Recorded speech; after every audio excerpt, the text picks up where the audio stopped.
Invocation. Heavenly Father, again, we thank you for this opportunity to come and serve our county. Lord, I just ask that you, right now, Father, just touch each one that's up here, that my fellow commissioners, that we would have wisdom imparted on us tonight, God, that we have so many things to do for this county, and so we want to be able to do the right things. Lord, I just ask that you speak into our hearts and our minds, Father, to guide us. Lord, I just ask that you bless our county, that you bless our state, and you bless our country, Lord, as we find ourselves in hard times all over. Lord, I pray for those who have fallen on hard times, that you just bless them. And Lord, I just ask that you give us opportunity, and we ask these things in your holy name. Amen. Amen. Please join me in the pledge. I pledge allegiance to the flag of the United States of America and to the republic for which it stands, one nation, under God, indivisible, with liberty and justice for all. Thank you.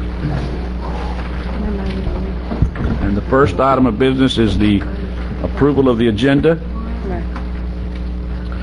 Any changes? I would like to, I don't know. I'm okay with whatever you want to do, Commissioner. Okay.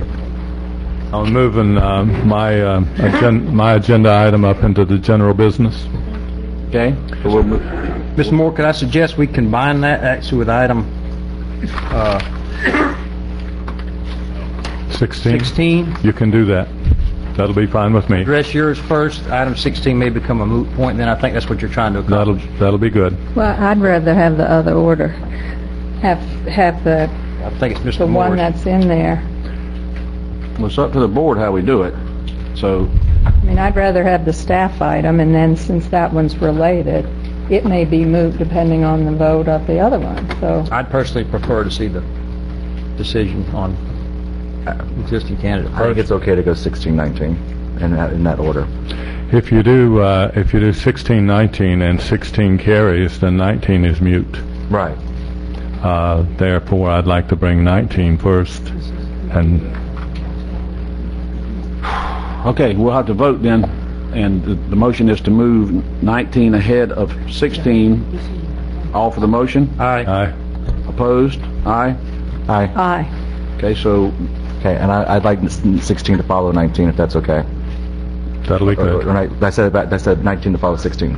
19 to follow 16. Yes. Okay, we have a motion then to move 19 under 16 and ahead of 17. I hear a motion to approve. Did you say 19 under 16 or 19 first? I want your item to follow the staff item, so that it's there, so that we can move forward with it as the next step if we don't move forward. Okay, very good. Okay, so that motion's on the floor. We have a second. Second. Second by Ms. Arts. All for the motion? Aye. Aye. Opposed? Motion carries 5-0. And I think we have Mr. Withers here tonight, and he has some concerns about the bid process that we went through. So I think we should hear his. So you want to pull consent item number 8? Is that right, Mr. Moore? That's correct. And I'd like to pull consent item number 9. And number 9. Any other changes? Commissioners, we have two add-on items. I apologize. They were just something that couldn't wait. We can add them on the general business, or we can put them under my time. One is for the CDBG grant for the Florida Department of Community Affairs for $750,000. The other one is approval to waive the purchasing policy to dispose of the 2 graders that the board at previous agenda or previous meeting authorized us to sell. We just want to get some board ratification to auction them off instead of. Okay, let's put both those items under general business at the end of that, okay? If you all will allow me on the commission agenda items, I'd like to add on in this 11th hour. I know it's late, but I think it's something that we may need to talk about depending on what we hear from our auditor, is a line of credit. I'd like to discuss that. I want to put it there so if need be, we can vote on it. If we don't need to, that's okay too. So, but a line of credit. And then also under discussion issues, I'd like to add, I'm going to give you all a copy of a letter that Congressman Sutherland did, and also talk about attorney fees reduction. Just to, is that okay? Mm-hmm. Any other changes? I have 2 items for discussion. 2 items for Mr. Brock. Yeah. Any other changes? I got discussion items, but I'll just talk about them when we get to that point. Okay. I hear a motion to approve with those noted changes. Motion. Second. Motion by Mr. Merritt, second by Mr. Brock. All for the motion? Aye. Aye. Opposed? Motion carries. All right, moving on. Public hearings. First is request board approval to conduct a public hearing and consider placement of traffic calming devices on Pixie Circle in the fiscal year 11-12 budget. Cleve Fleming, this is your item. You need to, I know we've already talked about this one time. I guess that was to set a public hearing.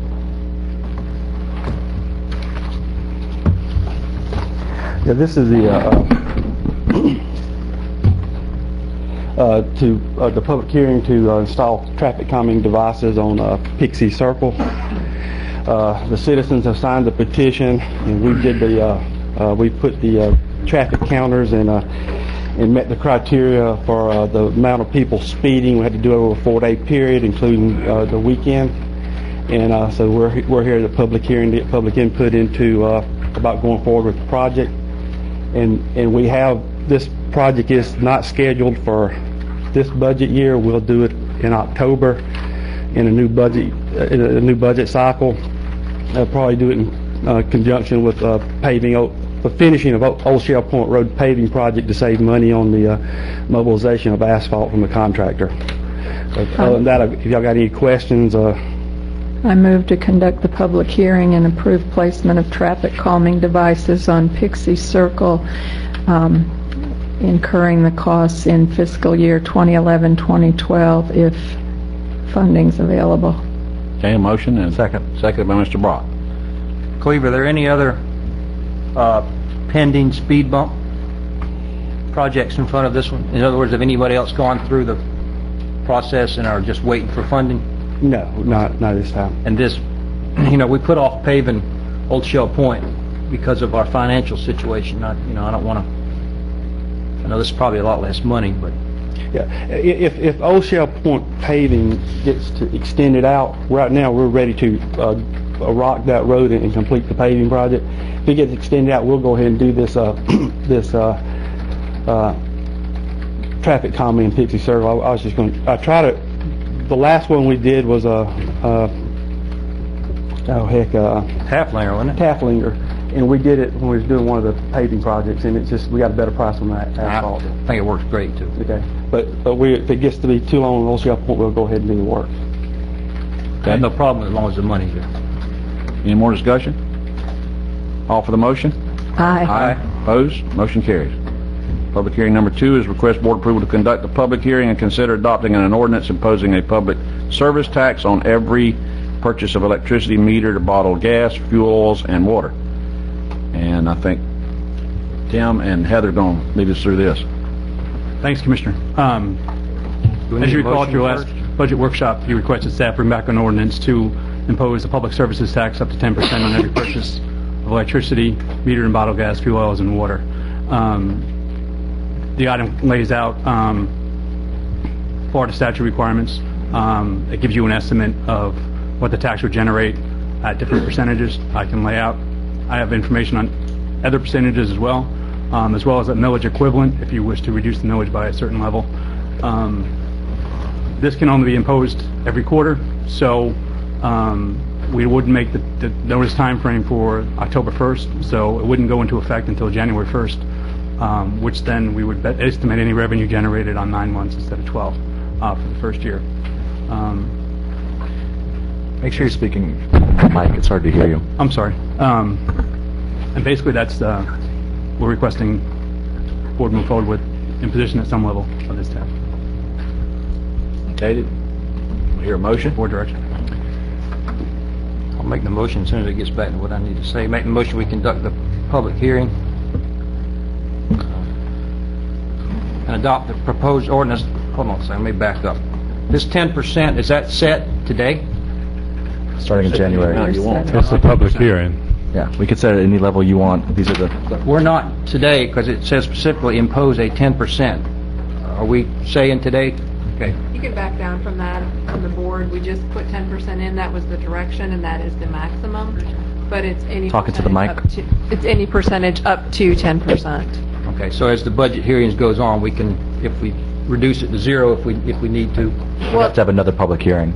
Yeah, you would need to amend your, or if you decide tonight to do 10% and then you want to change that, you would need to amend the ordinance and come back, have another public hearing, and lower it.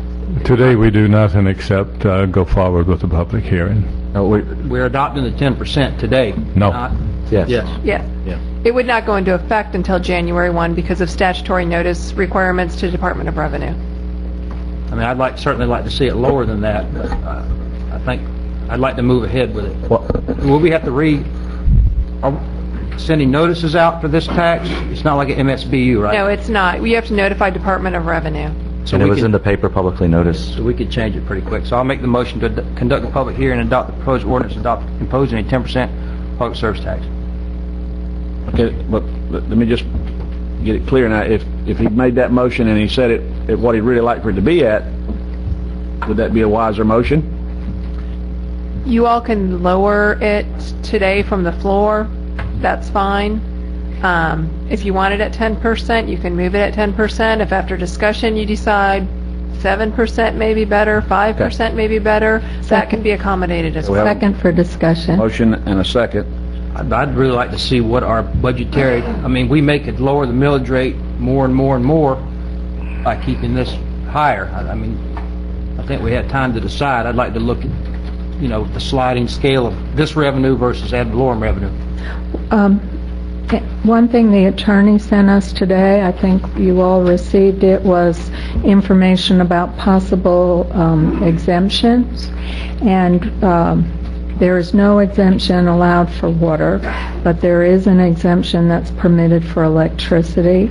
And I like the idea of exempting a minimum level of I agree. electricity usage to help lower income, fixed income people.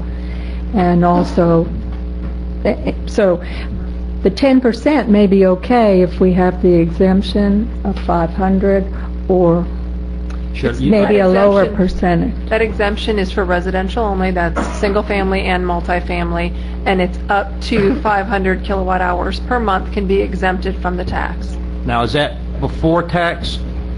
Well, let me back up. 500 kilowatt hours, I think Talcon charges 9 cents a kilowatt hour before taxes. So roughly, if your power bill is around $50 or less, you won't pay this tax, roughly. If you're on Talcon, because trust me, I've checked, looking into solar, I've checked Don't ask me exactly to what do I pay. math. Yeah. You want me to add that to my motion? Yes, please, if you, as a friendly amendment. Yes, I will add that. The first 500 kilowatt hours of electricity used per month for residential purposes would be excluded. And that would be about how many dollars on your electric bill? If your electric bill, if you're on Talcon, roughly is around $50 or less. So everyone would be, residential would have a $50 decrease. That'd be a $5 cut from every house. That would cut into the amount of money we're Yes. also bringing in Yes. from this. But on the flip side, the lower income families that don't have large power bills are not paying. My power bill, you don't even want to know what it is, because I got three girls. I'd certainly be paying this tax. But I'd like, in any tax or whatever we do, I'd like to try to protect the, fixed income people and the, Right. I want to see the millage rate. If we're going to raise 50,000, 25,000, I want to see the millage rate go down by the same amount. I know this is all part of a larger discussion, Mr. Chairman, if you'll indulge me. Sat on the audit committee, I sat in there to do that.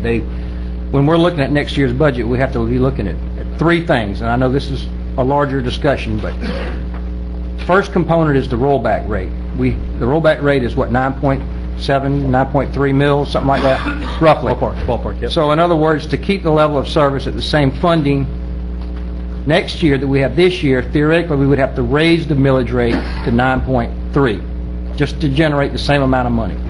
We don't want to do that. We want to at least, at a minimum, keep the millage rate at 8.75. The second component is we have to stop the deficit spending that's been going on the last several years around here. Tim can tell you about it. That's why our checking account, basically, our savings account is drained, because we've been pulling money off of that to fund our departments. So we have to stop deficit spending. Number three, I think we have to build our reserve back up. So there's really three things we have to look at. And my personal opinion is that the millage, the rollback rate, we can achieve through cuts. I think we can do that. We want to continually cut as we go forward. Now, I had in mind for these other taxes, they may be temporary. We've got to stop deficit spending, and we've got to rebuild the reserves. That's my opinion. So it may not be a dead even. I think we can still lower the millage rate, but it may not be a one-to-one because there's two other factors we have to offset, deficit spending and reserve. That's just my opinion. Well, I know we have to do the reserve. I agree with you, everything on the reserve, and I also know how important the reserve is. But personally, I'm not going to raise taxes if we can get a balance on everything else other than the reserve. I still don't want to raise taxes to create I want to cut expenses to gain that reserve. I don't want to raise taxes for it. I agree with you 100%. We've gotten the budget from the Sheriff's Department so far, next year's proposed budget, which is a big chunk of ours. And, you know, we got plenty of time to work on it. I agree. But I think we need to also make sure we're being responsible fiscal stewards for the county if the situation arises without raising property taxes. Okay. Well, a couple of quick talking points while we're discussing this. This wouldn't, the City of St. Marks and the City of South Choppy already charged this tax at the maximum level, 10%. Their tax would continue to go to their city. It would not come to the county.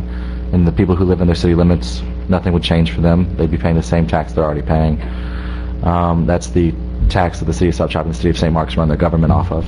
I didn't know that. Also, the other so the people in the City of St. Marks and the City of South Choppy are already paying more than the rest of the county as far as this goes. The other thing that we've discussed earlier this year, looking to charge the fees that we've talked about charging this year is we've talked about increasing the fire MSBU. We're going to charge a solid waste assessment from some level, be it 112 to some number higher, depending on how the bids come back from the RFP, if we move forward with one of those, or if we move forward with, if we just move forward with the 112, that fee is going to be at least that on each household in the community. We've talked about charging an EMS fee also to try and help cover the cost of our emergency services.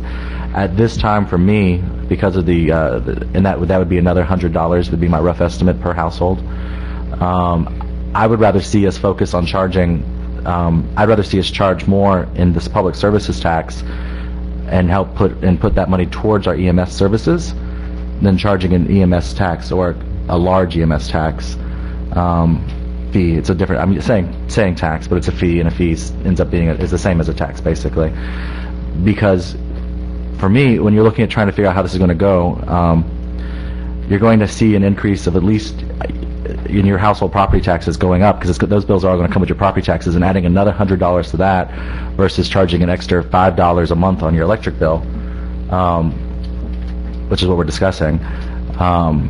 I think it's easier for people to pay an extra $5 a month on their electric bill than to pay a whole another $300 when you put all those fees together on top of their property taxes. And I think that, and this is also a fee, this public services tax is also a tax everyone will be paying into versus just people everyone who uses utilities would be paying into, which would help even out the taxing structure for all of Wakulla County. I agree. One clarification. Someone who called me earlier thought this would be applied to sewer, and it's apparently not. So it's to water and electricity and natural gas fuel. Okay, I just want to clarify one thing, Randy, that you said, and I agree with everything you said. You talked about deficit spending, and you were in that meeting the other day that we didn't spend over our budget. We actually didn't get the revenues to come in adequately. That's what's killing us. And I'm of the opinion that the PST needs to go towards the Road and Bridge Department. That's what's killing us, is that they're no fault of theirs, not Road and Bridge, but all because of the revenues are so short. The state's killing us. We're in and you call it deficit spending, but it's really that we're not bringing the reserves in. I mean, did I say reserve a while ago? I meant revenues. Thank you. to match what we had budgeted for, and that's been the case the last 3 years. The board consciously voted to cash forward money from the reserve. 1 year, I think it was about $500,000, and the next year it was 800-something thousand.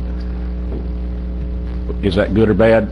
In my opinion, it's bad, and I'll take the beating for that personally. But it is what it is. But even beyond that, we still came up far short in revenues. So we have got to pledge this and I don't want to force a tax on anybody. But if we do the PST, and I heard what you said, and I heard what you said, Jerry, but if we simply raise $1 million over here and take $1 million off ad valorem, we've done nothing but diversify our tax base, which is what we need to do, but we've gained nothing in trying to offset this plight that we have of these short revenues. It's not going to change. The economy's killing us, guys. It's road taxes. It's simple as that. People aren't buying gas, and the state of Florida has cut deep in what they're giving us so that we keep coming up short and coming up short and coming up short. Now, with all that said, we should have known earlier in the budget year, and we should have reacted earlier. I'm personally working on that separately. I invite all you guys to get involved in that same process. I'll be glad to talk about everything I know here now, but let's get the focus back on the PST for a minute. If we do 1%, the annual revenue is $162,000. That's not enough. But let's just talk about road and bridge. I think we need to, Tim, correct me if I'm wrong, it's about $850,000 that we need to make to solidify road and bridge where they're adequate funded. It's about $850,000, isn't it? Well, I mean, that's what we're getting milked for, if you will, from the general fund right now because of the short revenue. Right, well, we had to use for the rainy day fund. Okay. Now, I don't think it's that high, Commissioner. But we will continue to deficit spend. It's going to be around $700,000. Mr. I appreciate what you're saying. I'd like to wait till we get a little further into the budget process instead of committing tonight to saying it all needs to go. We may want to go 5 cents. I'm fine with that. Okay. I hear what you're saying. I agree with what you're saying. I'm just saying that we need to understand that that's just one element of the budget that's killing us. That's only one thing. There's others that we still need to talk about, but the PST, I want to make sure the public understands why we're about to do this. Is 1% generates $162,000. That's not enough. 5% is $811,000, and 10% is $1,006,000. I thought it through, and I think 5% is an adequate number. I hope tonight when we finish that we're not going to levy 10%. I don't want to do that to the citizens because we're going to talk about another tax here in just a few minutes. But the PST, I think that 5% is adequate, and will generate the funds we need, and let's devote it to some element of the budget. Whether it's this or it's EMS, wherever it ends up being devoted to, I think that's where it needs to go. But with the idea that the public needs to understand that we can't just simply levy this and lower ad valorem because it's just a wash. Then we don't fix any problems. I think the important part that I think that you and I understand and the board understands is that if we keep our ad valorem at the same place that we're keeping our ad valorem, because I don't anticipate us raising our millage rate this year, but we're going to see over $1 million reduction. Exactly. In taxes coming into Wakulla County. And we have got to offset that, folks. I don't care how we do it. I'm not going to ever vote again to raise the millage rate. Not in the near future. But call it what you want. This is a tax. A tax is a tax is a tax. Whatever you call it. These are tough times when we're not getting revenues. They're just not coming in. And Road and Bridge is doing their best. They have cut their budget. We're now operating for what they have cut back to an 02-03 level. That's what we're operating at right now, is an 02-03 budget level. And we can't ask any more of them, I don't think. We got to look at ways to shore up what we're doing. And I think we got to go forward. I don't hear anybody complaining about the PST. I hear some controversy about how we're going to apply it. I just want to make sure we're talking about the right numbers, though, because the numbers you read off were as if we were going to collect this for 12 months, and we need to focus on the middle column because we're only collecting for 9 months, and which would be 600. You said at 5%. You wanted 5% and thought that would cover the 700,000 for road and bridge. Well, 5% at 9 months is 600,000, not 700.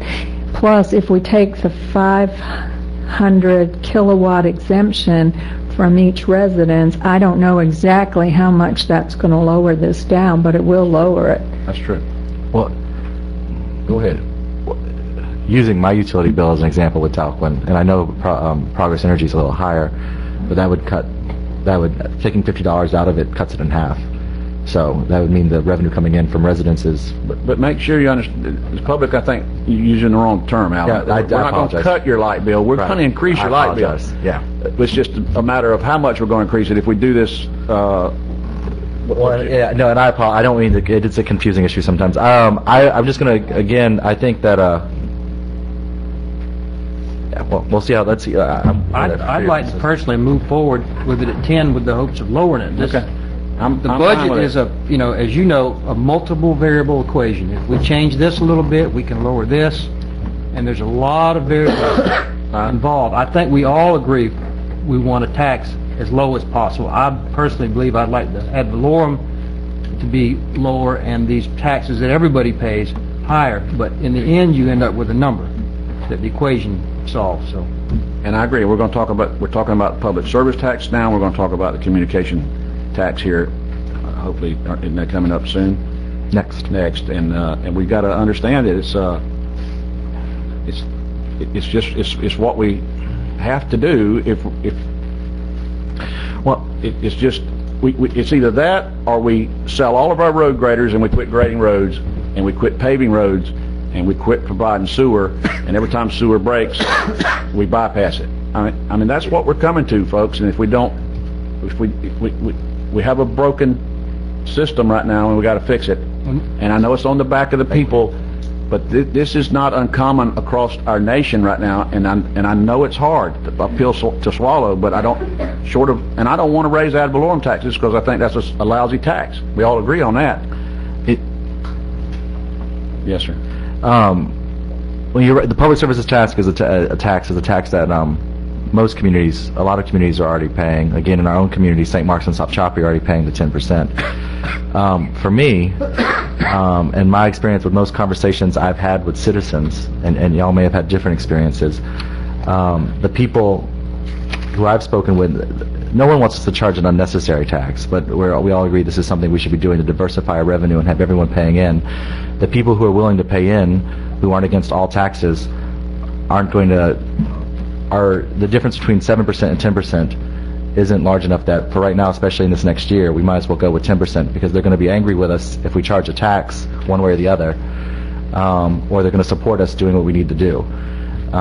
There's going to be very few people who are going to say, well, you charged me 7% and you could have charged me 10%, and I'm mad at you. And I know saying that there will be people who will call me up and say that now, and I appreciate that, but our county isn't doing as well as we should be doing. And we're going to be talking about it all night long, different things. One of my discussion items is involving another one of our issues dealing with this. But that's my opinion. I just wanted to pass that out there. I want to reemphasize again that if we do something like this, it's not in lieu of cuts. We are still going to cut spending. Yes. Absolutely. That $1 million shortfall, I think we can make that up with cuts. We got to. But we have to still make up the reserve, and we have to make up the money that has been spent in past years for whatever reason from reduced revenues. We need to get some money in our checking account, basically. It may take a year or two, it may take 3 years, but And it will. All right, let's let the citizens, we have some citizens need to talk to us. Howard Kessler?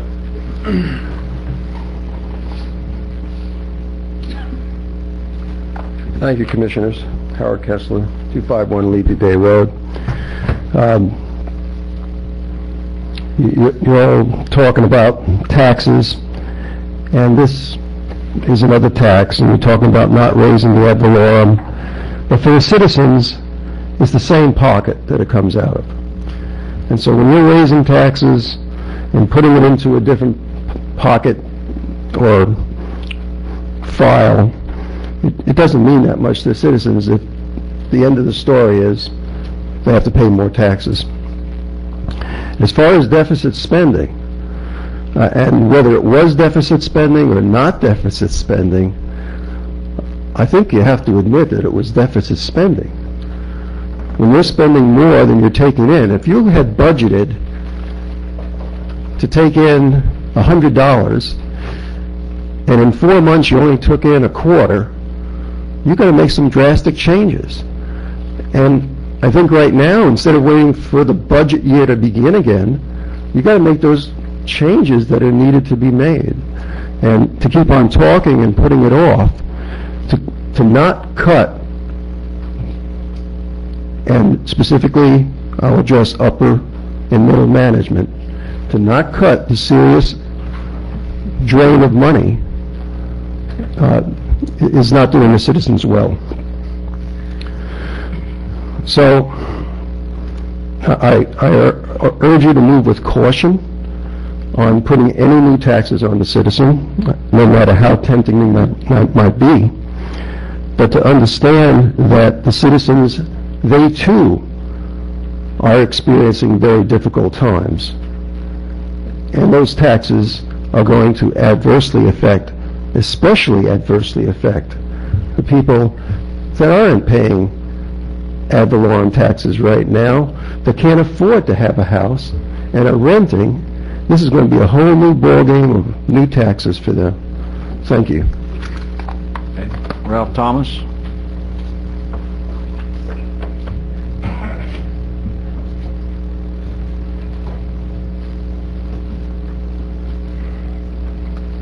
Thank you, Commissioners. Ralph Thomas, 637 Hunters Trace.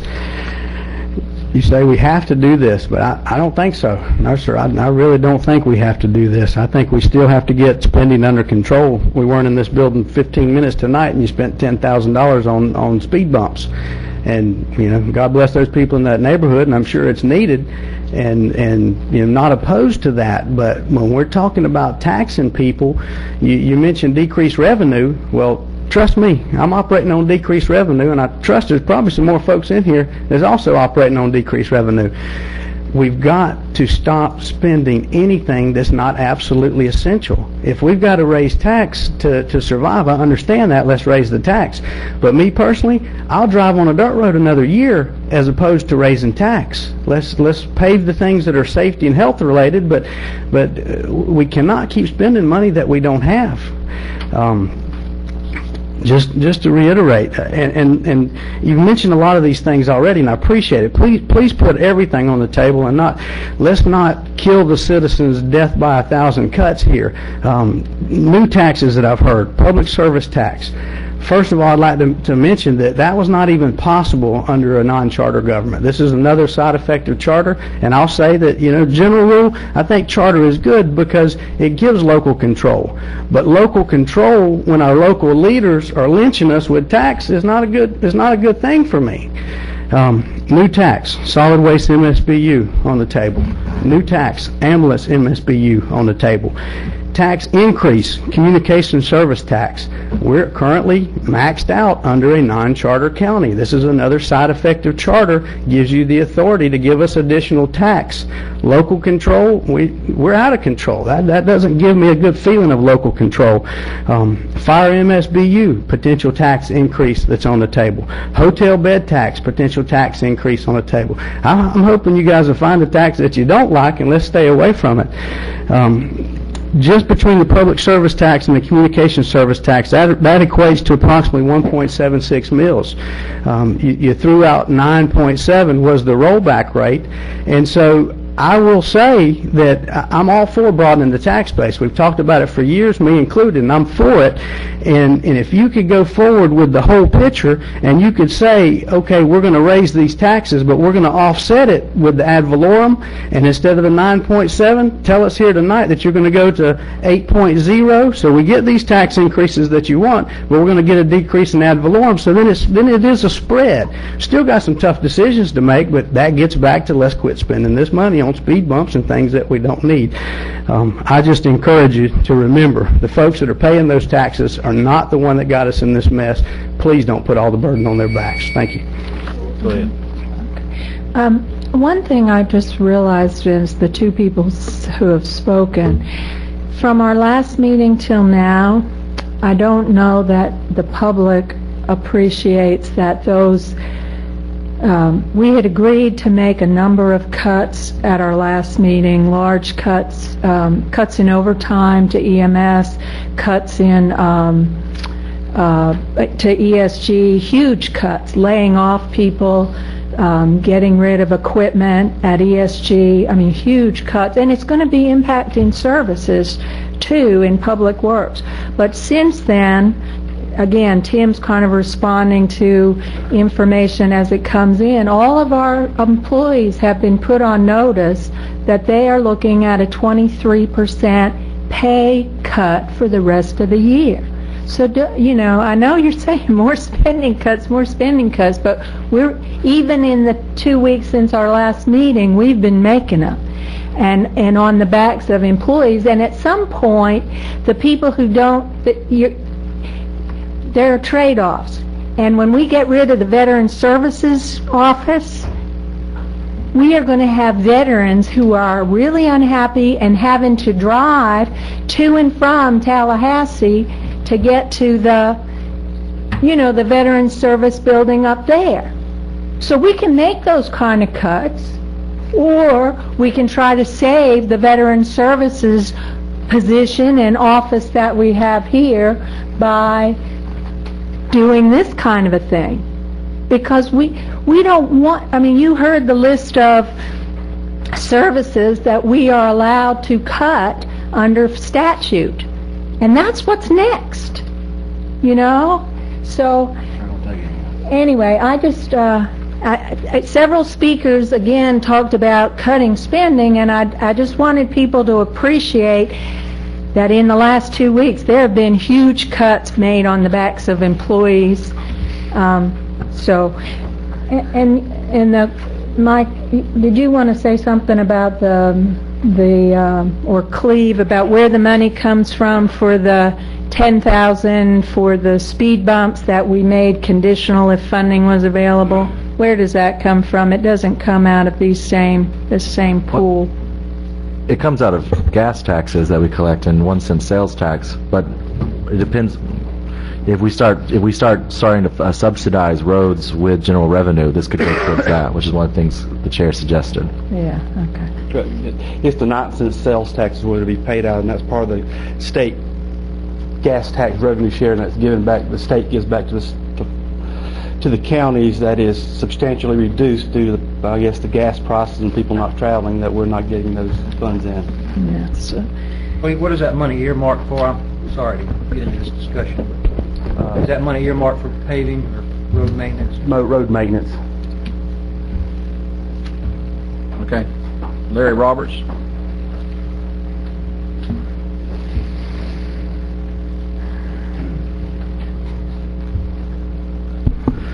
Commissioners, Larry Roberts from Chappie, between Dr. Kessler, Mr. Thompson, and Thomas.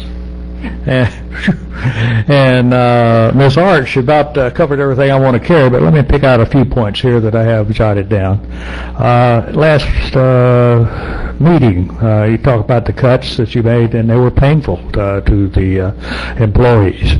But these cuts, or these increases that you're thinking about making, are going to be painful to the general public of Wakulla County, and that also includes the county employees. They're getting about to be stabbed again. I haven't been keeping up with the budget process. I never do, and about every time I make some mistakes as to what you may or may not have planned for the future. But generally there are some non-essential things left in the budget. Use, for example, museums, welcome centers, a civic center. That's nice to have, but not essential. Monies to nonprofits. That's really wrong. That's not even nice to have. To sum it up, and I won't be back for the next little presentation on communication services, but everything that's said so far applies, by anybody, applies to that also. I urge you not to make any form of taxes until you're absolutely, positively, there's nothing else that you can do away with. Thank you. Wallace Bailey.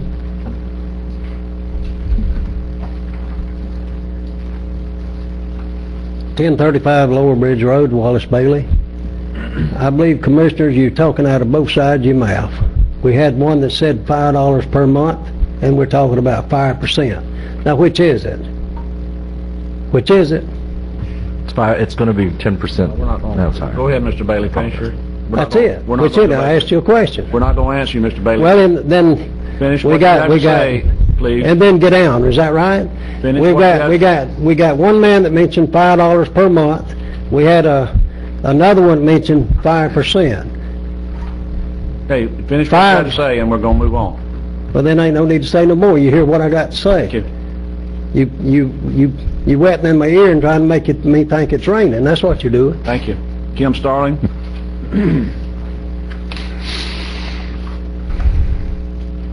I can understand what you are saying about funding and budget cuts, but what about the veterans that come back with injuries? What are we supposed to do?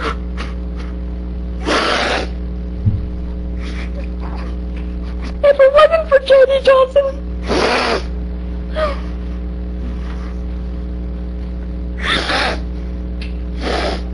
I wouldn't have gotten where I am with the VA. There's some veterans in this county that can't afford or don't even have the means of transportation to go over to Tallahassee. And that's what we're trying to help. We're trying to keep them from having to go to Tallahassee. Then please don't get rid of JD. Please don't get rid of the VA down here. Because if y'all do, the support of the veterans in this county will decrease. Because We don't want to get rid of JD. good. Maybe you should mention that's not on the table right now. And we... Well, let her finish, Okay, and then we'll sorry. debate. Are you through, Kim? Yes. Okay, thank you. Ms. Arch, you had some comments to... Well, I mean, You can sit down, Ms. Starling. all right, and this is the question for all of the veterans. Even though your money is tight right now, I mean, we're looking at choices between paying another $5 on your electric bill and keeping an office here, or maybe having to close that office. You don't pay the $5 on your electric bill, but then you're driving to and from Tallahassee. You know, we are trying to make very difficult choices in ways that hurt the least people the least severely. That's what we're all trying to do. And so, you know, we're talking about small new taxes in some places, and so people who aren't paying taxes now, maybe in some cases should be, you know, and this is a way to capture some of those. And we just talked about putting a $500 kilowatt limit, so that people who really Not a limit. are living in a small place and don't have much income, don't have much of an electric bill, but have trouble even paying that, won't be affected. Well, it's not a 500 kilowatt limit. It's a Exemption for the first 500 kilowatt. Right, so At a- they'd be exempted. So at our last meeting, we did discuss several pretty drastic cuts that we could make. So far, I don't think we have to make any of those drastic cuts, and I anticipate fully fighting the drastic cuts that were suggested, the ones that talked about getting rid of full departments. I don't think we can afford to get rid of veteran services. I don't think we can afford to get rid of code enforcement. These are things that we're spending minimal amounts of money on, but provide a great deal of service for Wakulla County and let us function. One more comment. It was raised, talked about some of the things we've done. Part of the problem and part of the shortfall we're having this year is in our solid waste fund. We're anticipating having over $1 million shortfall at the end of the year in solid waste. I'm going to bring that up again under discussion to talk about some of the things we'll be able to do there. But that wouldn't be the problem had we passed the solid waste fee and had people last year, and had people paying a solid waste assessment like Commissioner Arts and I tried to pass last year. And we're going to more than likely pass this year. We have to find ways to rectify these problems. We have funds that are supposed to bring in money, and they're not bringing in the money. Our solid waste isn't. We're giving away our trash collection services we're not making the money we're supposed to be, so. Mr. Chairman, on the larger discussion, I think we need to stress that when we're talking about this solid waste MSBU, that's not a tax. That's a fee for a service. You get something new for that fee. When you pay your MSBU, it's not necessarily a tax. I mean, I know what it is, but It's an assessment. it's an assessment, but you get something specific for that. You get an ambulance coming, or I'm sorry, a fire truck coming to your house if it catches on fire. There's a big difference between a flat tax and paying a flat fee for a specific service. That's just my opinion. I'd like to move to that as much as possible, to paying a certain fee to get this certain service. And Ms. Starling, to you, and I know you very well, you was in my class in ROTC, and I understand that, and,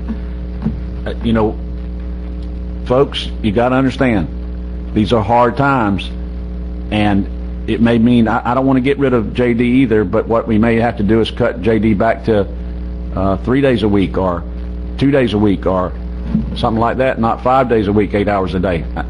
I don't know. Maybe we don't do anything. We're going to talk about that's another process we're going to go through in the budget process. But everybody, several of you stood up and say, cut deep, get rid of stuff. Well, that stuff is the services that we provide via Veteran Service Officer, Parks and Recreation, Fire and Ambulance. List goes on and on. So, where do you stop? And I understand that. Just understand it's not easy, and none of us like any of these hard decisions, but we're going to make them, and we'll get there. Now let's try to keep it back. Let's get it focused back on PST. That's the motion that's on the floor, is to set it at 10%. Any more discussion by the board? Set it at 10% with an exemption for the first 500 kilowatt hours for residential. For residential. I'm going to specifically reference Heather's email item 1, just in case I messed the word up. Okay. Is that okay? Okay. All right. Got it. Any more discussion? Basically, I just want to say, if we don't offset the millage rate by the same amount, I will vote against that. You'll vote against the millage rate? If we don't reduce the millage rate by the same amount that we increase taxes. That's how democracy works. That's fine. That's fine. And you can vote against it. And you may want to vote. Okay. And there may be more than one that vote against it. I don't know. But what we're doing right now is putting it in effect for this budget year to start right now. January 1. January 1. January 1. I guess that's why I was using the annual revenue numbers, because it's going to start on January 1, which is 9 months of the budget year. Okay. And Commissioner Moore, I just because I just want to make sure, if you want to be able to say that you never voted for any tax increases, you want to vote no now. That's correct. Okay. Right. I'm just making sure. Okay. I understand that. Okay. All right. All for the motion? Aye. Aye. Opposed? Yay. Motion carries 4-1. And we'll be looking for 1.2 million from you. Next item is the request In budget cuts.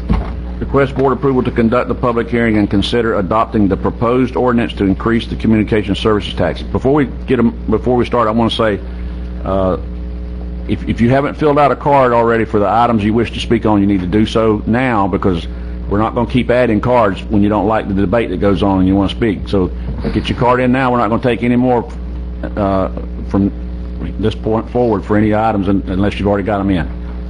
Okay, so item 3, Mr. Barden. Thank you, Commissioner. Item 3 is this agenda item request board approval to conduct public hearing and consider adopting the proposed ordinance to increase the communication services tax to 5.22%. Currently, the board does impose the communication services tax. It's a level of 1.82. This funding goes into your general fund. Currently, it helps support all general fund operations. This agenda item requests the board to increase this tax to 5.22, the maximum you can charge as a charter county.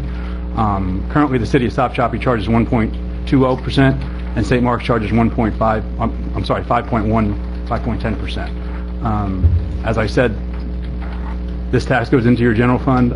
We've outlined what the potential increase would be in additional revenue. should you impose it at 5.22. This is, again, done on a quarterly basis, so we would be looking at that at 9 months. And I need to correct that estimate at 9 months. So that's not at 9 months, that's at a full year. So Motion to approve to conduct a public hearing and adopt the proposed ordinance to increase the communication service tax to 5.22. Same reasons as before. I'd rather set it the most than we get down to the cutting time at budget hearings.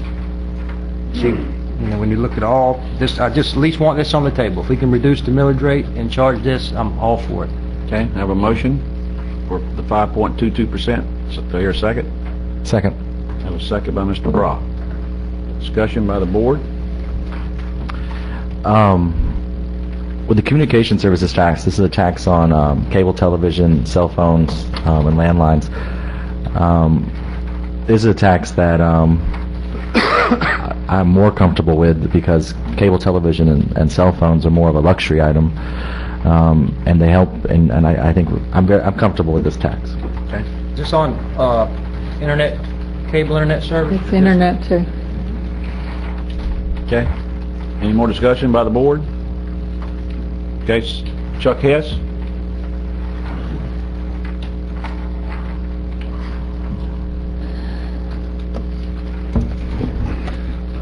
Good morning, Commissioners. Good morning. Let's see. I find it interesting that you don't consider phone you consider phone a luxury, but I would consider it a necessity there.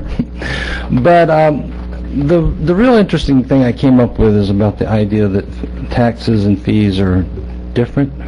Or I know you didn't say it.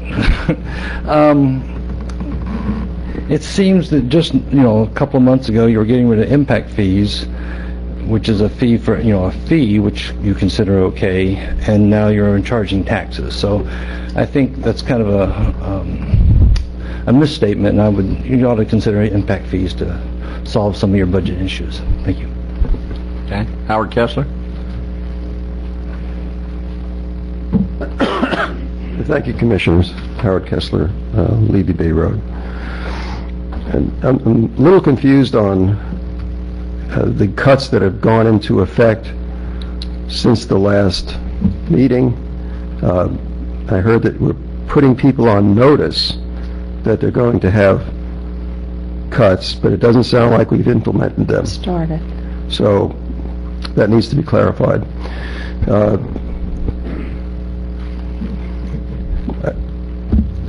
We have data that comes in on a monthly basis. It's available to you all. And as that data comes in, you can see how we are compared to the prior year, month to month, or however you want to compare it. When the handwriting was getting terrible, that was the time to make cuts. And I don't want to keep on belaboring the point, but there's a statement made if we had passed an increased landfill assessment fee, that we wouldn't be in this situation with the landfill. Well, there were a lot of other things that could have been done that weren't done as well. So I know you all have your favorite taxes and fees that you're looking at right now, and again, it doesn't make a difference to the taxpayer which fee you're going to hit them with, because they're going to be paying it. Thank you. No comment? I wouldn't if I were you. No, I'm not going to. Ralph Thomas?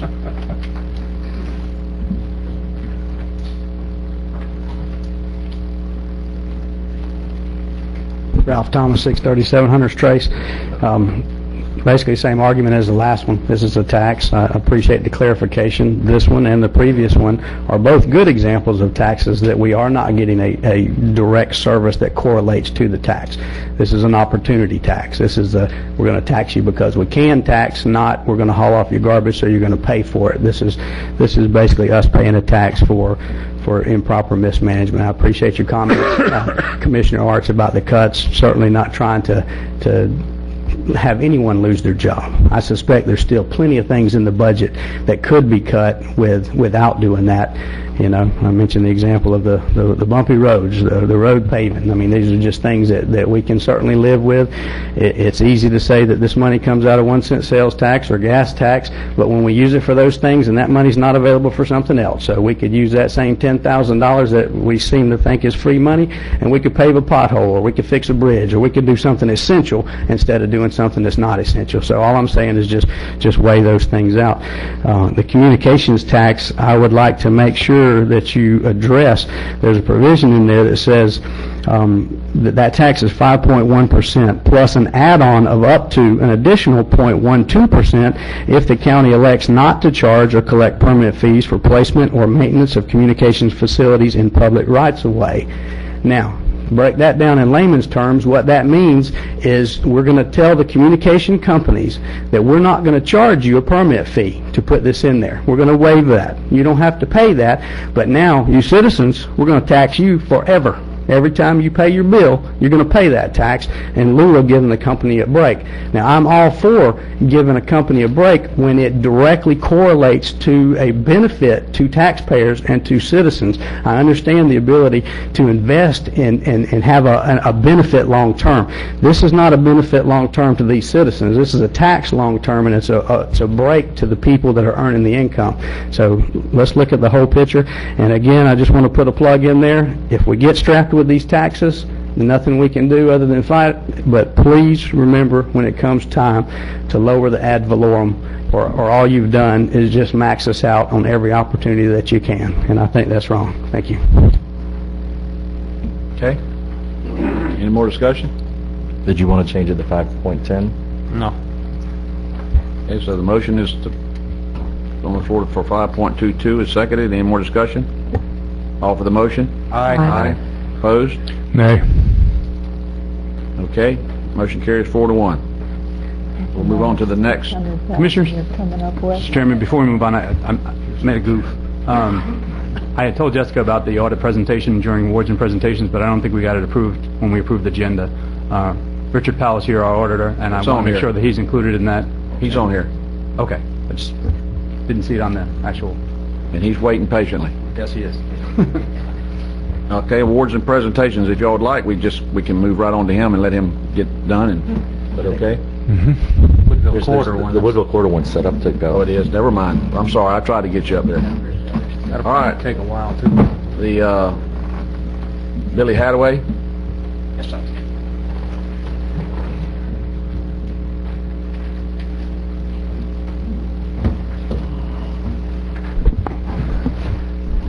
Good evening. I'm Billy Hadaway with VHB and the project manager for the Woodville Corridor Study.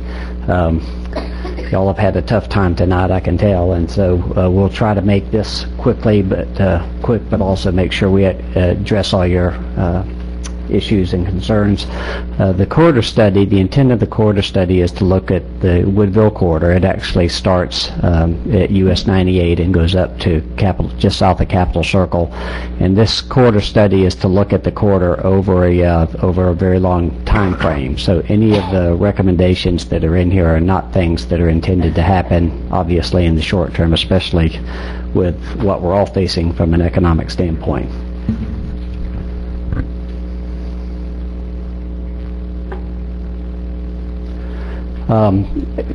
The process has been going on for about a year. We had met with many of you over the past year, especially early in the study process a little over a year ago, as in both Leon and Wakulla counties, and met with the commissioners and met with a number of other stakeholder groups. Also had kickoff meetings and a design workshop within the corridor study to get input from the community, both in Leon and Wakulla counties, about what their vision, their long-term vision for the corridor was desired. And you can see here the general consensus that came from the community over the course of the study during the last year. I won't go heavily into the process discussion because, as I've said, many of you have already seen this. If you have specific questions, obviously I'll be happy to stop as I go through. But the idea was to balance the concerns that we heard from the community about protecting the environment, protecting the rural character of Woodville, but also making sure that we take care of the long-term transportation needs for the corridor.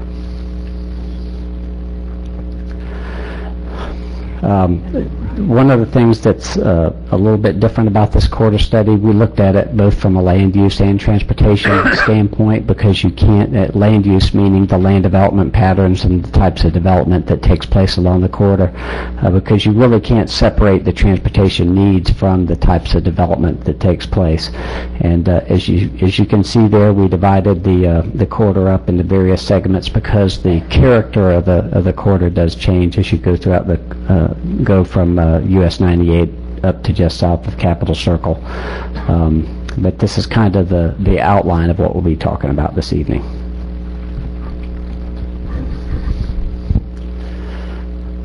Part of what came out of the study is that the communities along the corridor and the folks that live within the corridor study area said that in order to protect the rural character of the corridor overall, that they were willing to accept higher density at particular places, and they helped us to identify those locations.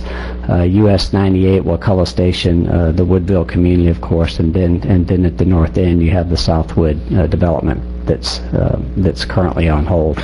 And so part of what we looked at is how we could change the land use in those nodes, those development nodes, to try to increase the amount of activity and density that could happen there so that the rest of the corridor could be protected over time.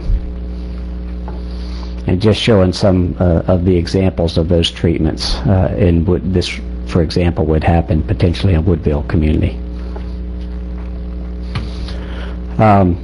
Part of what we're trying to do through the course of the study is to identify locations. And when we talk about parks, they don't have to be regional parks. They can be smaller neighborhood parks as people move into areas and they're trying to provide amenities so that people don't have to drive everywhere. So just having small parks where people can meet their neighbors are some of the treatments that we identified.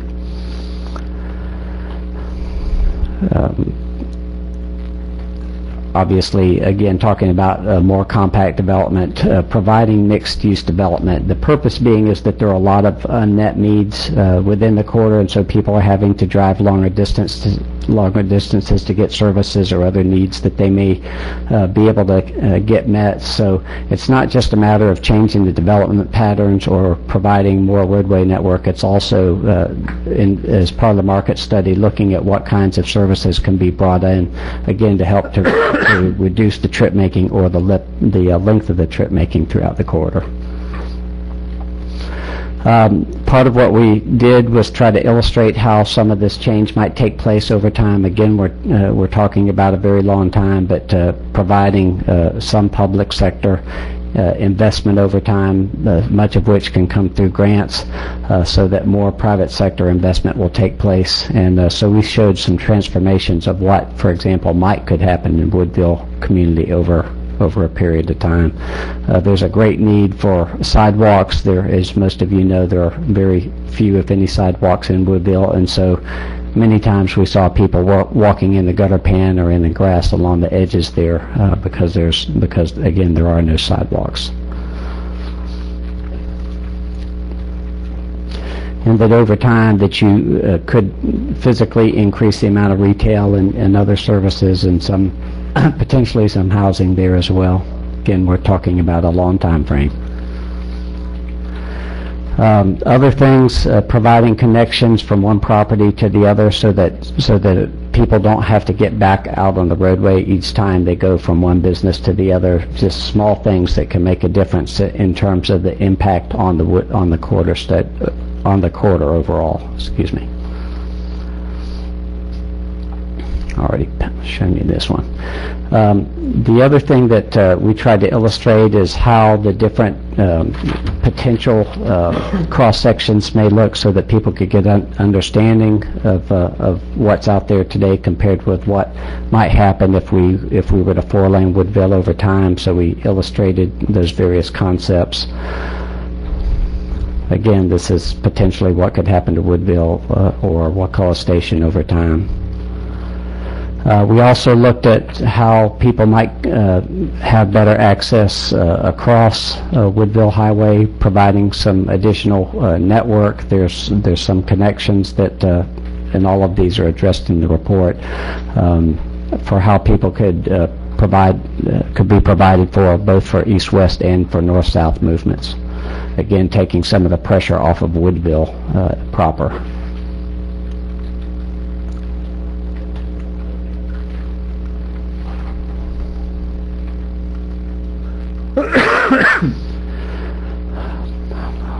One of the things that we looked at as part of the analysis is how do we provide for additional north-south network throughout the corridor rather than four-laning Woodville Highway proper.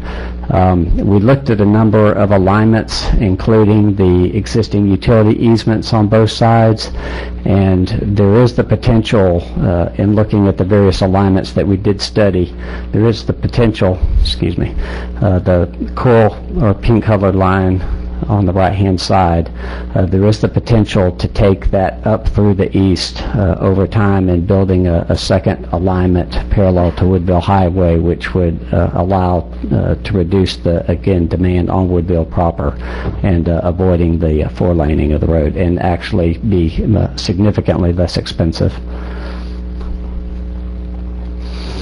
One other option we looked at is that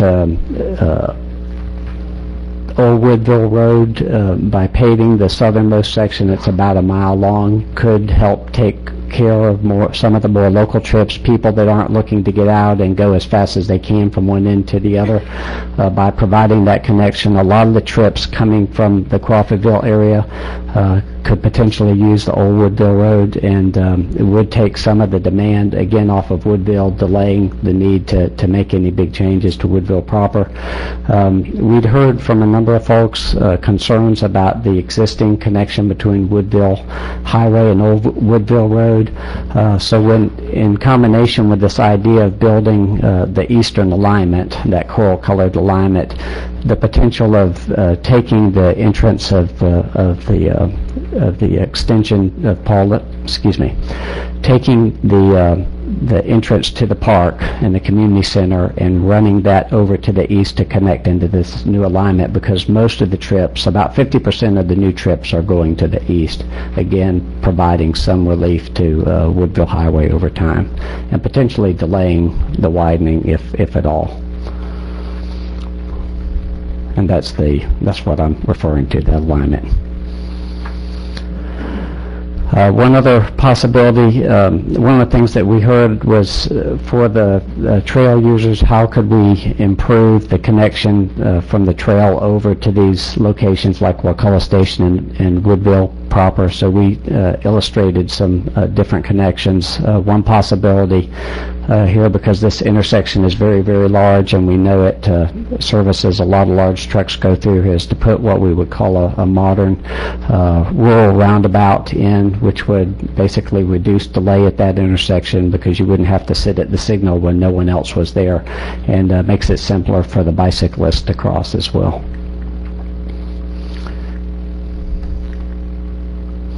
Again, just showing how that may develop over a long period of time. One other request we got was what's the potential for putting a passing lane in? There's not a lot of opportunities for putting passing lanes in, but if we were to put a passing lane in, it would have to meet the Department's of Transportation's design standards, so that 50 or 60 foot right-of-way would have to be widened out significantly to provide for what we call the clear zone for people who might be leaving the road. So we'd end up with a swath of about 140 feet wide in order to provide the potential passing lane. So In addition to those possibilities, the other thing is there was a lot of requests for transit services, and I know Star Metro is looking at providing transit service over the long term to this area, both in Crawfordville and in the Woodville community. So we mentioned that.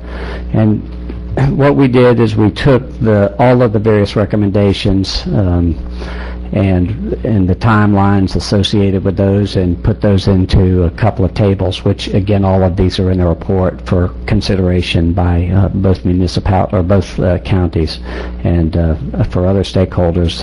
Some of these things, like the paving of Old Woodville Road, if and when things get better financially for the state as well, there have been programs in the past where the state has paved dirt roads in various counties. So having this kind of information available to submit as part of your grant application can help you to secure those funds.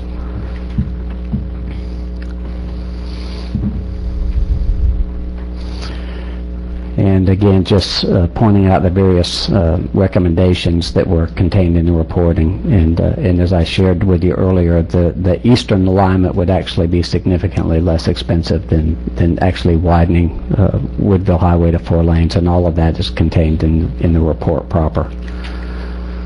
And with that, I'll open it up to questions. Go ahead. Okay, if you will keep your position there, I have a couple of comments. I don't have many.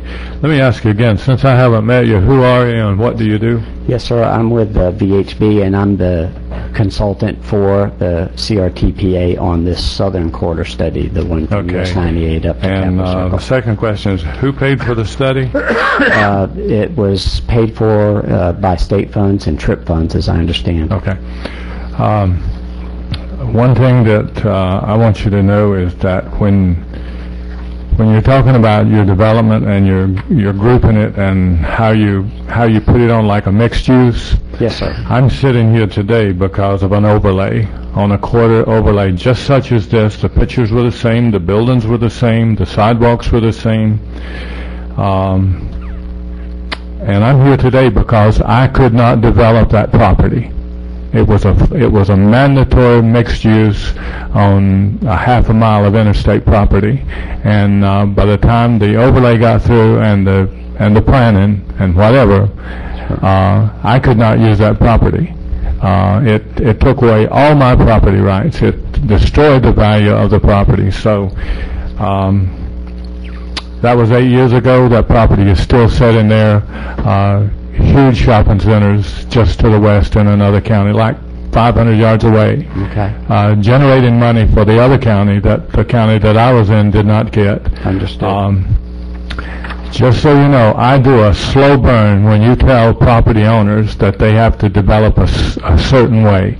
Now, if you don't make it mandatory, if you make it mandatory... Not making it mandatory. Okay. Just as long as you... No, as long as you don't make it mandatory. These processes are community-driven, and if the community is not interested in those kinds of development... Well, I think this sort of thing is very good. We have one with Ms. Arts here promoting our system here in Crawfordville. I think we got a very good opportunity to go forward with a very good corridor plan and everything. But in that plan, there is no mandatory in that. Understood. So I just wanted you to know where I came from. We're very sensitive to that. We understand. Sensitive's not even the close word. We're fully aware. How many times do you think we've studied this road over time? Well, I'm not sure how many times you've studied it.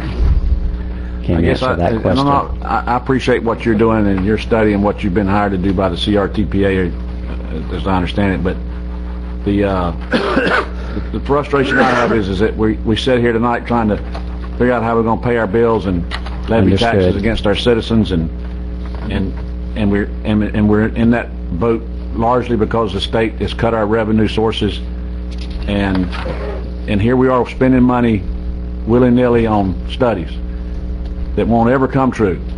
This won't ever happen in my lifetime. It won't happen in your lifetime.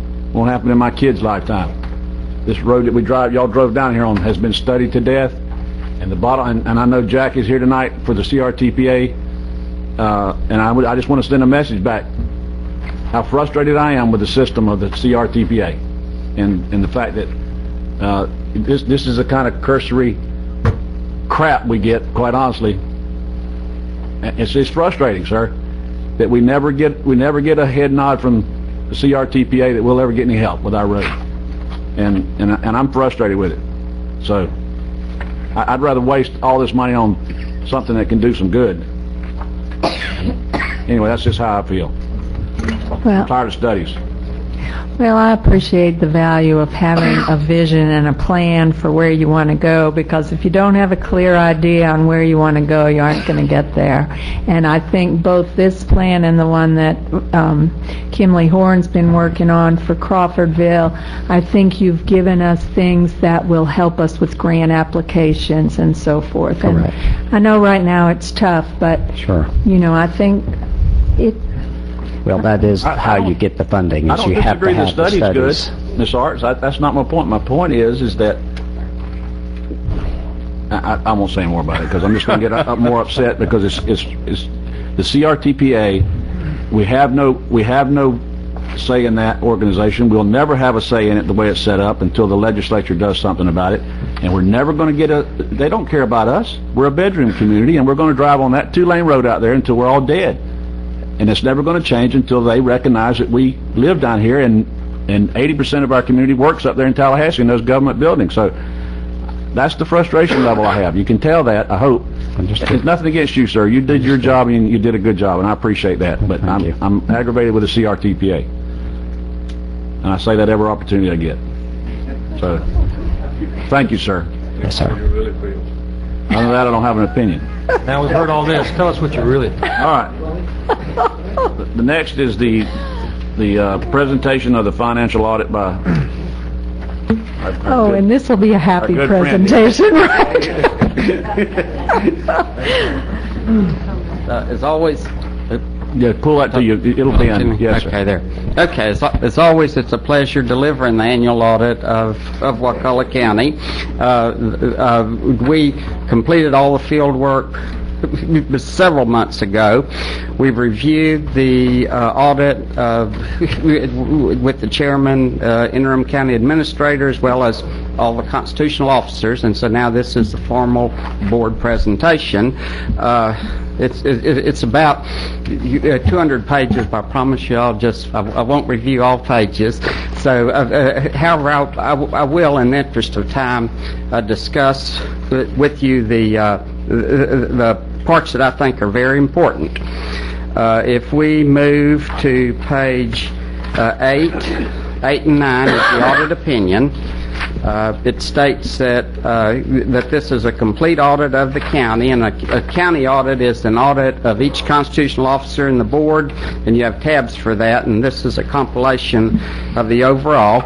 So it's a complete audit of the county, completed in accordance with applicable auditing standards and procedures that include the financial auditing standards, the government auditing standards, and the state and federal single audit standards. So that had 4 levels of audit procedures. In an audit, what you seek is a clean, unqualified opinion that states that the financial statements are an accurate reflection of how the county stood at the end of the year and what transpired financially during the year. And you have that clean, unqualified opinion, highest level of assurance. And again, with what this opinion says is not that the county's in very good shape.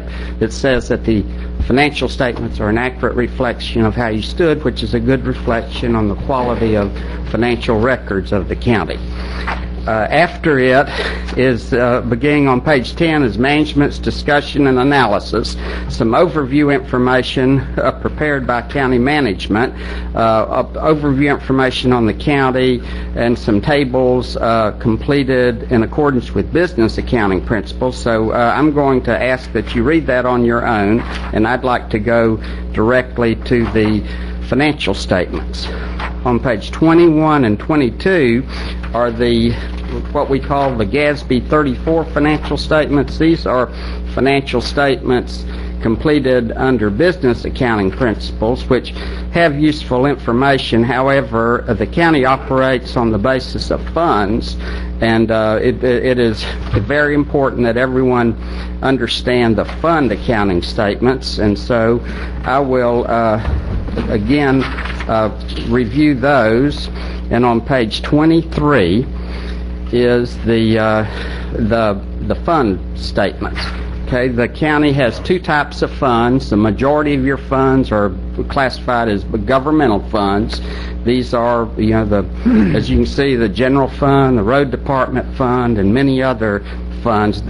These are funds that operate services that are not based on strict user charges, and which is by far the majority of your operations. I'll discuss in a minute. All your funds are governmental funds except for two enterprise funds, one being the sewer fund, one being the solid waste fund, which are designed to operate mainly on user charges. Okay, under fund statements, we're talking about cash statements. So here is the balance sheet of all the governmental funds. The total assets at the end of the year were $12,066,720. Total liabilities, $5,128,922. Fund balances are basically your reserves. The total is $6,937,798. Under the government accounting principles, your reserves are classified as either unrestricted or have various restrictions on them, or reserves. The majority of the restrictions are legal restrictions that funds like impact fees, you have many restrictions on them, and both either Florida statutes restrictions or board imposed restrictions. Okay, the total unrestricted fund balance was $901,164. However, if you look over at the unrestricted fund balance for the general fund and the road department fund, which are the major operating county funds, you see that the unrestricted fund balance in the general fund is positive $283,195. The road department fund had a negative fund balance, negative reserves of $757,826. If you look in the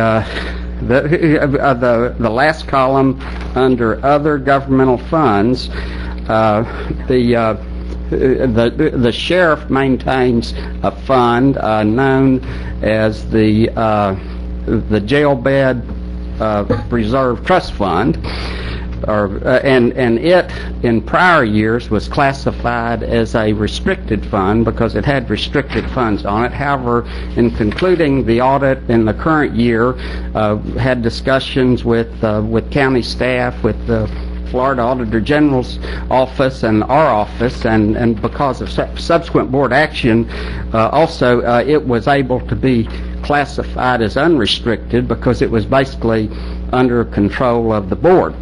So had that action not happened, the county would have been in a statutory financial emergency because of the general and road department fund. However, because that action took place, you were not in a financial emergency. However, when you look at the $901,000, that represents about 2% of all the governmental fund ongoing expenditure, so that's an extremely small reserve. Okay, and on page 24 is the revenue and expenditure statement, and these reflect the budget actions. There's not depreciation or anything in there. These are exactly how you maintain budgetary funds. For these funds, the total revenues for the year were $32,595,690. Total expenditures $39,748,469. Had some transfers in and out, and the bottom line in this year, these funds had expenditures in excess of revenue of $4,932,841. because you had capital, the projects happening, again, look at the first two columns. The general fund had excess expenditures of $1,020,320. Road department had excess expenditures of $632,757. So for those two funds, you spent about $1,650,000 more than the revenues were received. And as I've already heard discussion on that, commissioners are aware. And, I always tell, auditors are historians. We aren't a pro, a pre. And so it's a combination of of using fund balances in the budget originally, and then also not collecting revenues that were budgeted and not making adjustments during the years. And I'd say for the past 2 years that probably occurred. Okay, the other area are the enterprise funds that I mentioned. So if you look on page 26 is the balance sheet of the two enterprise funds, the sewer fund, the solid waste fund. Here you have substantial assets, the total $20,384,339, but substantially all those assets are in the plants and the infrastructure, which are not obviously spendable. The total liabilities, $5,813,807. So that you have substantial net assets, but again, the unrestricted net asset for the combined two funds is in the negative, in the red, $168,280. We go over to page 27 is the revenue and expense statement on the two funds, and you see that the sewer fund for the year, mainly because it received grants during the year, was positive $601,259, but the solid waste fund in operations before transfers was $401,968 negative operations, and in this fund, that's a cash loss because you collect money for the garbage and then you have it hauled and transported. So that's not depreciation. That's a pure cash loss. So for the year, it was negative $297,591, and it brought about that negative fund balance. Okay, so the county in both those categories of funds declined in this year. Okay, a note I like to, if everyone's interested in what is the total debt of the county, on page 51 is a table that shows of the debt for the governmental activities. The total is $7,307,999. Of that, $1.1 million is being paid and payable in the current year. The enterprise funds, the debt is $3,670,423. That's mainly related to the sewer system. $384,000 will be paid in the current year. Okay, so I've given you financial highlights, and I will now review quickly the single audit, the parts of the audit. On page 84 is our report regarding our audit procedures under the government auditing standards. Here we're required to look at not just financial numbers, but also general compliance and internal control over compliance in other areas. And it's a carryover finding for several years that still remains is the use of purchase orders. From reviewing expenditures, we still find that some purchase orders are signed and issued after the invoice date. So it's not as large as it used to be, but that still is an issue. On page 86 is our combined report on our audit procedures under the federal single audit requirements and state single audit requirements, and it has no findings or question costs. After it, beginning on page 88, is the grant schedule one thing, Wakulla is blessed with a lot of grants. For your size, you have a lot of grant activity. The federal grants for the year total $2,570,189 and cover about a page and a half. Equally with the state grants, they totaled $3,434,454. So you had a total of about $5.9 million in grants in this year. Had no question costs regarding those grants. Finally, on page 96 is the management letter, and the management letter is required by rules of the Auditor General. In the management letter, you include findings that are not material significant to the financial statements, but areas with which we wish to make you aware. Also, it has other required audit procedures in it. And this is a combined management letter, first for the board, and we look at the status of prior year findings and then any new findings.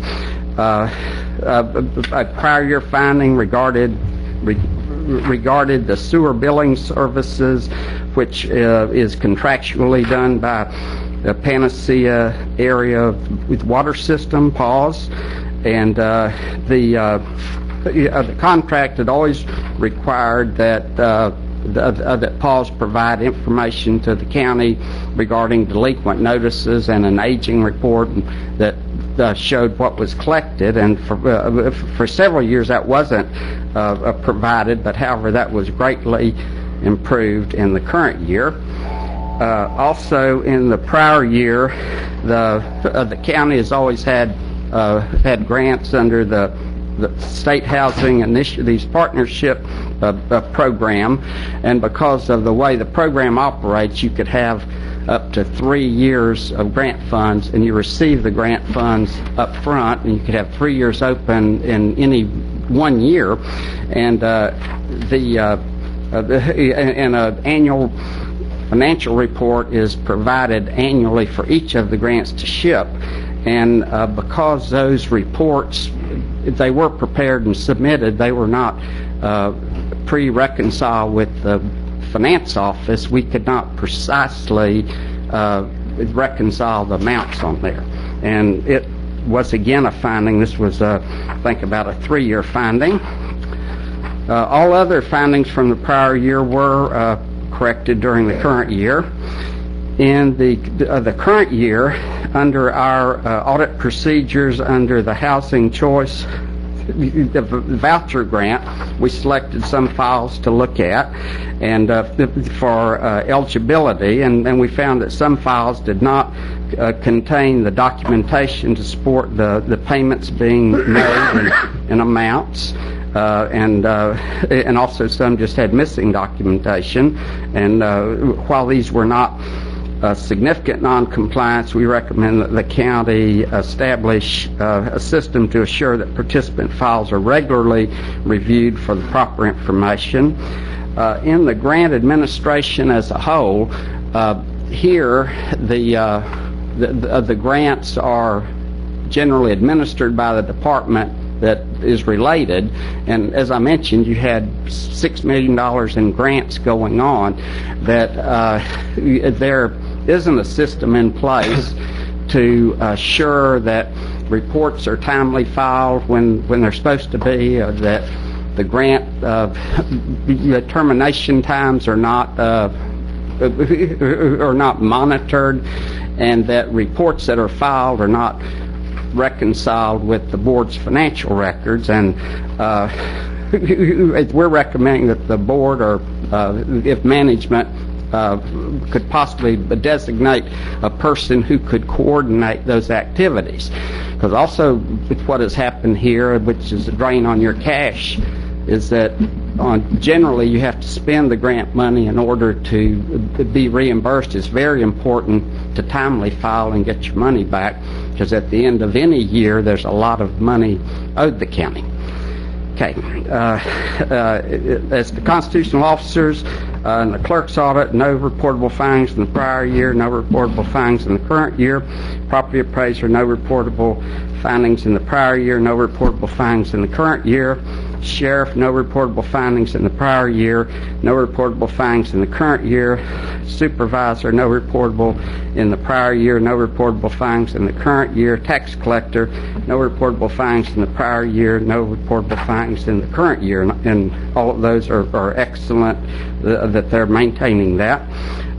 Required compliance areas that we address. The annual report filed with the state electronically is in agreement with the audited financial statements. The county properly invested public funds during the year. And here is, that I referenced earlier, you did not meet any of the conditions spelled out in Florida statutes for a financial emergency. And that's good.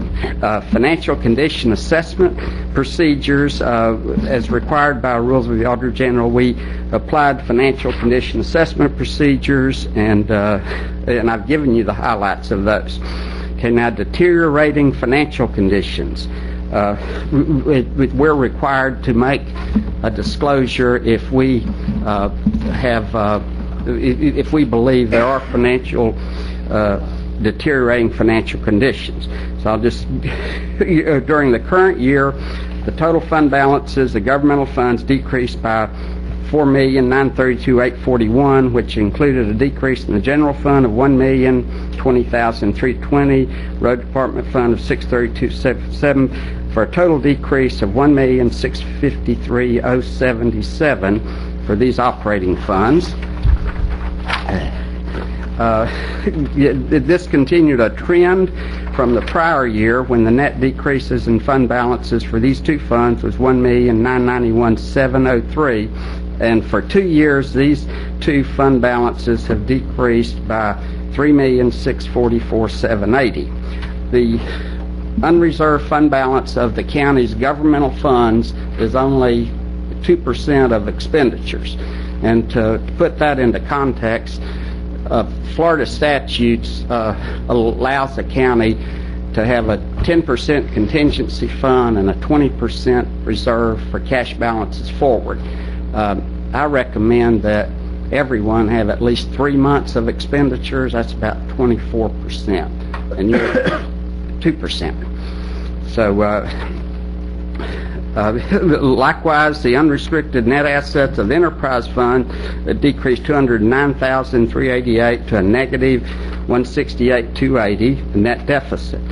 And it was substantially the result of the solid waste fund incurring a net loss of $297,591 for the year. It continued a downward trend from the prior year when the deficit was $500,111. Due to the fact that corrective actions of other resources have not been identified to reverse these deficits through last year, it is our conclusion that the county is experiencing deteriorating financial conditions as described in Section 10.5567 Rules of the Auditor General. Continuation of these deficits will likely cause the county to meet a condition described in Section 218.5031 Florida statutes that could result in a statutory financial emergency. One other item, as required by the clerk, complied with the budget certified by the Florida Clerk of Courts Operations Corporations and the performance standards developed and certified to Section 2825. Our audit did not disclose any further items that would be required to be reported under rules of the Auditor General. We reviewed this information with management, constitutional officers, and the chairman. And as always, we appreciate working with the county and the helpful assistance of everyone. Thank you. Well, not really, but go ahead. This is all very good. I'm sure you spent a lot of time on it, but I have a question. I was not aware of the depth of our financial position for the past 2 years until recently, and I'd like to ask you, what were the major factors that contributed to our current financial state, and how do you suggest we correct it? That's what all this is talking about. It is, yes, sir. If I had to, and again, an auditor's a historian, you're looking, I would say that not the budgeting recurring revenues with recurring expenditures, i.e. using fund balance to balance the budget, is one measure, and the other measure is when actual revenues were not meeting the budget amounts, or when expenditures were needed in excess of the budgeted amounts, a corrective action did not occur. Overall, it does not seem like it was a spending issue, and I think I heard someone say that.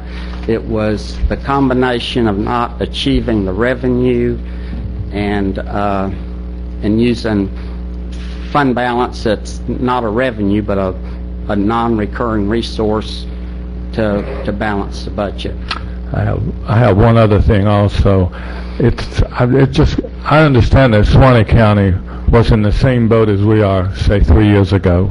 And how did they get out of their mess? Okay, Suwannee, it was honestly about 6 or 7 years ago, and they were in a similar situation. They were spending more than they were bringing in, and they did a combination, I'd have to say, of everyone working together. And I know in that instance, the budget had been under I think the county administrator or county coordinator. I can't remember what the position was called. They transferred it back to the clerk, and they all worked together, and I think they raised their millage some, and they made a goal of building back reserves. And I think we've worked with Suwannee County for about 10 or 12 years, so we saw when they weren't doing good, and they're doing very well now. I assume that 6 or 7 years ago would mean it was in what we fondly remember, or maybe not so fondly, is the time of increasing property values instead of decreasing. And my only comment is, we've got the tools to fix this. We just need to have the political intestinal fortitude to do it. That's it. That's true. I have another statement when we finish, but I'll... Well, go ahead. No. I'm on a roll now. Well, Mike says I'm on a roll. Well, I'm going to really get rolling down the hill now. My comment is an army moves to the leadership of its general. And the general in this room is the chairman. It's not this chairman because this happened over the last 2 years. Before I'd ask, please not go down this road if you don't mind, sir. No offense. No offense. I take as much responsibility for this as anybody up here, and you want to blame it on me, that's fine. No, I didn't. I wasn't going there. But don't blame anybody. I mean, we're all in this together. All right? When the crap gets deep, we all got the same size boots on. All right? I just resent being here. Well, okay, you asked to be here, Mr. Moore. Nope, you got elected. I think you meant financially here, not physically here. Well, but we can fix it. I don't resent being here. I'm not proud of where we are, by no means. But in the end, we're going to fix it. We're already working hard to do that. I can tell you that. You know, I'm not going to ask the clerk or his assistant to come up and say anything, but I think they can attest to the fact that we're trying to turn the corner where we're working hard together, like you suggested, to try to fix it. And we're making cuts everywhere, and we're trying to build up the reserve as we speak, and we're doing that. I mean, I think the auditor recognizes that we're doing that. I think also, Mr. Chairman, the management letter findings for that current year have both been resolved pretty much. And we're talking, remember, he's a historian. He's talking about last year. We're in another year this year, and is it just as ugly? It was. We didn't catch it as early as we should have. Somebody should have been up here raising a red flag every meeting in our house, and that didn't happen. We're working on that, and I think we fixed that henceforth. And are we in the 11th hour? Yes, and we're going to get better. I'm telling you, we're going to fix this. We're going to come out of this. We're going to be another Suwannee County. I believe that. If we don't go with that kind of outlook and we just go with a defeated attitude, then we're going to be defeated. And I want us to get there from here, and I believe we can. And we're going to pay the bills. We're going to pay the bills through the end of this year. I've already told Greg James that we're going to meet, if it takes it weekly, which we're already doing pretty much. If it takes that to get through this fiscal year and build our fund balance back up And then we're going to have to make some hard decisions this coming fiscal year. And it's going to be making cuts in services that we don't want to do, like we talked about earlier, like Ms. Art suggested. And it's like you said, Mr. Merritt, it's going to take some intestinal fortitude on our part to make those hard decisions.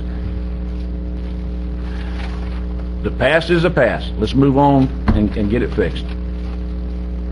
Thank you, sir. And I've got one more question, Yes, sir. a professional question for you. Do you suggest, and how many counties do have a line of credit, and should we have a line of credit, and explain to us what a line of credit is? Okay, a line of credit is a loan authorization that for X amount of money that you close the loan, but you draw funds only as you choose to draw them. Usually, it has the majority of them have a 1-year renewal, and it'll have various conditions on it that you might have to fully pay it back, and then it'll replenish or some portion of it.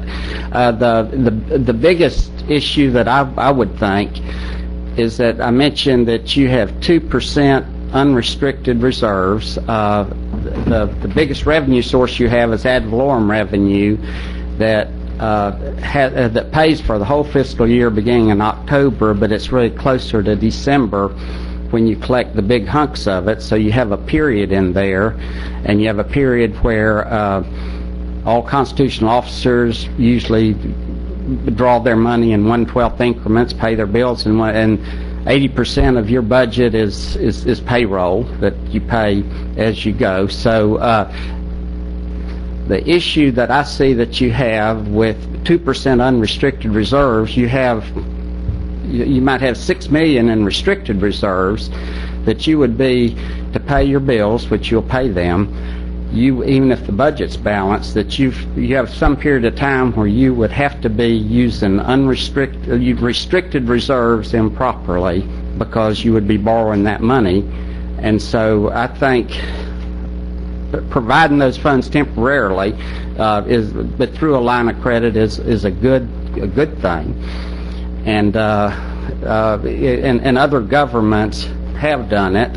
I work with 4 counties, and you earlier, you haven't had that need, but I would recommend it to anyone to meet that cash flow need. Which we would not need, of course, if we had a good fund balance. Yes. We would. And you would, and maybe as a short-term but I want to make rebuilding sure strategy. the public, I didn't understand all this until recently, quite honestly. I want to make sure the public and the board understands that yes, if we had adequate reserve, when we get to the August, September time frame, all of our taxes are in, and now all of our revenues are pretty much collected, and it's not abnormal for every county then to have to start borrowing money to spend down that cash reserve to meet the bills. Absolutely. But it gets replenished as soon as we start collecting the new fiscal year. I want to make sure the public understands that this is where everything starts to come down to a minimum. And then but if we have this line of credit, we borrow from it only to meet whatever's, we got to pay the bills. We got to pay the bills or we go defunct. And then as soon as October, November comes, we replenish that right back. It's a net effect of zero in the end. We're not just borrowing money willy-nilly to pay bills, but this is not abnormal for any county to have to do that. Can I explain it in a self-employed person's point of view? If you're a contractor or whatever, engineer, you build houses, you know you're going to get not a big paycheck, but you're going to get a draw a month from now.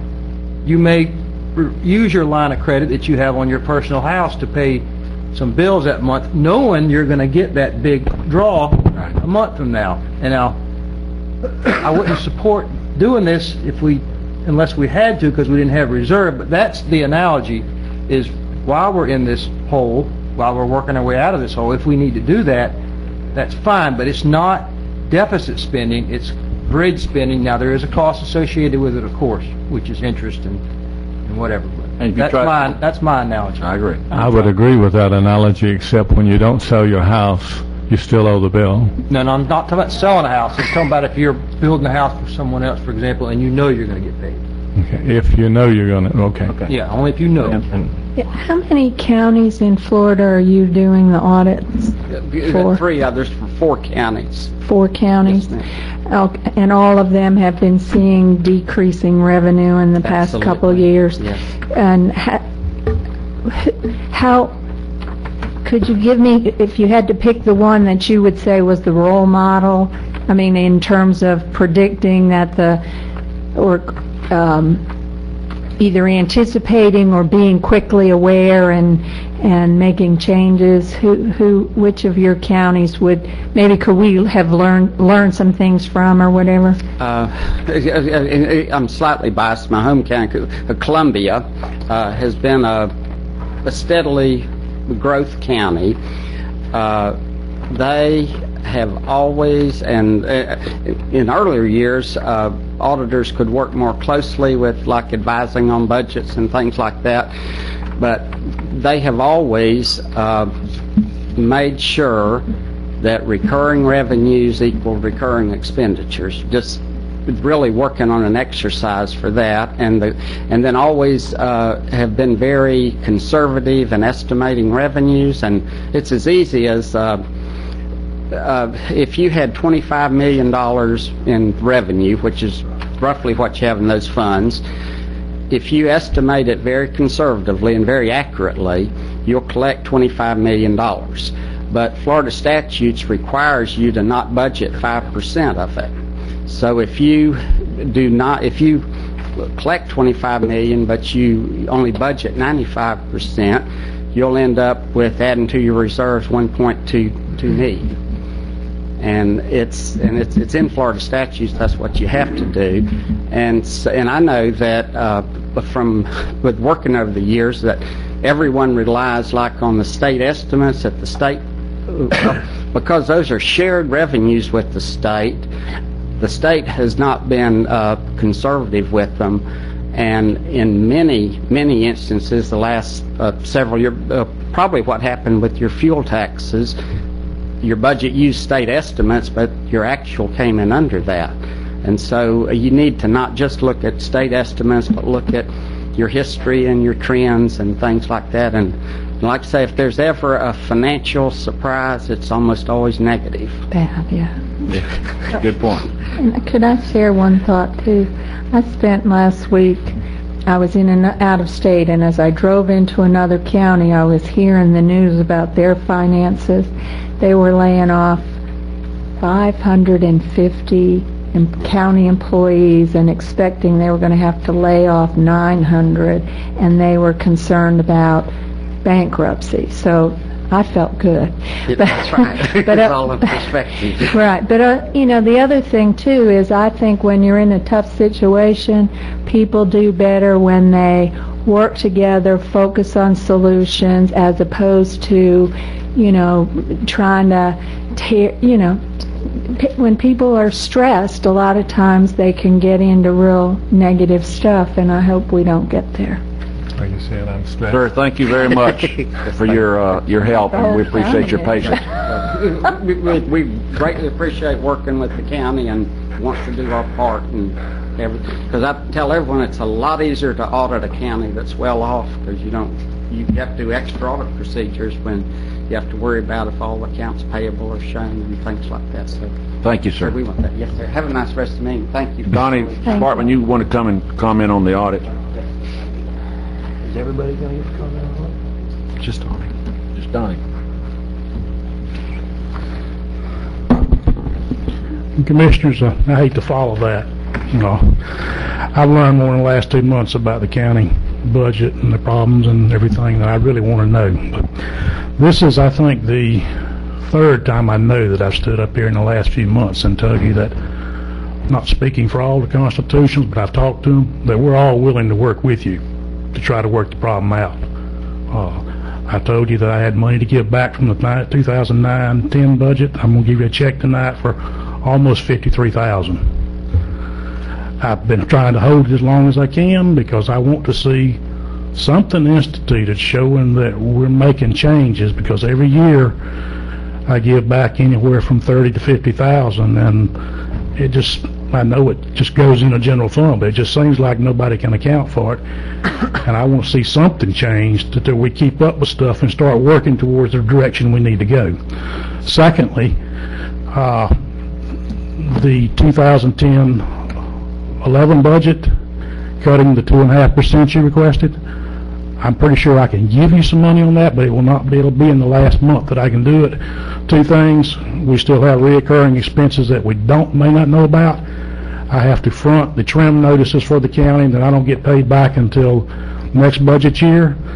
Just this week I had to fix the air conditioner. So it's not my air conditioner, it's your air conditioner, but y'all don't have any money to fix it with. So those are things that, money I could have given back, but I've got to spend it to fix things, to keep things going.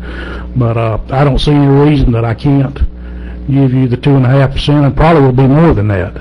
But we make a little money each year, and we try to be as very conservative, and I guess the tight ride wad is the best way to put it, but I realize whose money it is.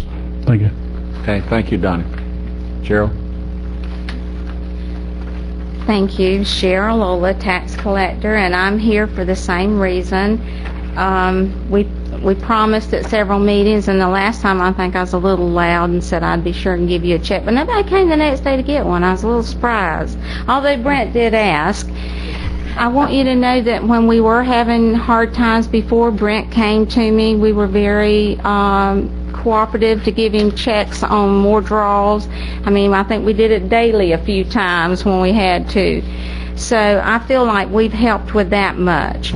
And I'll continue to do so. And also, you know, last year we added the driver's license. I was very proud of that. I pretty much guaranteed you $31,000 on the driver's license.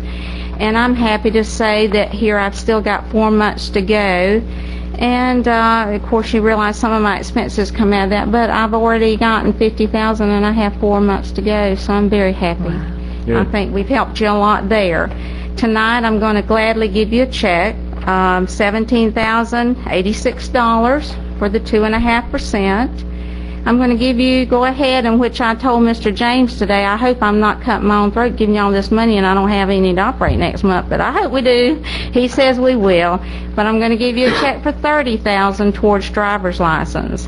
I also, like Donnie, had expenses like $713 to fix the air conditioner for this room, which also cools the back part of my storage. I had a $100 electrical and an air conditioner fee day before, the last day last week, motor burned up on it. So that was $300, which I think is very reasonable. We have a fine person to do that. So in total today, I think I'm giving you $48,199, and along with Donnie's, I think that's $101,127.17. Maybe y'all will like us today. And and as the auditor said, ours came out good. I think we have both done real good to stay within our bounds, and I feel certain by the end we'll have a little bit more. But I hope we've done a job good for you, and you'll feel that way. Cheryl, can I ask you how we're doing on the tax deeds? I mean, things are fine. They're doing really good. They all got purchased up. We should have a story in the paper this round, I think. But they all sold, and they made good rates. Everybody's happy. So we don't have any except the normal ones, $100 or less, that are struck off to the county. We had less this year than last year, surprisingly. And we've had quite a few. I had delinquent taxes, one for like $63,000 the other day come in. So, you know, it's looking real good. But, of course, we've already gotten that money. It's just reimbursing the people that had paid those. But I mean, they're doing good. I'm very happy, and I'm working with people, some that can't. I allow them to make me payments until they can. That's an option I have. And so, you know, I don't want anyone to lose their home when they can't pay their taxes. And we're signing more people up, which I hope they'll realize you can make quarterly payments. But of course, here we passed May. I'm so close to the date I probably could have, but a lot more people are signing up for that, so they don't have that big chunk at the end. But I think we're doing real good on the collections. Thank you. I wanted to make sure the public, I didn't realize it till the other day when I signed a check to pay for those delinquent tax that has to be advertised in the paper. Yeah. And our paper does a good job. I mean, their cost is much less, but I think it was around $56,000 that we paid just to advertise those delinquent tax notices. So that comes out of the general fund, guys. Yeah. It hurts us when people don't But we pay their collect taxes on it time. back now, you know, we do. In the long haul, Well, we do. we hope to, Yeah, and in most cases we do. I'm just saying that that's Yes. another cost to doing business, and understand it. Yes. We pay that. it gets So- charged off to the people, you know, on their tax bill, so they have to pay. We thank y'all. We thank all the constitutional officers, and we're Donnie. I hear what you're saying about it being identified where it goes, and I agree, and we're going to do that. And I wish these were made out to me personally, but they're not, and I'll make sure they get in the right place. Thank you, Cheryl. Thank you, sir. I would like to say something, Mr. Mike, if I may. I went to see Cheryl after the last meeting to tell her I appreciate her concern, and her people couldn't find her because she was in the bathroom cleaning the bathroom. So she cleans her own office, and I found her, well, I didn't go into the bathroom, but they tell me she was cleaning the bathroom. So how can you do better than that? If we may, at this point, I don't know if this is an appropriate place to do it. Can we entertain a motion to do that line of credit here, since we're on this item of business? Or should we do it later? You added it to your... I added it to the agenda. items. You can... Can we dispose of it now? Sure. I'd entertain a motion to do that. I think it's necessary. Any stipulations on how much, or who's going to negotiate the interest rate, or? I think you're going to put it out. I mean, the clerk would, I believe... Clerk told me an amount. Greg, or Brent, can you tell me the number? Y'all told me a number the other day. I don't remember what that number was. Please come to the mic. Brent Durley don't like mics. Now don't start your CPA talk. Just I really think what we're looking for is, you know, as much as we would need for a couple months. What's that number? You remember? It's probably $2 billion. Okay. I don't know if that's going to fly with the banks, because, you know, banks have learned a lot over the last few years, and you know, they're going to be looking at the reserves of the county and they're going to be looking for revenue pledge and that type of thing. But $2 to $3 million is what it needs to be. So y'all need to set a number you want it to be at. If you don't want to do this, that's fine too. I'm suggesting, because the auditor recommended it when we debriefed the other day. He strongly recommended that we do it. Brent suggested that we do it. Greg suggested that we do it. Do you mind if I look in, I mean, can we wait till next meeting maybe? I'd like to look into a little bit more, if that's all right. Yeah, that's fine. I'd like to talk to Greg and Brent. Okay. That's fine. What you would be doing is putting a solicitation on the streets for interested banks to send you back do that terms now and and not interest rates. approve it. And you're not approving an actual line of credit. You're approving staff and the clerk to go forward to solicit bank terms. I mean, I approve soliciting, picking up garbage from people's houses just to look at it, so I'll make a motion that we at least take a look at it. And get more informed. I suggest all of you get more informed about it. And then if it's not, you know, if we don't want to do it, that's fine. It's just, you know, it's a safety net. I think he was making a motion though, right? Yes. Yeah, motion to go ahead and Second? Do I hear a second? Second. Okay, we have a motion and a second. Any more discussion? It needs to be unanimous, correct? No. No? He added it to his agenda, actually. Yeah. Okay, cool. All for the motion? Aye. Aye. Opposed? Aye. Okay, motion carries 4-1. Now, while we're on this, I want to ask one more thing, that we consider, maybe not at this meeting, but bring it back to the next meeting, because something that was said tonight concerns me. I'd like to see all requisitions go through one person. I think that's a way to rein in some of the spending and having a record of the spending, so that, I mean, no bigger than we are. I think one person can handle that job. I think all departments ought to go, all those requisitions ought to come to one person, rather than this willy-nilly signing out Under administration? requisitions. Yes. One person needs to control that. I would be glad to move to have staff bring back an item explaining who it would be. And Okay, I mean, that was one of the hits we got on the audit, and I think we need to fix it. And I think the way to fix it is to get it under one person. I know that's going to be painful. It may take a few more days to get a part or a piece that you need to work with, and in the end, I just think that's the way to do it. Mr. Chairman, if I may say, at the next agenda that we have, I'm going to have an agenda item to move Office of Management and Budget over to the clerk. Okay? But we still need to have somebody controlling all the requisitions in that. Yeah. Move to have staff bring back an item looking to implement the suggested change at the next meeting. Okay. I hear a second. Second. Okay. Any more discussion? All for the motion? Aye. Opposed? Motion carries. Thank y'all. And these are the steps we got to take, guys. It is baby steps one at a time, and I know it's going to be uncomfortable, but we got to do it, and we got to rein in all the spending and accountability, and it's just going to it's going to be a slow process, but we got to do it.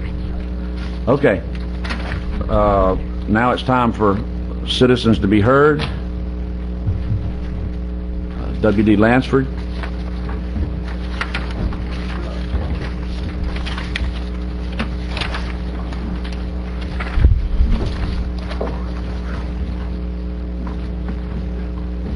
Sitting there and getting up real quick, it sort of works on you. Dave Lansford, Panacea. I thought I'd bring something for you all to mull over. We've all heard of Black Pride and Asian Pride and all that sort of thing. Well, how about some white pride? Let me explain what I'm talking about here. Consider this. There were a bunch of old white guys that got together, wrote some documents, and those documents we live by today. There were no color other than white. There were no women. Mr. Chairman? All of that's changed. A little over the line. No, because what I'm doing is reading the Constitution, and you have to remember... No, you need to read the Constitution and stop talking about race. Oh, okay, well, I'm sorry, I Quote the Constitution, didn't mean sir, that. and move on. Okay. Congress shall make no law respecting an establishment of religion, or prohibiting the free exercise thereof, or abridging the freedom of speech, or of the press, or of the right of the people peaceably to assemble and to petition the government for redress of grievances. Now, the reason I bring that out is because recently there were two of the commissioners that wanted to restrict our freedom of speech. Commissioners, with the last breath I can carry, if I might, legally if I must, I will fight to the last breath for anyone to get up here and speak their opinion or any criticism or praise for this our local government. And folks, I'm serious. We should not do anything that jeopardizes this Amendment 1 of the Constitution. Thank you. Calvert Kessler.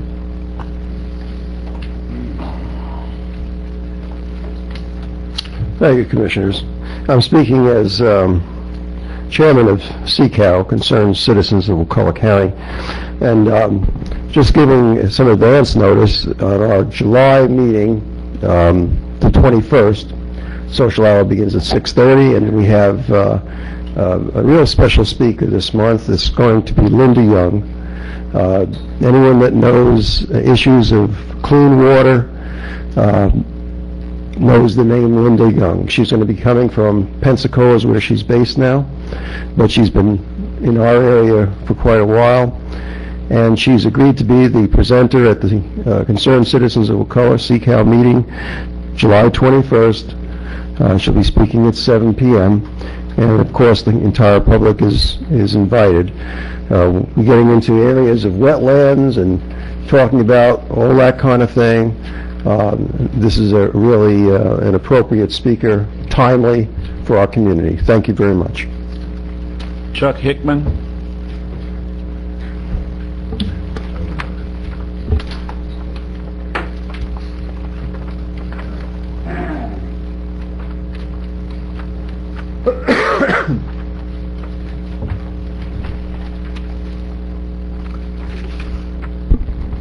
Chuck Hickman, 528 Hickorywood Drive. I've got 3 issues I would like to bring before you. First thing is, tonight you're talking about a line of credit. I worked for a company who had a very nice foreign line of credit, very nice domestic line of credit, and one bank sold out to another bank, and we did not meet their criteria. Therefore, they called the line on both of them. And I warn you that that can happen. That can happen so easy and so fast, it'll bury you. Second, I visited the landfill, as I'm sure some of you do from time to time. And when I was there, there was a large flatbed trailer in front of me. He went across the scales and was weighed. Now, yes, he was charged, but what perplexed me more than anything else was when he went to make his load dump, I noticed that it was all in clear plastic bags, and it was leaves, yard trash, that doesn't weigh very much. Now, I am aware in North Carolina, and I am aware in Ohio, you can dispose of yard trash, but you must do it in something that will decompose.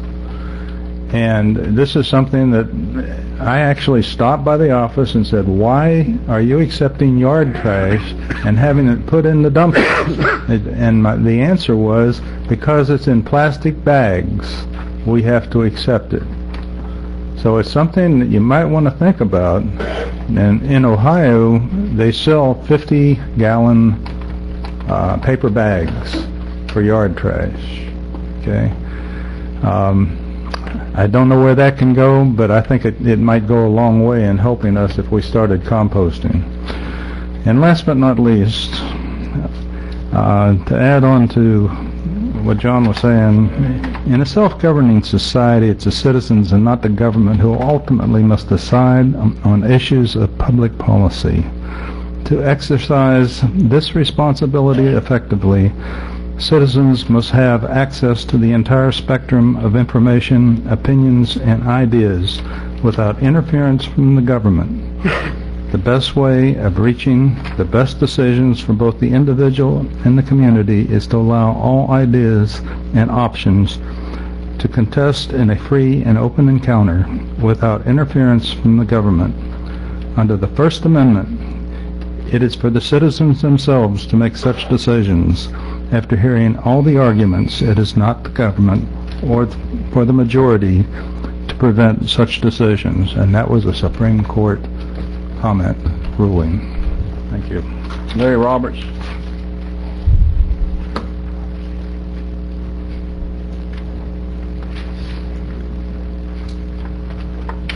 Larry Roberts, Hop Choppy. 2 quick items. One, previously, I realize it says here that during citizens to be heard, there's no exchange. You don't comment, I speak, and you just stare at me. I understand that. But on agenda items, my understanding was there would be some to and fro, some comments, questions answered, and whatnot. I think that's the way our policy is set up, or was set up. Would you check on that, sir, at some point in time? And I'm not going to say anything. I'm going to stare at you. Okay. Next item I have is, after hearing the auditor speak, I think that it might be a good idea to see if the county administrator of the Columbia County is available and hire him. Thank you. Renee Calhoun. She's hard. I'm going to go over down. Renee Calhoun, 211 Bettywood Circle. I'm concerned about the fact that at the last board meeting, one of you decided to get the ball rolling and started a process that will exclude citizen input at meetings. The last time a commissioner had an agenda item that would have outlawed PowerPoint presentations, residents of this county filled this chamber and voiced their outrage at being silenced, and in the end, the chairman even voted against his own agenda item. Denying us the right to speak because you don't like the way we say something is not in your job description. Denying us the right to speak because you don't like the facts that are being exposed is also not in your job description. I'm not the only resident that has gone to the board members in private and given you evidence that your staff is not following policies and procedures and that is even possibly breaking the law. And this board did nothing. In fact, one of you has made it clear that you throw evidence into the trash if you don't like what it says. I, for one, have sent emails and left messages that never get answered. Overall, this board does nothing until someone gets up to this podium and starts exposing the facts that are sometimes even hidden from you. And most of the time, it is hidden from the public. Each one of you is a representative for we the people. Many issues and lawsuits could have been avoided had you just listened to we the people and not ignored what was really going on. Limiting free speech is not what this county needs, so please think twice before you go forward with excluding citizen input. Hugh Taylor.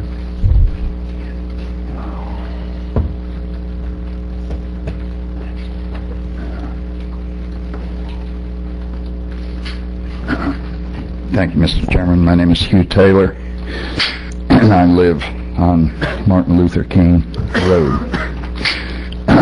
I got out of a sick bed this evening to come over because I'm incensed by Commissioner Moore's attempt to make a written statement against lack of leadership. For weeks now, Mr. Moore and his cronies have been itching to start a fight. Okay, Mr. Taylor, we have a decorum in our... I thought about that coming over. If you're not going to abide by it, I'm warning you now, just remember our decorum. And if you don't follow that, I'm going to ask you to sit down. What's the decorum? To be civil. I'm civil. No, sir, in my opinion, you're not. You're going to start directing comments like that, then you need to sit down. Well, here's what I have to say.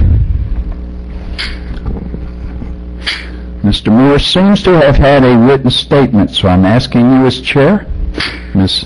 Encinosa as the parliamentarian, and Mr. Barden as the custodian of the record, to take possession of Mr. Moore's tablet, his work product, and all his notes so that I can look at them tomorrow, and that I'm in here on TV because I don't want him to disappear like the last letter I requested that Mr. Moore said he wrote that somehow disappeared and did not exist.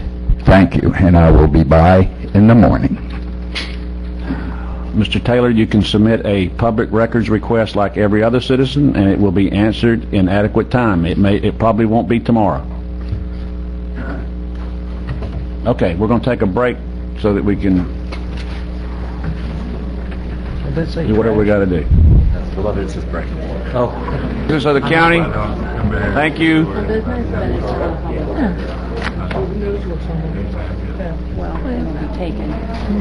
It come to my attention during the break that we also, on the consent agenda, we need to pull item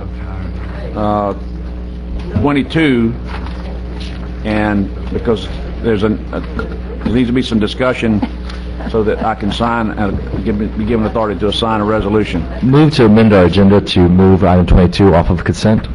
Okay, Doug. Second. All for the motion? Aye. Aye. Motion carries. Thank you. All right, now we need to approve the consent agenda less items 8, 9, and 22. Motion to approve consent agenda less 8, what? 8, 9, and 22. 8, 9, 22. Second. All for the motion? Aye. Opposed? Motion carries. And now we'll hear item 8. Want me to take it, Commissioner? I pulled it, but I just wanted to have staff, I had some citizens ask some questions, so I want staff to go over it. Okay. Did you pull 8 or did you pull Wait, no, 9? Oh, you're right. Who pulled 8? I believe I pulled. Sorry. That's all right. You could have done that. I think Mr. Ben has something that he would like to say. Okay. So I think we should hear Mr. Okay, Ben. but before we start, let's bring us up to speed where we are with this process, and then Ben can make his complaint. Okay, Commissioner, this is the first of many ITBs, hopefully, that will be released for the Clockney Bay Trail project. This is for Phase 1. There was 5 bidders, 2 qualified to win the bid, 2 qualified in the bidding process. The winner was C.W. Roberts. His bid was $499,463. I don't know is there more you want me to go into detail about? I can talk about the bid process. Explain the process and how we got to where we are, and the fact that they got.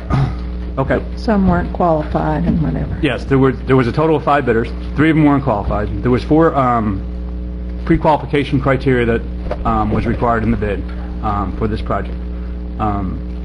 As I said, there was 5 bidders. 3 of them met all 4 of those qualifications, and 2 of them met all 4 of those qualifications, and those are the ones that are presented in the item tonight, with C.W. Roberts being the lowest bidder, qualified bidder. Okay, explain that when we had the bid opening, that process, and then how that was sent on for further verification by the engineers. And usually in these type situations, we open the bids, we record who was there, the amount that they bid, and then we forward the bids on to the engineer to qualify the bidders to make sure that they meet all the qualifications outlined in the bid. That was done. Kimley Horn is the engineer on this project. They qualified 2 of the 5 bidders, as outlined in the agenda item, and they're here if you have any questions for them. Okay. Ben? Explain yours. I'm sorry, go ahead. Chair, I just want to say, I want to try to avoid this becoming sort of an ad hoc bid protest. So, I mean, it's fine to hear him. I don't want it to be taken as a bid protest, though there are outlined procedures for filing formal bid protests, and this does not trigger those procedures. Just wanted to clarify that. Okay, should he speak or not? He can speak, but I just want you to know that this is not a bid protest. My name is Ben Withers. I'm a local contractor here in Wakulla County. I submitted a bid on this Clockney Bay Trail Phase 1. My bid is approximately $130,000 less than C.W. Roberts' bid. I submitted everything that they asked for. They asked for 4 qualifications from DOT in a DOT letter, which we submitted. They're checked off on page 1 of 4. FDOT says that you shall have a drainage category, a flexible paving, a grading category, and hot plant mix bituminous course certification in order to bid this project. I have a subcontractor who is PV & Sons, who has an asphalt plant, and they signed in on with me as a contractor on this job, as well as myself as the hot asphalt plant supplier. So I have met all 4 conditions that these people are trying to tell me that I have not met, and I did fail to send DOT certification from PV & Sons, the certificate, that I didn't have it enclosed in this package, but it's a minor informality, and I immediately, once I knew about it, I brought it to the county. And under Section 4.1 in the bidding documents, this county has every right to waive any informalities or things that are not quite, and to negotiate with the responsive bidder, lowest responsive bidder, and that's me. And I have 30 local employees that live here. We work in Wakulla County. As you guys know, we're trying to put people to work. It's very tough out here, and we need this job, and we've met these requirements. Now, I spoke to the engineer, John Sewell. I don't know if he's here. I haven't met him. Hey, John. I spoke to him, and he said this issue was more of a local issue at the time. He hoped a local contractor maybe got the job, but that he didn't have the hot plant mixed bituminous course certification in the package. But you know, I provided that, and everybody knows that PV & Sons Sons is a DOT certified contractor. So I respectfully request that you guys consider making me the lowest responsive bidder and award the project to me. I also request that you don't move forward and waste $130,000 that this county needs. That's all I've heard tonight is about how we're spending our money. That $130,000 can be used to do other things in Wakulla County and to move these projects forward. So I'm asking you to reconsider the staff's position on this, and what really, and like you say, I'm not getting into he said, she said, but what's really got me upset is that Ms. Virginia Deacle and the staff said that the whole reason why I got excluded was because I didn't have this one little simple piece of paper from the DOT, and had it been in the package, it would be okay. And now she's turned that around to say, oh, well, you weren't the main contractor that had all four of these categories. Your subcontractor can't have that category, and that's not what these plans or specs say. So I just need your help. Thanks. Okay. John, do you mind coming up and answering a couple questions, points he made? Can this money be spent on other things in Wakulla County? No, it cannot. It's actually a federal enhancement grant that was received through the Department of Transportation. The funds basically are available for Phase 1 of the Ocklackney Bay Trail. However,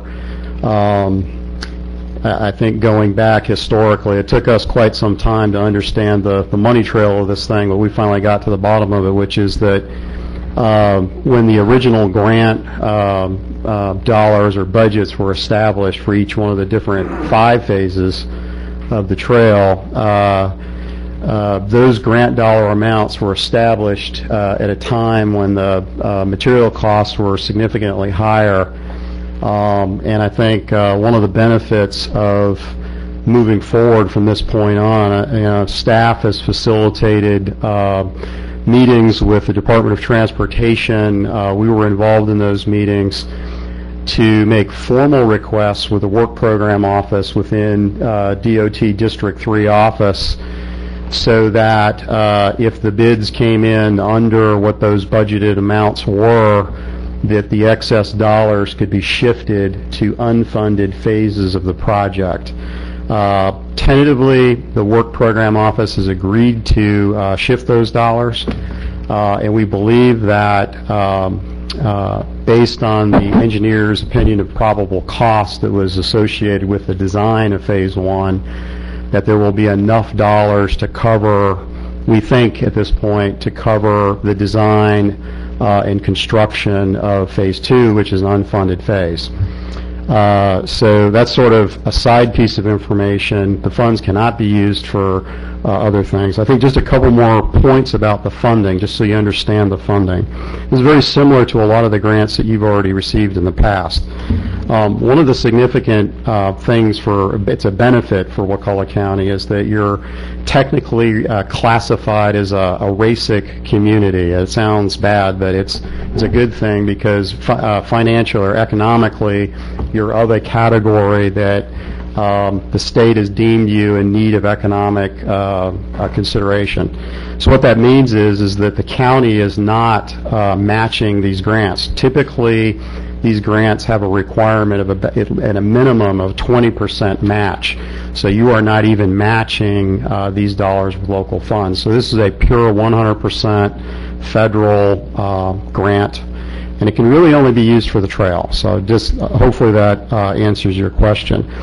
The other point is, as somebody mentioned, this is a 5-phase project. Phase 1 came first just because the preserve is involved with the funding related to Phase 4. We thought that one was going to happen first, but due to the agreement schedule, executing agreements related to the funding for construction, Phase 4 is lagging a little bit behind. We think Phase 4 is actually going to be advertised here within the next 30 days, depending on that review. Now, Phase 4 also is a funded project for construction. That one will be going out for bid here very soon. And then right after that, probably within a 6 to 8 month time frame, Phase 3 will be bid out. That one's currently in design. Survey's been completed on that. That's currently in design. So Phase 3 would be the next one after that. With the shift in dollars, Phase 2 will follow that. And who knows on Phase 5, we actually will, when it's appropriate, we'll make the request to shift excess dollars from Phase 4 to Phase 5, but we're not sure really how that's going to happen. I know I kind of went on a little bit more than what you asked, but I think it's relevant to your discussion in terms of understanding that funding. It's very limited how you can use it. It's specific just to this project. Okay. This is where we are. How we proceed. I mean, the correct way to do it is to approve this tonight, and appropriately is to let him do his. I just wanted a little more information about the determination of who was qualified. Yeah, I think we were provided with the bid package. It's the standard bid package that the county uses, and I think leading up to the advertisement, we actually were anticipating getting calls, questioning bid requirements. We clarified it with staff that, in fact, yes, the prime contractor had to be pre-qualified in all 4 of those categories. We specifically asked that question. We did receive phone calls from some contractors who asked that specific question. We told them, yes, you do have to be pre-qualified in all 4 of those categories. That was our understanding, and that was the interpretation of staff based on your past bid packages. And so my understanding is there probably were contractors who didn't submit based on that information. So, John, you said the prime contractor has to be certified in all 4 areas. Yes, and I would defer to staff on that question, but that's the information, that's what we were provided with. Okay. Heather, can you clarify? I believe that is the understanding as the bid documents are read.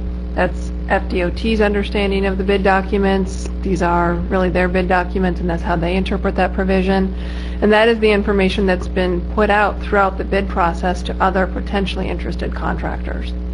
That it's the prime contractor, the person you would be entering into a contract with, who must hold the qualifications. I think in discussing it with DOT, because we went back and discussed it with them just to confirm it and verify it, their requirement is that you follow the local requirements, and that's what's in the LAP checklist.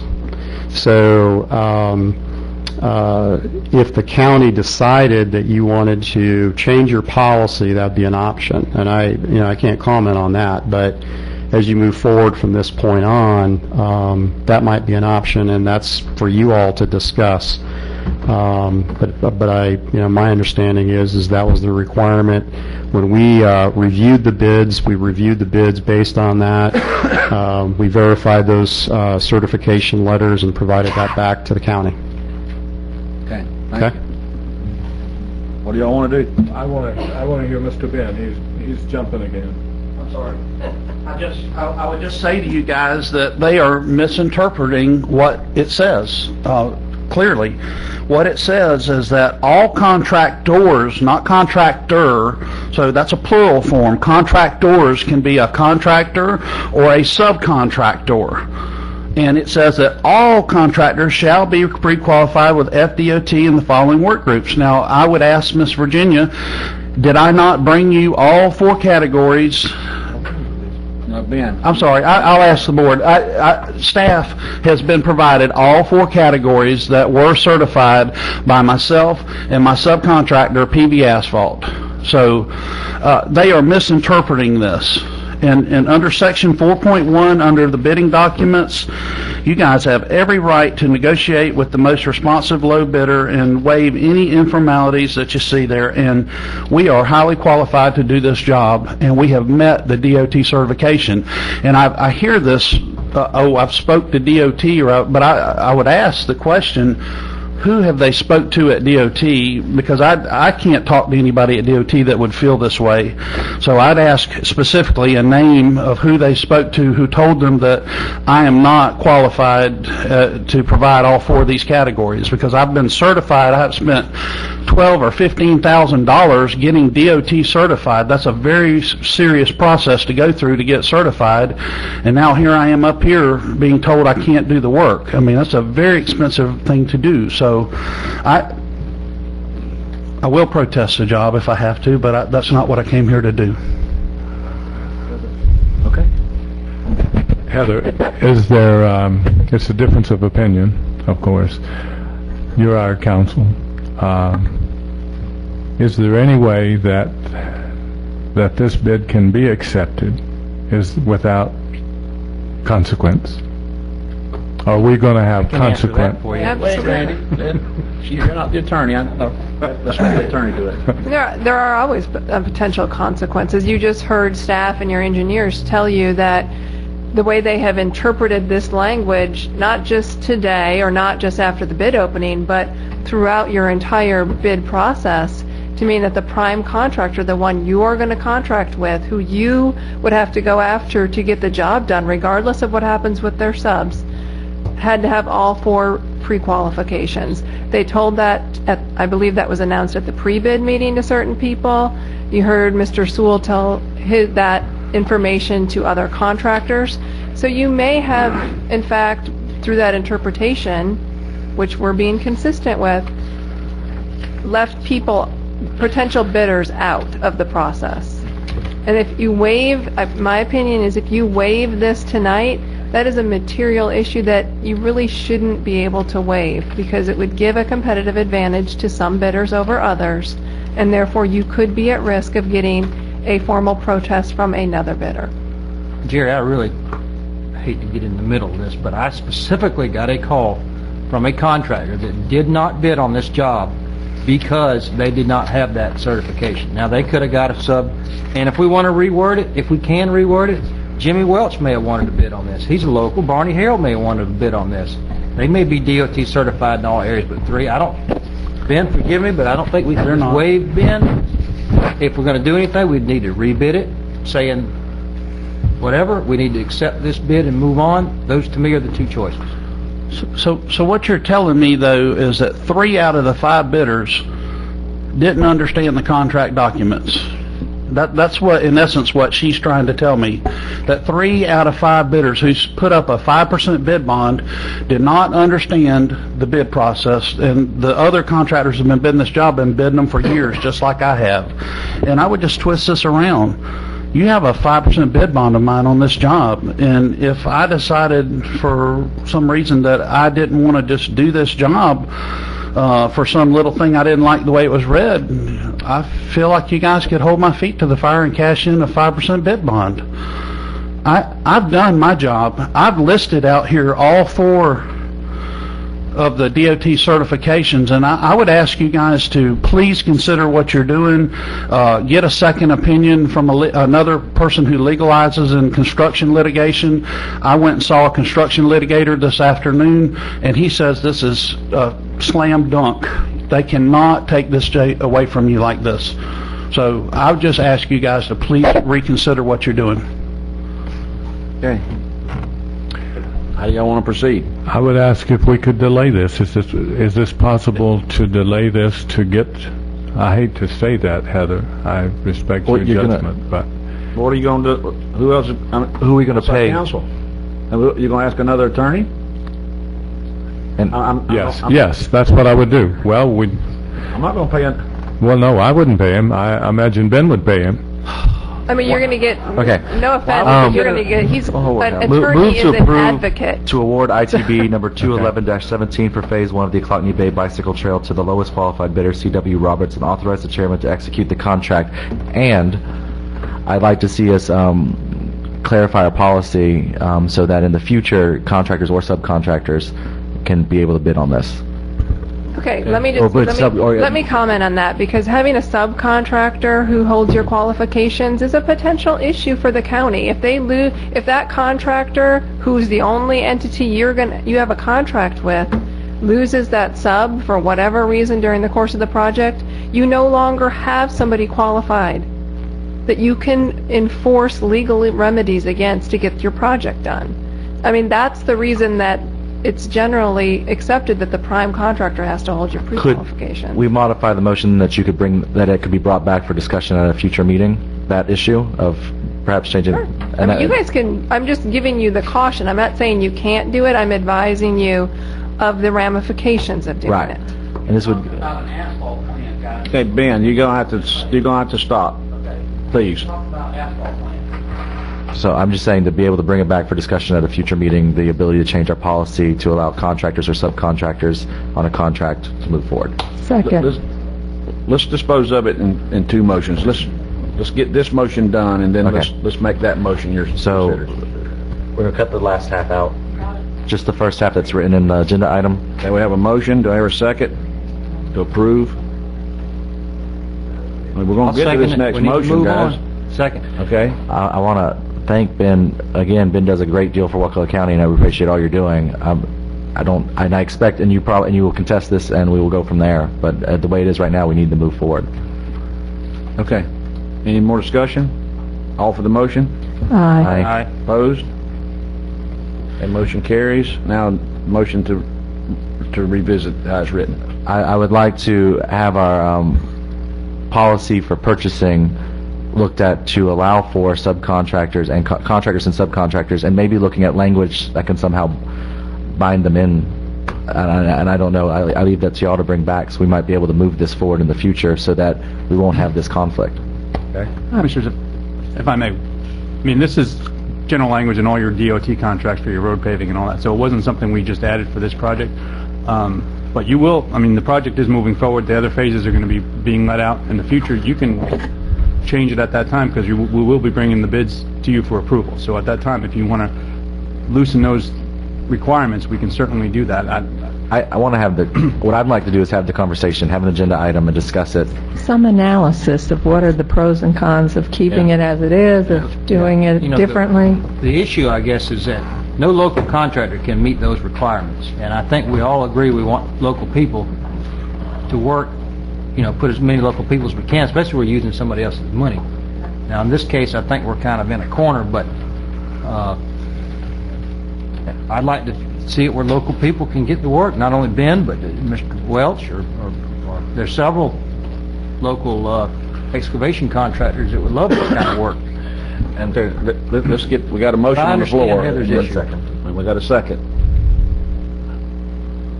Ben? I'm fixing to leave. I'm waiting for your vote, but I would just ask you, encourage you, if nothing else, you should rebid this project. But I consider this, if you guys vote to pass this, that this is my formal request, and I would follow it up in writing to the county administrator per the plans and specs tomorrow. Okay. But I really wish y'all would reconsider. This is the very thing that the county is doing that we don't need to be doing, is wasting tax dollars. Okay. Any more discussion? Lynn? All for the motion? Aye. Aye. Opposed? Motion carries. Item 9. I had some citizens reach out to me regarding item 9. I'd like to have staff just sort of go over it and update us.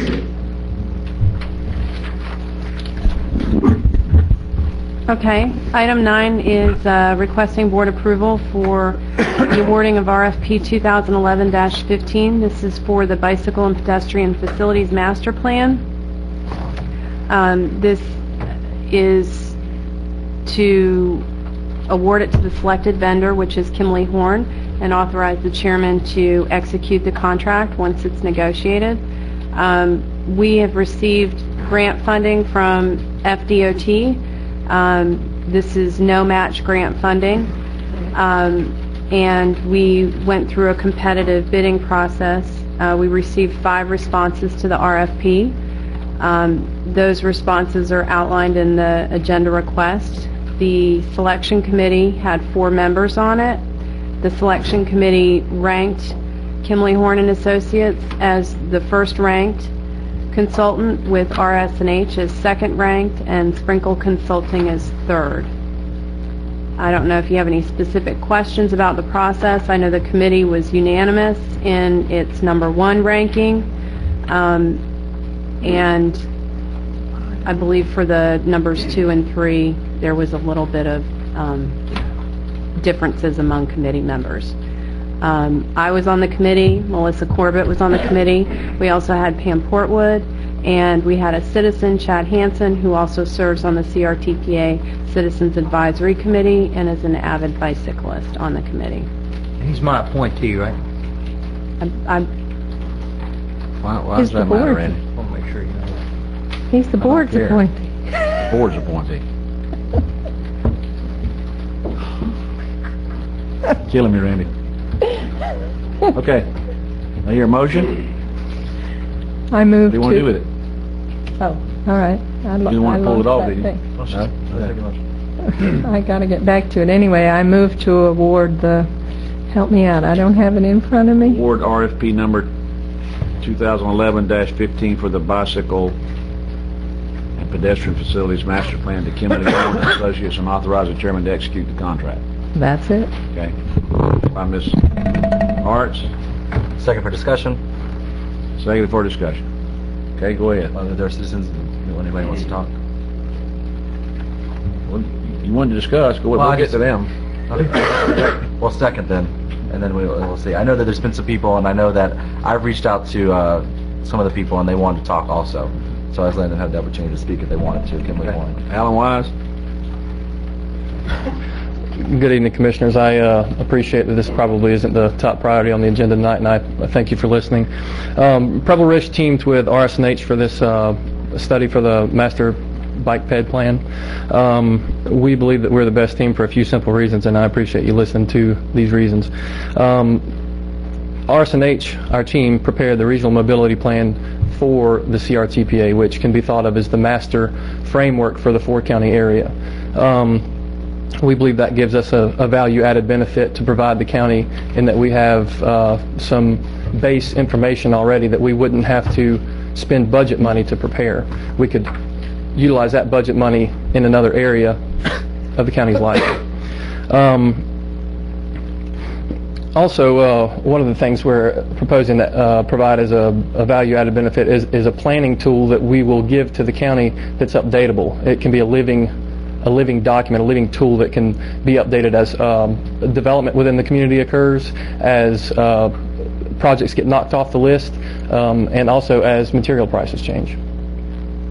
So in 10 years, you wouldn't have to worry about someone trying to come back and provide this again. This is something that you can update, staff can update as time progresses. Also, something I'd like to point out that the selection committee may not have considered is that we're a very present local entity. We give back. For the last 11 years, we've been giving back to the community every chance we got, and we do that in the form of fundraising, donating to fundraisers, whether they're for community organizations or for private individuals within the community that have needs. We also do that through no-charge consultation, and we utilize local businesses. We're local. We're not just in the area. We have an office located 3 blocks from here. I buy gas here. I buy a lot of gas. I buy lunch here. I buy dinner here. I have a Wakulla County business license. I'm very proud of that. I'm highly accessible. You guys know I'm here pretty much every commission meeting and most workshops. You won't have to drive to Tallahassee to talk with me.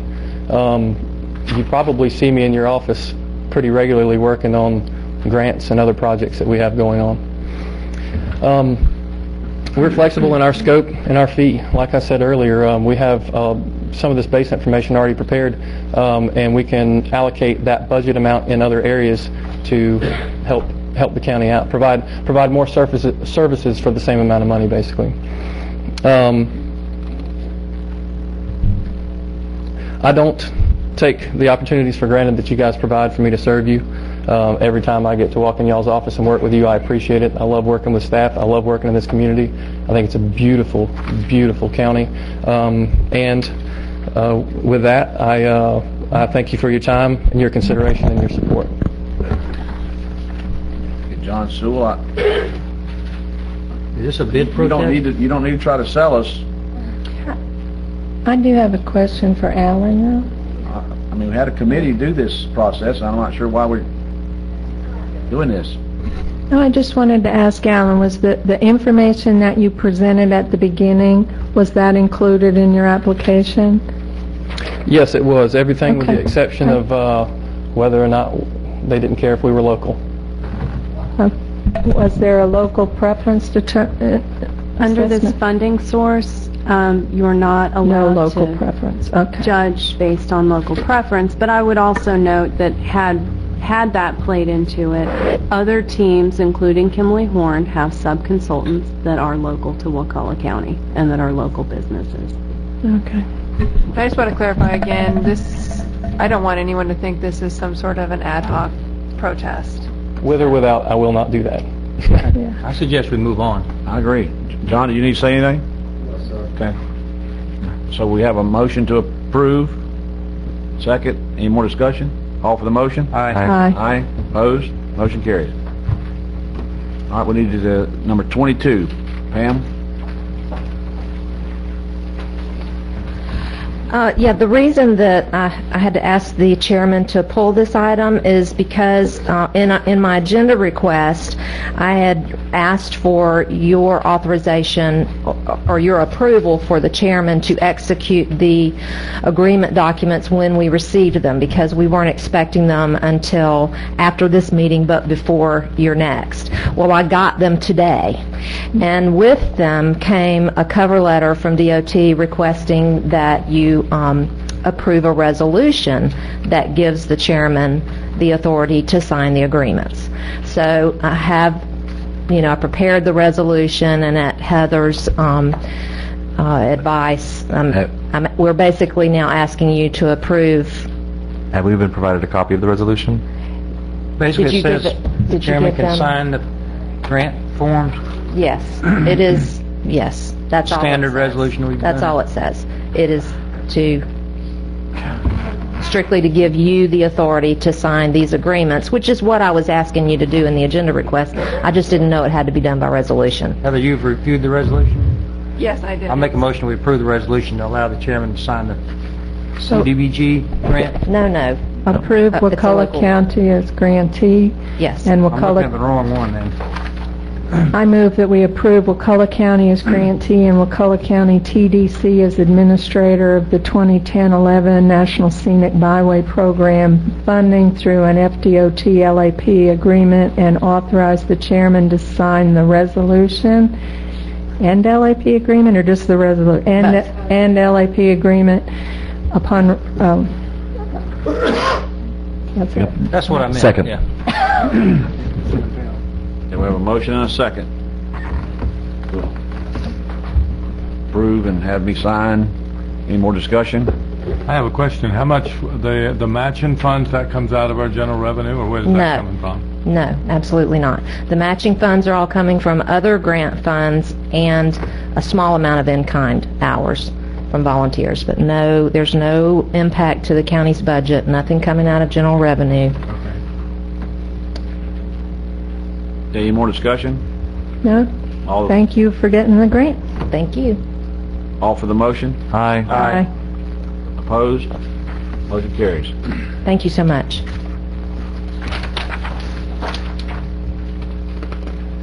Okay, we'll move on to general business.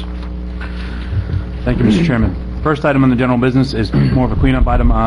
This request board ratification. Move to approve the ratification of the $65,000 emergency purchase for the Wakulla County Housing Trust Fund for replacement of door controls and intercom system in the jail facility. Second. Motion by Mr. Brock, second by Mr. Merritt. Any more discussion? All for the motion? Aye. Opposed? Motion carries. Item 23. Move to approve to accept the DACS mosquito control grant funds of $18,396.11 and approve we have to approve a $35,000 county match as proposed in the draft budget. We'll discuss. Second. Okay, I want to talk about this one. Yeah, we'll talk about it. Do you want to go over it more, Tim? Well, All right. What's Is that your pleasure? I can give you some history, Pat's here to talk about it as well. It's changed this year, hasn't it, Pat, with the amount that we, in the past, anyway, is our match the same as it's always been, but it's less from the state? Correct. Okay. Correct. This year, the Department of Agriculture has cut their amount in half. Now, Pat, when I ran it, and I'd like to forget those days, by the way, one of the best things I did was get mosquito control handed over to the health department. I think my budget was $38,000. Was that correct? When you were running it, the county's contribution was $40,000, and then the state gave $40,000. So I knew these numbers had It's dramatically reduced. Yes. It's dramatically reduced over the years. Every year we've reduced. Not much money to run. I know we could cut mosquito control if we wanted to. We'd save $35,000. Some people would love that. Some people hate malathion, but other people call and scream and want to be sprayed. So, well, they call and scream because we don't grade their roads. Where do we stop? This is those. You suggested a while ago we had intestinal fortitude to do it. I think we got to cut back somewhere, and this is that somewhere. How much of the No, you're too late. how much of the funding is for the larvicide preventive stuff, and how much of it is for the on-request spraying? Can you give me an idea? I can give you a rough ideas, and I'm sorry I didn't quite prepare for that type of question. We spend approximately between $6,000 and $10,000 on pesticides. By the way, we don't use malathion; we're using permethrin. But point's still there. I used to use malathion. Right. Hence why people don't smell that, have that smell anymore, and sometimes we get complaints that, you weren't here. No, it doesn't stink anymore. But the rest of the money goes for, and with the budget the way it is now, the Department of Health is giving you in-kind services of my services as your mosquito control director. You're paying basically for a clerk and a part-time sprayer, and all the rest of it goes toward the maintenance of the equipment, purchasing of the chemicals. But I didn't hear larvicide mentioned. Larvicide is under chemicals, ma'am. Okay, well, how much is the larvicide? I'm trying to get a handle. You said it was 6 to 10 for the permethrin. That's that's the stuff that's to kill the ones that are already to kill adults. That's an adult. It's referred to as an adulticide. The larvicide is a steroid we get, and currently we're still living off of free stuff. So we have free right now. I'm not having to purchase any of that. That will probably run out mid to late summer, and then we will have to purchase some. And I put that out for the lowest bid for what we can get. And of the staff time, is more of it spent putting out the larvicide, or is more of it spent doing the spraying? Adulticide. 90% of the time is adulticide. Okay. See, I think the larvicide is, and I've expressed this before, that's the more effective and the better approach, and it sounds like if we did cut the match, it would be mostly the adult spraying, which isn't so effective. Not to get into a drawn-out conversation about mosquito control, but the larvicide is very effective in urban areas where you have, known mosquito pond. But if you try to treat the pond behind Victor's, for example, which it's like 3 acres big, you'd need thousands of dollars of larvicide to treat one. And a lot of the calls are on the Wakulla River swamp, and I don't think anybody would like us going throwing larvicide out in the river swamp. That's, I don't know how many times I've had to be at the mysterious waters. I definitely don't want to cut our throat over there per se, but I will point out that at the funding level where we are the 4th lowest funded in the state of mosquito control districts, to give you a feel if you're like, well, how's everybody else doing? Well, we're the 4th lowest funding. We are spraying upon request. That's what we spray, and for adulticide, and we also larvicide upon request in known larvicide areas. But I will point out that our county, hopefully you all have realized this, we live in a very large swampy area. A lot of wet. And for us to effectively control mosquitoes here, it would be very difficult with larvicide and adulticide. It would be an enormous program. I'm not requesting that. I'm not suggesting that. I'm just saying that if you want a program, we're going to be able to run it for the amount of money you have there. If you cut the money, we'll run it for whatever you are willing to give us, but just realize it progressively goes down. Pat, if we approve this now, I think you and I spoke about this earlier. Is this a yes, draft number? And I guess once we hash things out, we can decide then You know, Yes. is this more important, or is something else more important? I mean, it's setting priorities is what it is. Randy, if I could, just to explain what he's talking about, the Department of Agriculture requires that we submit documents a couple times a year, and this is the first document we need, and it is basically a draft. You can change this in the future, but it's telling Department of Agriculture, it's us raising our hands saying, yeah, we want to be as part of the pot of money that we're going to receive that grant money. If you decided in the middle of the year, which I don't want you to do, but you could, you can change the amount of money. It is a matching grant, and you would always have to match the minimum amount there. If you chose not to do it, if you said, no, we don't want to do this, and you don't want the the chairman to sign the papers, we would not be able to get the money. If we decided later on, oh yeah, we decided we do want to do it, if I don't have this paperwork turned in by July 15th with a signature on it, we do not get the money. I would suggest we go ahead and approve it, and then all of us do some talking to constituents. I don't have my house sprayed, but I know a lot of people really want their house sprayed. So Right, but we also have lots of people telling us, cut, you know? Right. That's exactly right. It's another case of the state cutting and expecting us to pick up the tab, and I'm not going to approve it. I'm not going to vote for it. So I'll sign it, but I'm not going to vote for it. So even at a reduced amount, If we it's lose reduced amount, I think we ought to match what they're going to give The us, just state like we have in the money. past years. And we can say that now. All right, well then. I don't want to put off making these decisions. We got to I'm start gonna- making them now. What is our match? $18,396. Our match is $35,000. Right now it's $35,000, but we can make it $18,396. Yeah. Alan, are you willing to amend your motion?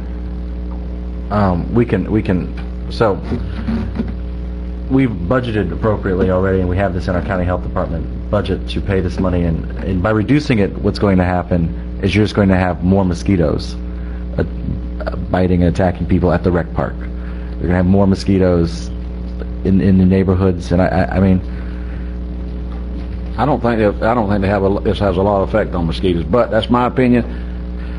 My opinion is let's match it for what it is. Okay, We have I'll got take to that cut as the budget, I'll guys. take that as a friendly amendment. And my second too friendly. stands with the amendment. So we, A motion and a second now to match the $18,396. Is that what you're saying? Do you have I I mean, think that's what he said. I do, yes, of course. This is our program. I can tell you this will result in us laying off a person, but that's a part of difficult times. We will run a program for you based on this, and we will try to draw funds that we have had in reserve for the program to get through the year and that kind of thing. But we understand. We want to do our part, and that's the way it is. This is for next budget year, right? Yes, sir. Not this year. Correct. No cutting this year. I mean, we don't have any cuts we can get this year, is what I should say. Okay, so that's the motion, Mr. Brock? Mm-hmm. We've made it. Okay, any more discussion? All for the motion? Aye. Aye. Opposed? No. Motion carries 4-1. Okay, moving right along. Item 12. Commissioner, item 12 is an application for reduction or forgiveness of a code enforcement lien, CEB number LR001. I'm going to let a code enforcement officer lead you through the item if I can, and open up for discussion. Before she comes up, is it appropriate for me to, I have a public announcement of a conflict of interest on this. I own this property. I tried since July of last year to get this lien waived when I got everything corrected before I even ran the primary, or won it. It didn't happen for whatever government reason. I think there wasn't a policy in place, and they were working on it, and whatever. But anyway, then I tried to get it done before I got sworn in. Didn't work. Luckily, I sold the house, and the gentleman that I sold it to agreed to petition the lien in his name, so there is a potential that he could give me a portion or all of this money back, because I took a pretty good loss on the house. So that's it. I won't be making any comments unless you have a question, and I won't be voting. Okay, I hear a motion. We have a code enforcement board? Now I need a motion to either approve it or not approve it. Well then, for discussion, move to approve. Okay. For discussion, to approve. Here a second. I second him. Okay. Okay, then we- tell us all you need to know. You guys, the board passed an ordinance in November 15th, 2010, allowing the code board to review and recommend liens that the code board imposes against properties for code violations, just solely as recommendation, but it comes before the county commission as approval. You have a copy of the ordinance, and on page 4, specifically it's section B3, there's factors that you would consider in reviewing the application, and it's A through I. I can go over each one of them with you. You just need to weigh in the nature of the violation. This is in regards to building code and FEMA. You need to take into consideration the severity of the violation. This does not pose a health or life safety risk.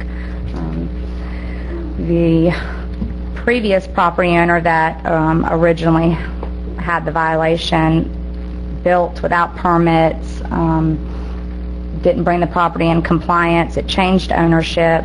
Between ownerships, that property owner brought the property into compliance. The fine stopped July 20th of 2010.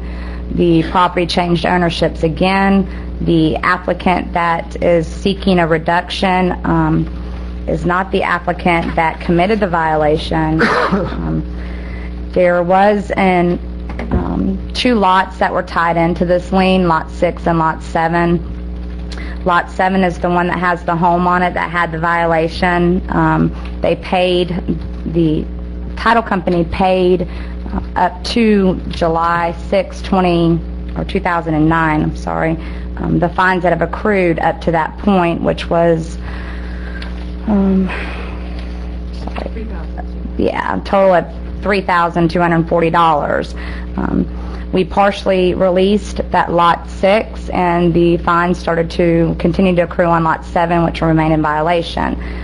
Once it was brought into compliance on July 20th, 2010, the total amount of fines due at this point is $3,790. It did go before the Code Enforcement Board at this June's hearing, and they voted to recommend reducing the lien to zero since the county has recouped its cost that's incurred and the property is in compliance, and the applicant is seeking its zero. So we've recovered our money. Yes, sir. Yes, ma'am. Okay. It's my understanding this money is set aside in the escrow account, is that correct? Okay. And so if we approve reducing the lien, then the money goes to you or to the current homeowner? He's agreed to give it to me. It goes to the current homeowner who will write a check to Randy. Okay. Well, Earl, at our last budget meeting, I talked about how we needed to increase code enforcement collections and we needed to increase EMS collections, and,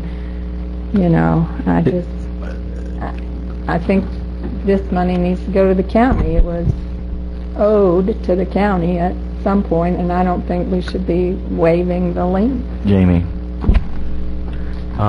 so when in this situation, when Commissioner Merritt purchased the property, there was already a problem, and he started acting immediately to fix it. To your understanding? Yes. Okay. The original owner was brought before the Code Enforcement Board. The board found him in violation, gave him a compliance date. Mm-hmm. He, from my understanding, just let it go, and it was going into foreclosure. Mm-hmm. The next owner, which is Commissioner Merritt, purchased the property, brought it into compliance, and is now, we were at the fines that have accrued from July 6, 2009 up to July 20th when it was brought into compliance of 2010. And those are a daily fine that is accrued up to what we are now at $3,700. Then it was sold again with the applicant is now the owner is seeking that we reduce it to zero since they did pay the $3,200 and released one of the lots. It's a little confusing. But. Well, the bottom line is our liens have no teeth. because they wouldn't be able to be passed from owner to owner. Somebody would have to pay it. That dog back up earlier, like Mr. Merritt, would have had to pay it before he could sell it, or the guy before him would have had to pay it before Randy could have bought it, and so on and so on. What is the precedence that we're... That's not accurate, actually. Well, I mean, a code enforcement lien, regardless of what you do today, can pass from owner to owner unless you have generally, if you have a bank or a mortgage insurer that's going to, unless they want it paid off. The way to enforce on a code enforcement lien is a foreclosure proceeding. And that's the way state law is set up, not anything unique to the situation. My question is, do we set a precedent if we do this tonight? That's all I'm concerned about, is the precedents that we set for the next person who has, or if we have any on file now and come in and say, wait, y'all did this last meeting, I want mine forgiven. I mean, each case, there's factors to weigh for each case. You have an ordinance that you've already adopted that outlines those factors, and they would all have to be looked at on a case-by-case basis. Could somebody come in and say, I have these exact same circumstances and I want it forgiven as well? Potentially, yes. And that's what I meant by if you wanted me to go over those factors for this particular case. The county did not spend any funds, which would be in favor of the applicant in this case. It's not a repeat violation, which would be in favor for the applicant in this case. Then you have the duration of the violation, which ultimately the owner brought it into compliance due to the change of ownership. The applicant that's seeking the reduction was aware of the lien and did receive notice of lien. So he did purchase the property knowing that there was a lien on file or recorded. Part of the policy for having a lien, and having a lien forgiveness ordinance like this on your books, is that really the goal of code enforcement is to bring property into compliance. And obviously you want to recover your costs, and you want to definitely recover costs if the county had to expend money to go out and correct a violation. That didn't happen here. But getting back to the policy of encouraging compliance, which is really what code enforcement is, I think one thing you would want to consider tonight is, we have an owner who bought the property, spent time and money to bring it into compliance, I guess hoping that they may get some consideration in getting the lien reduced. And if you don't want to ever reduce liens, then I would recommend let's repeal that ordinance, because otherwise if your message is, no, we don't care if you've gone to the extra effort and you've bought the property and you've expended your time and the money to bring it into compliance, which is our goal, but under no circumstances are we going to reduce code liens fines. That's fine. You guys can set that policy, but right now on your books you have it set up that it is an option. And I think having that as an option actually may encourage people to buy these properties and go out and clean them up and bring them into compliance, hoping that they may get some consideration from the board. And I'm not advocating one way or the other. I'm just the underlying policy and the message that we're sending. Yeah, I just would be more sympathetic kind of to that view if we weren't, cutting employees' salaries and all of that. Well, and the issue for what we're dealing with here is that the new owner took over and immediately started acting to rectify the problem and fix the problem. Mm-hmm. The fines from before were paid already, and the Code Enforcement Board has recommended waiving the fines. Yeah, and I put a lot of weight on the fact that Code Enforcement Board has recommended. I'm fine with it. I think I just wanted the question answered about the precedent setting, and it sounds like that's a good answer. And this is the first one that's before you guys tonight, and it's difficult. It's a unique situation. That's my luck. We have a motion to approve. Hopefully it'll be easier. Any more discussion? All for the motion? Aye. Opposed? Aye. Passes 3-1. One abstaining. Okay. Mm-hmm. Where are we at? I'm doing it. I'm just trying to get my computer to move. I would have a question on that other issue, if I may. Just a statement, maybe. Before you have the transfer of the property, can we not collect their liens? You know, Mr. Merritt brought it into It had to be- compliance. When I sold the property, the lien had to be escrow with Okay, title. all right. It did have to be paid off. It's just like when I had a lien against my house in Brook Okay, Forest I to got pay you. the road. I got you. You can't just pass it on to the next person unless they accept the lien, which I accepted it when I bought it as a foreclosure, knowing it was there.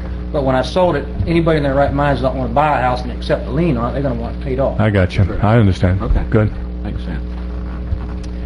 The next item is an informational update regarding the county's options on subdivision road acceptance.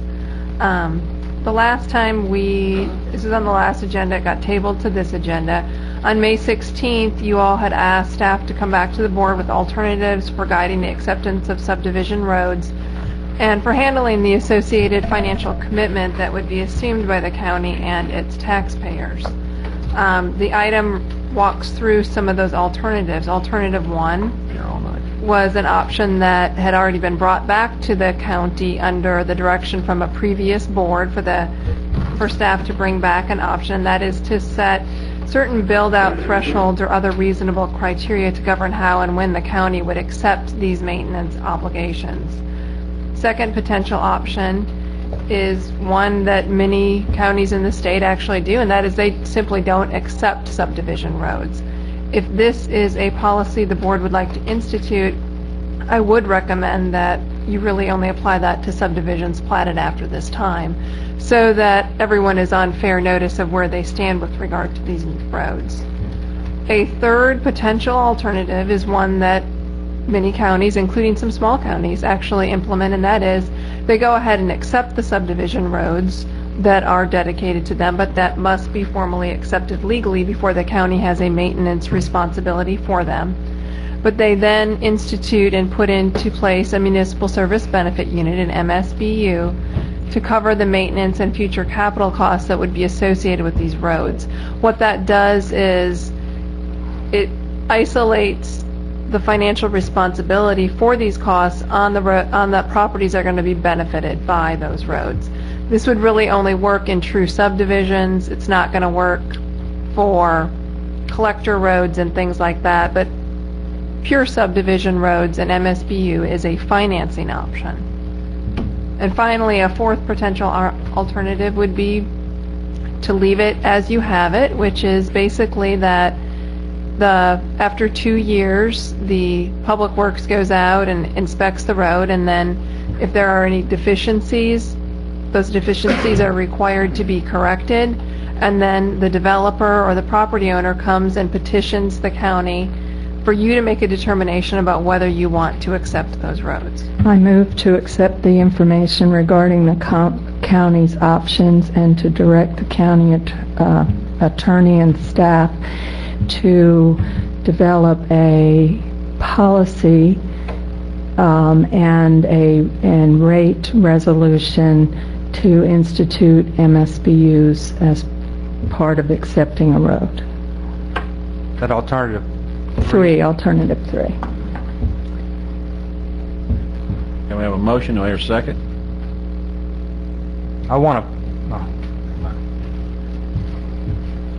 Okay, no second, so that motion dies for a lack of second. I hear a motion otherwise. May I make a motion?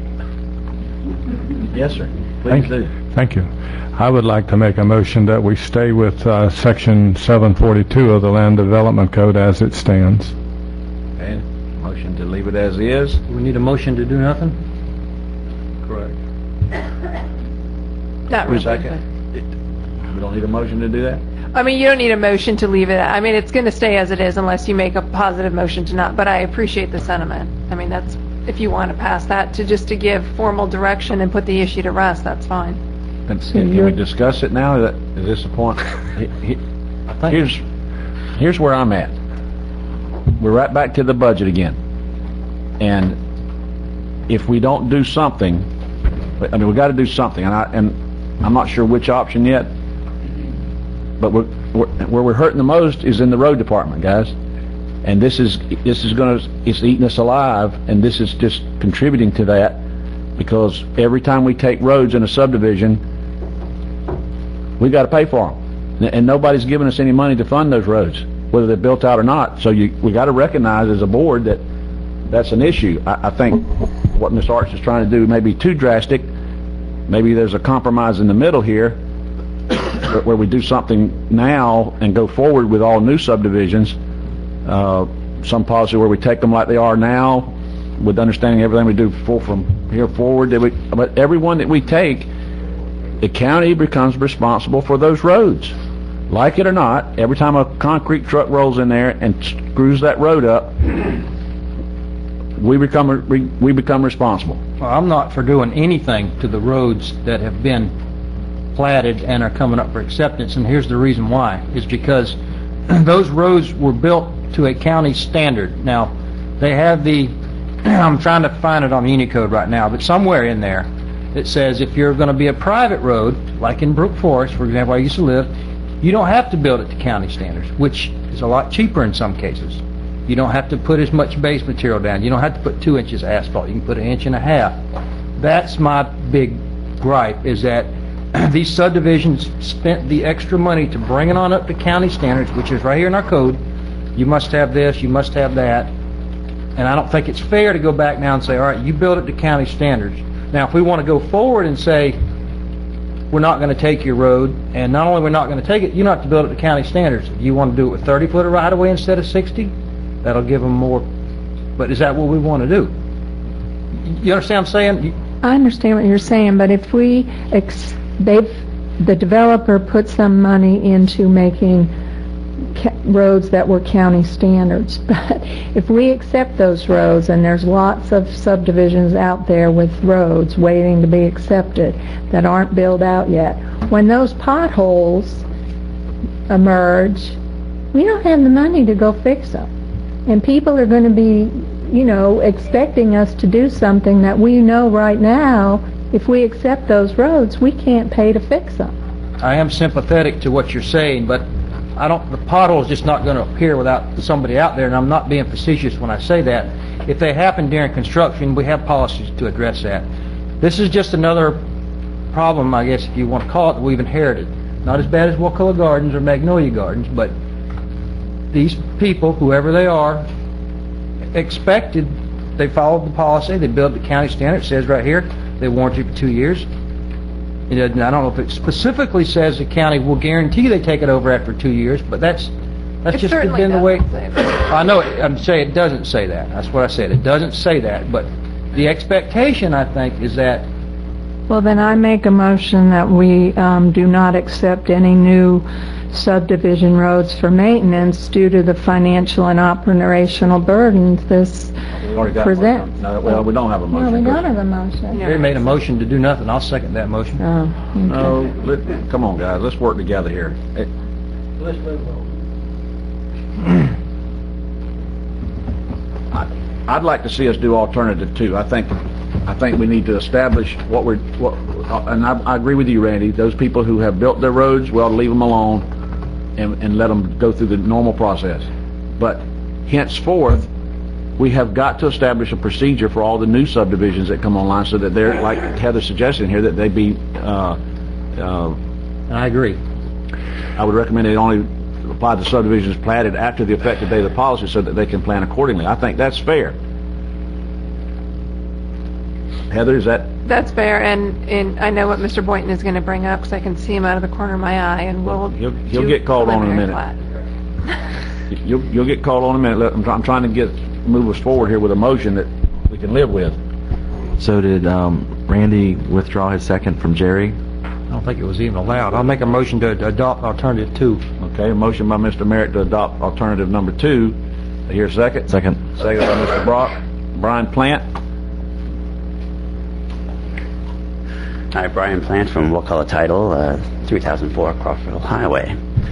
I was here a few weeks ago for a workshop on this. You'll have to speak into that mic. Okay. We had a workshop on this matter, and when we left, we were under the understanding that you were going to do nothing, make no change. Perhaps we need another workshop on this and bring forth some ideas on how to help with some remedies on the expenses that the county's incurred for the future, as they've incurred in, the subdivisions that have been platted now. There's some good ideas out there, and but we're not going, Mr. Plant, we're not going to change. Are you concerned about being able to get financing for the existing? Well, from a title standpoint, for me, it's not so bad. I can put an exception to a policy that says access is not guaranteed. Policies are supposed to ensure that there is access to lots in a subdivision. But we're not going to change anything that's already platted and has the roads built. Right, but in the future, there's ways to make some changes there that could alleviate the cost to the county. I mean, there's like Tarpine. Their homeowners association requires a $1,000 binder by a person who wants to build on a lot. And when it's done, if the road is damaged, it's repaired, the money is paid for, the repair is paid for from the money, and if there's any extra, that's given back. So there's no cost to the homeowners, and the road doesn't deteriorate. Perhaps there's that idea that you wanted to institute with the future subdivisions. Okay. So. Okay. Okay. Thank you. Chuck Hess?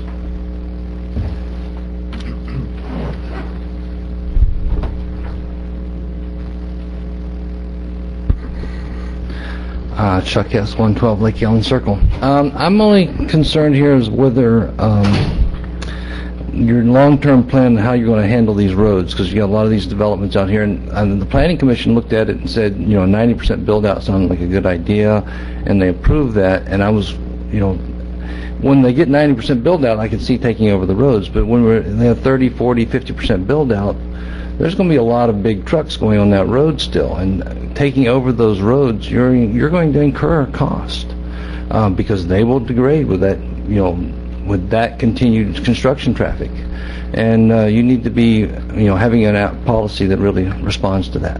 Thank you. Okay, thank you. Ben Boynton.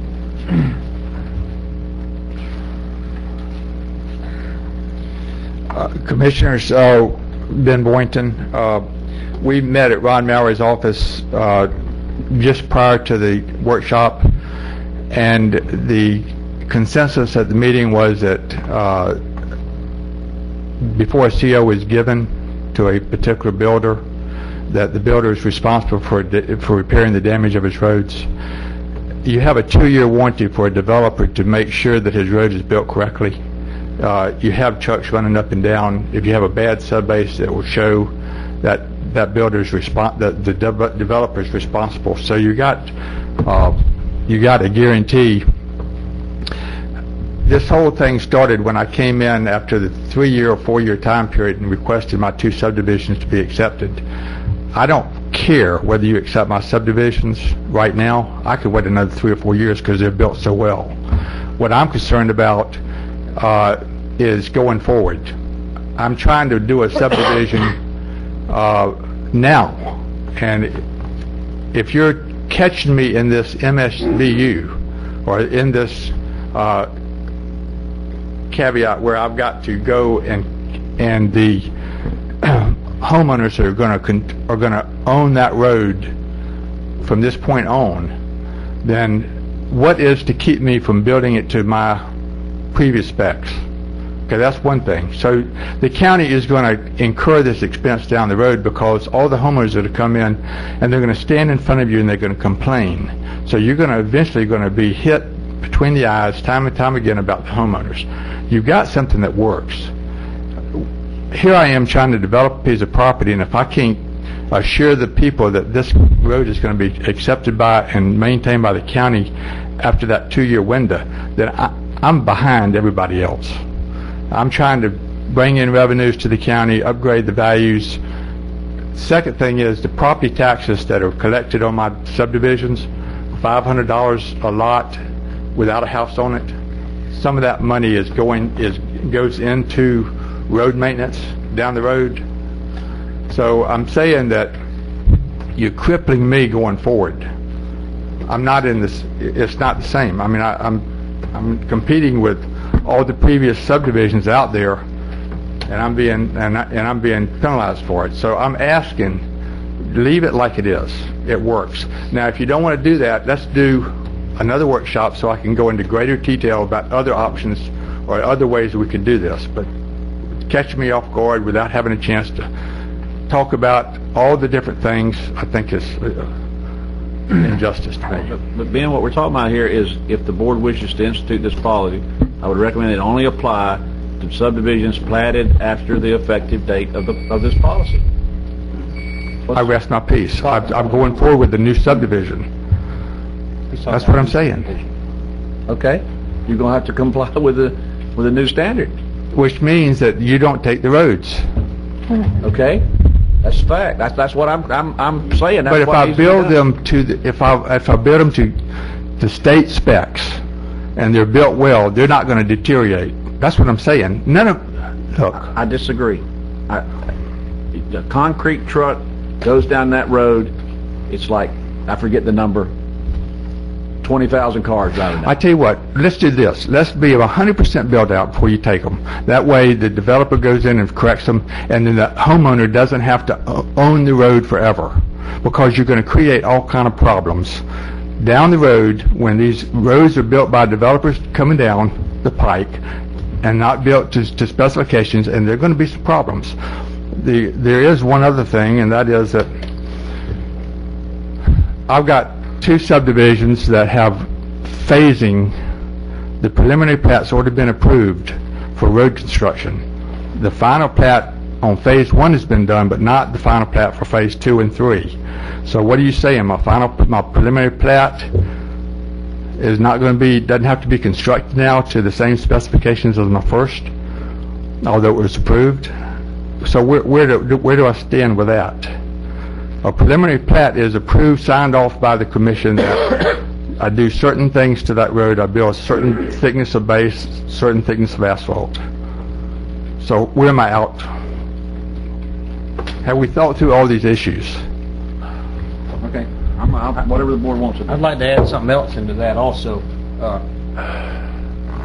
I think we need to have some exception for roads that are not just used by members of the subdivision. And Songbird Avenue comes to example. Back when that was developed, we said, we'll go ahead and take Songbird Avenue right now because it was a new collector road, basically. It served as a cut-through road, and it benefited everybody, not just the people in that subdivision. So we need to, I don't know if there's a way where we could address these individually.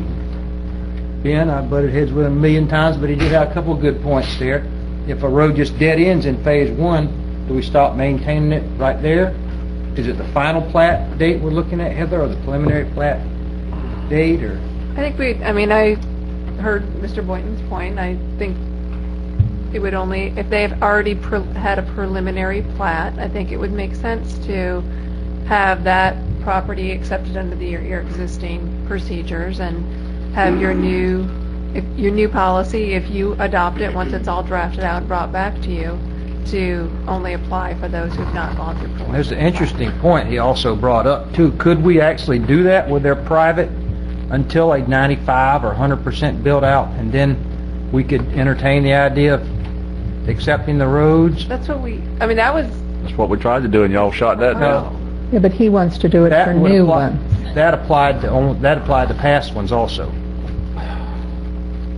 Sure. You could always put timing criteria in there. Anyone who preliminary plat after shall meet. You could apply a build-out threshold to. I'm just talking out loud. I'd let my motion stand the way it does with the caveat about the roads that general public are going to use. And why don't we change the language also to say, be clear about that have preliminary plat approval. Yeah. So that covers.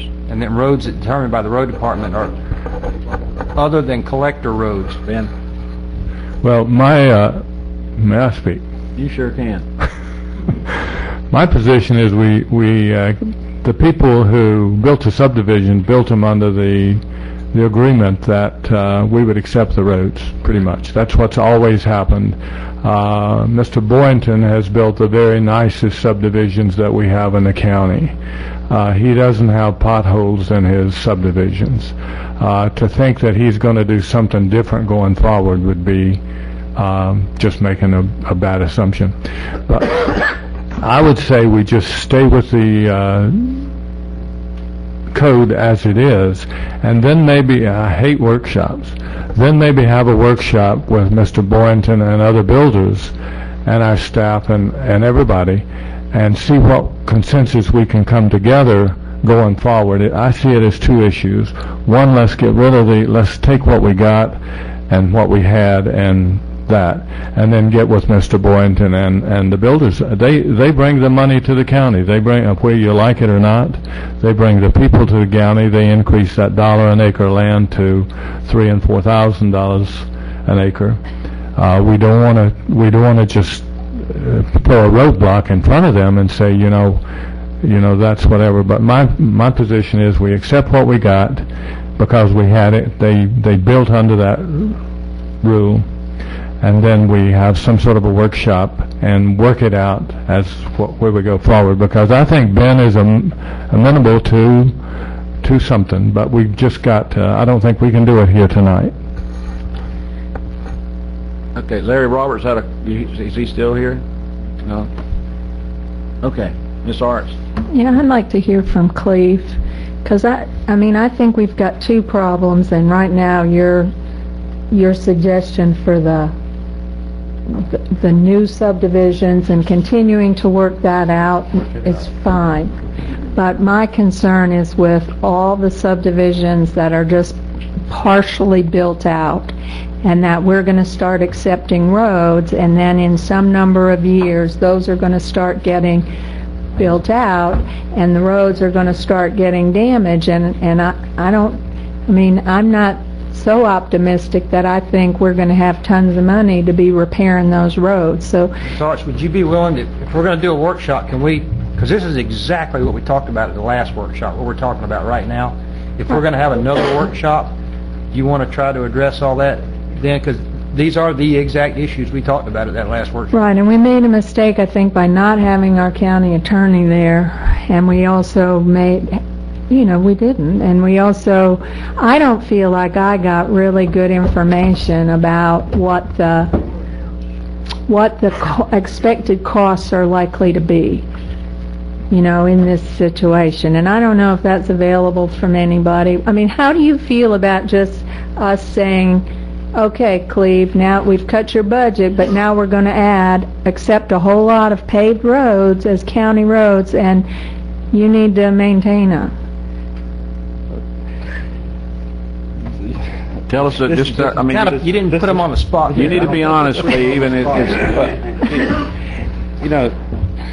I can tell you, once the road's paved, we're not in there very much because it's so much better than a dirt road. So much better than what we had in the summer winds and the summer woods, where you've allowed roads to be built on lime rock base without paving. All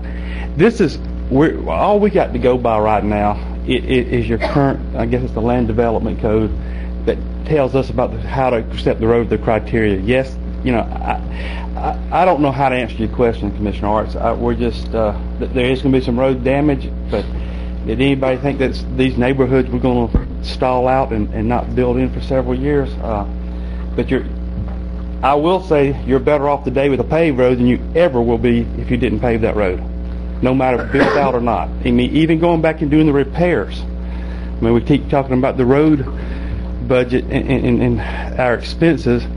We spend so much of the county road funds on dirt roads that when it rains this weekend, it's gone. You start all over again. You never gain on those dirt roads. Even as dusty, even the dust complaints that we've had out of Wakulla Gardens during this extreme drought, I still have people walk up to me and say, we're better off with the gravel on the roads than we did before. We're not having to grade the roads in Wakulla Gardens because we improved the roads. So I guess my answer is, no matter how long we wait to accept the roads or what criteria we accept the roads to, by having them paved, we're better off, and the repair on those roads are minor compared to leaving them unimproved like we've allowed in the past. And how important is it that they be built to county standards versus some lesser? Well, you got a good county standards, and you've got 2 roads coming up tonight that are built to county standards. We check the thickness of the asphalt. We check the thickness of the base. You got a engineer that signs off on it, and you know they're good solid roads, and they're. So I don't know. This is a policy issue. I don't know how to answer the questions, but you are better off with any roads you can being built to the county standards of pavement than allowing roads to be built to some less of a standard. In 20 years from now, we got more summer wood than summer winds. Thank you. That's a good point. If you remember Bob Miller Road before we fixed it, anybody remember that? That was built to a substandard Otter Lake Road. You remember that, Panacea? The way it used to be. Okay, what do y'all want to do? Right now, you got a motion on the floor and a second to do option 2, or alternative 2. Do you want to withdraw that motion and let's do something different? What do you want to do? It's up to the board. It's your motion, Mr. Merritt. Well, my motion wouldn't. All right, I'll withdraw my motion then and do nothing. Okay. We don't accomplish anything except we've wasted a bunch more time here to say nothing. The property appraiser would like to speak. Yes? So we want to have another workshop. 2 things. Subdivisions that you've already approved, the plat is signed by y'all saying the county accepts the roads. I realize county standard says it'll be 2 years to do that.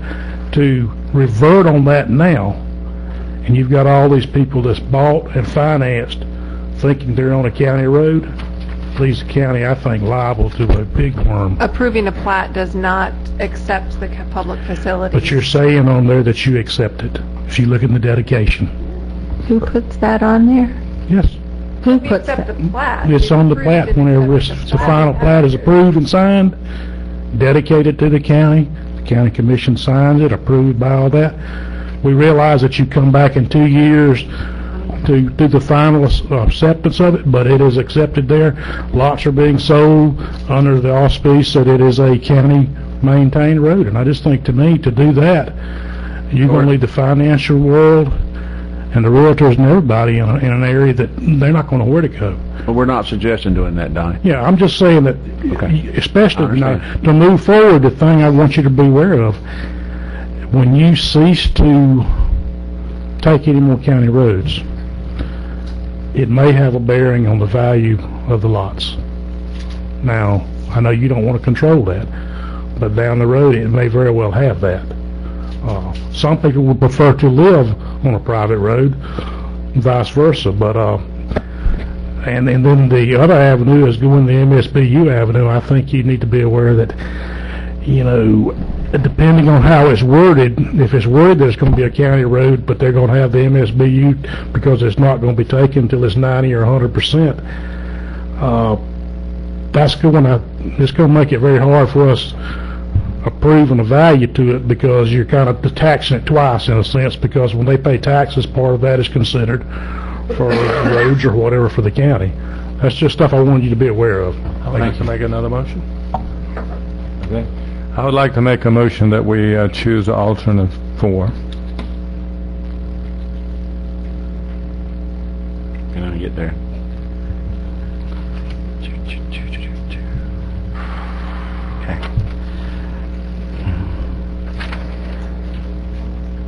Well, we already established that we don't need that. I mean, that's just to do nothing. I mean, if that's... Yeah, I think that was a consensus at the workshop anyway. So, okay, failing... Not me. So we don't have a motion right now. We're going to do nothing but have wasted the... Yeah, well, no, I agree with the opinion that we need to move forward with the new subdivisions doing something. I get the impression from our board that we're not going to reach that tonight. We probably should move forward with a workshop. So I'm going to make a move to bring back as a workshop a new policy for our roads, and I'm not sure who will lead the workshop because I don't want to lead it. Motion. it's my motion. But I want us to develop a policy that we can use in the future that will help protect the county. Well, don't anybody have to lead it. Let's just have a workshop. Let's I get second that get the motion. public in here and we'll work it out. We'll talk it second out, the 'cause I motion. like some of the ideas that Ben mentioned. Maybe we can toss those around. All right, we got a motion and a second for a workshop. And to accept the report. We'll get it scheduled as soon as possible. Any more discussion? All for the motion? Aye. Opposed? Motion carries. For an hour. Well, that Next made the item. next two items easier. All right. Item 14. Move to approve and accept ownership and maintenance of the roadway infrastructure within the Flowers subdivision Phase 1. Second. Motion and a second to approve. Chuck Hess? Thank you. Any more discussion? All for the motion? Aye. Aye. Aye. Opposed? Aye. Motion carries 4-1. Item 15. Move to approve and accept ownership and maintenance of the roadway infrastructure within the Hammock subdivision Phase 1. Second. And we have a motion and a second.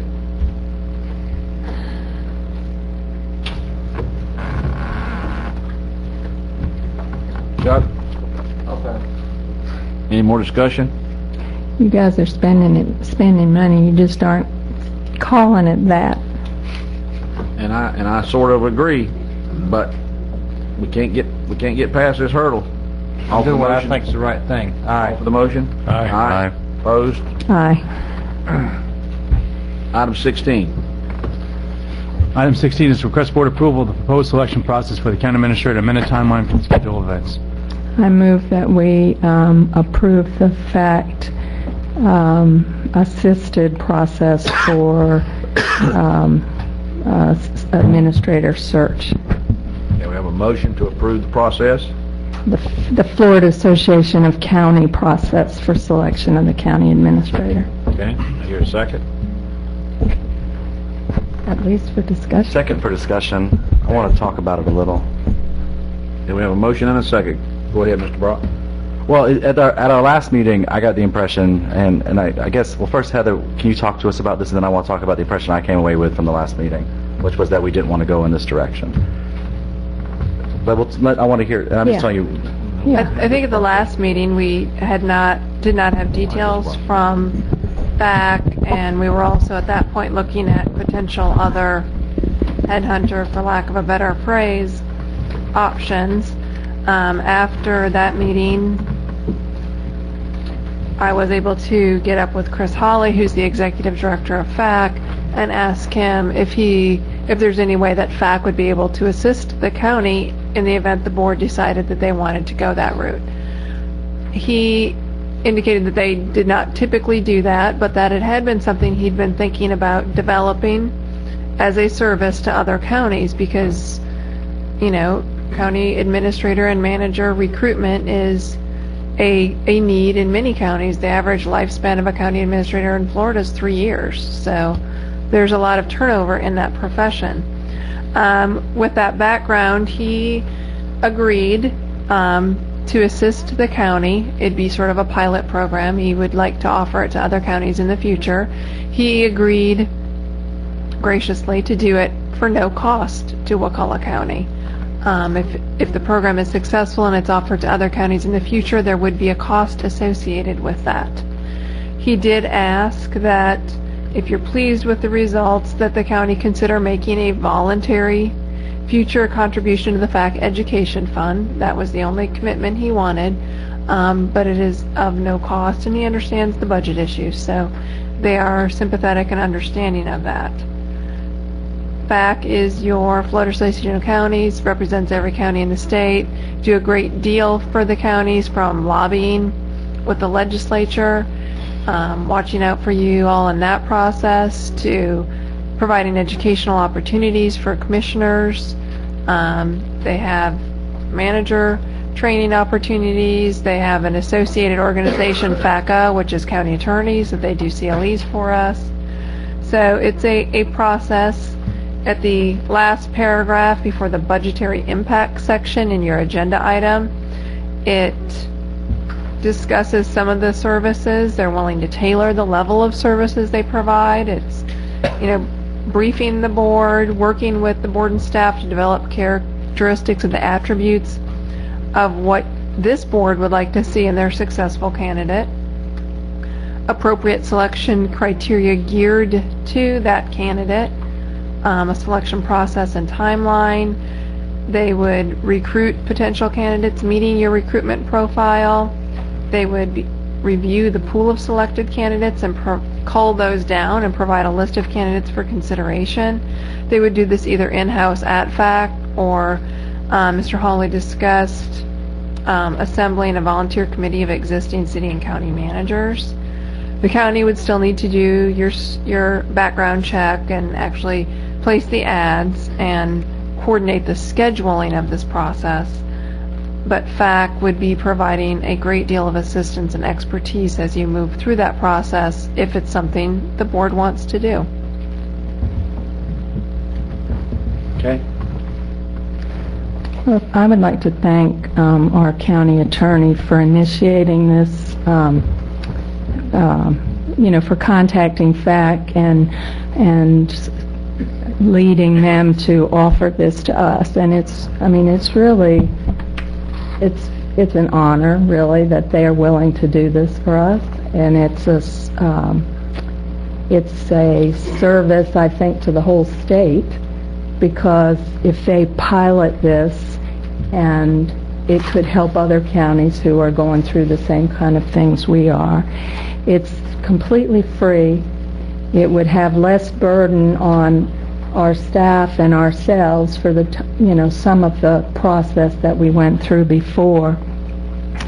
FAC knows and understands counties, county commissioners, county administrators. That's who they care about the well-being of counties, and they work with commissioners and administrators all the time. I think it would broaden our applicant pool because they would know not just who's on the job market now, but who's in other positions maybe that they could talk to, who's retired and might not be actively looking but could be. So I think we would have a huge pool of really great people to be, to consider. And from my point of view, we've decided we aren't hiring anybody till October.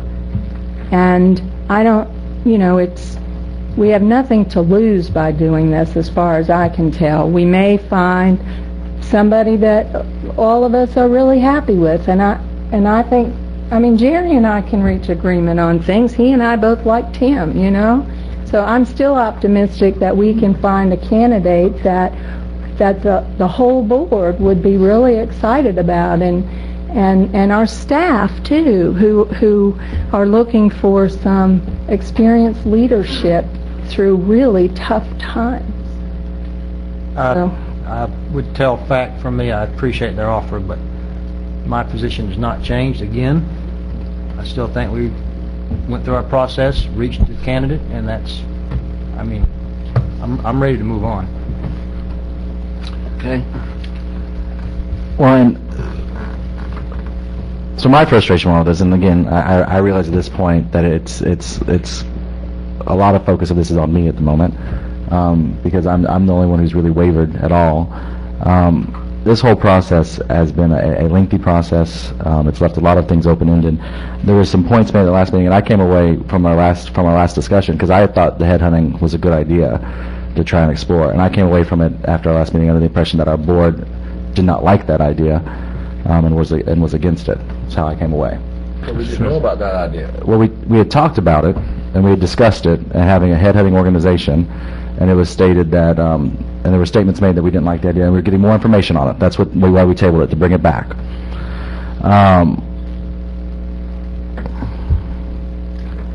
Would you feel more comfortable with the other process that was outlined rather than this?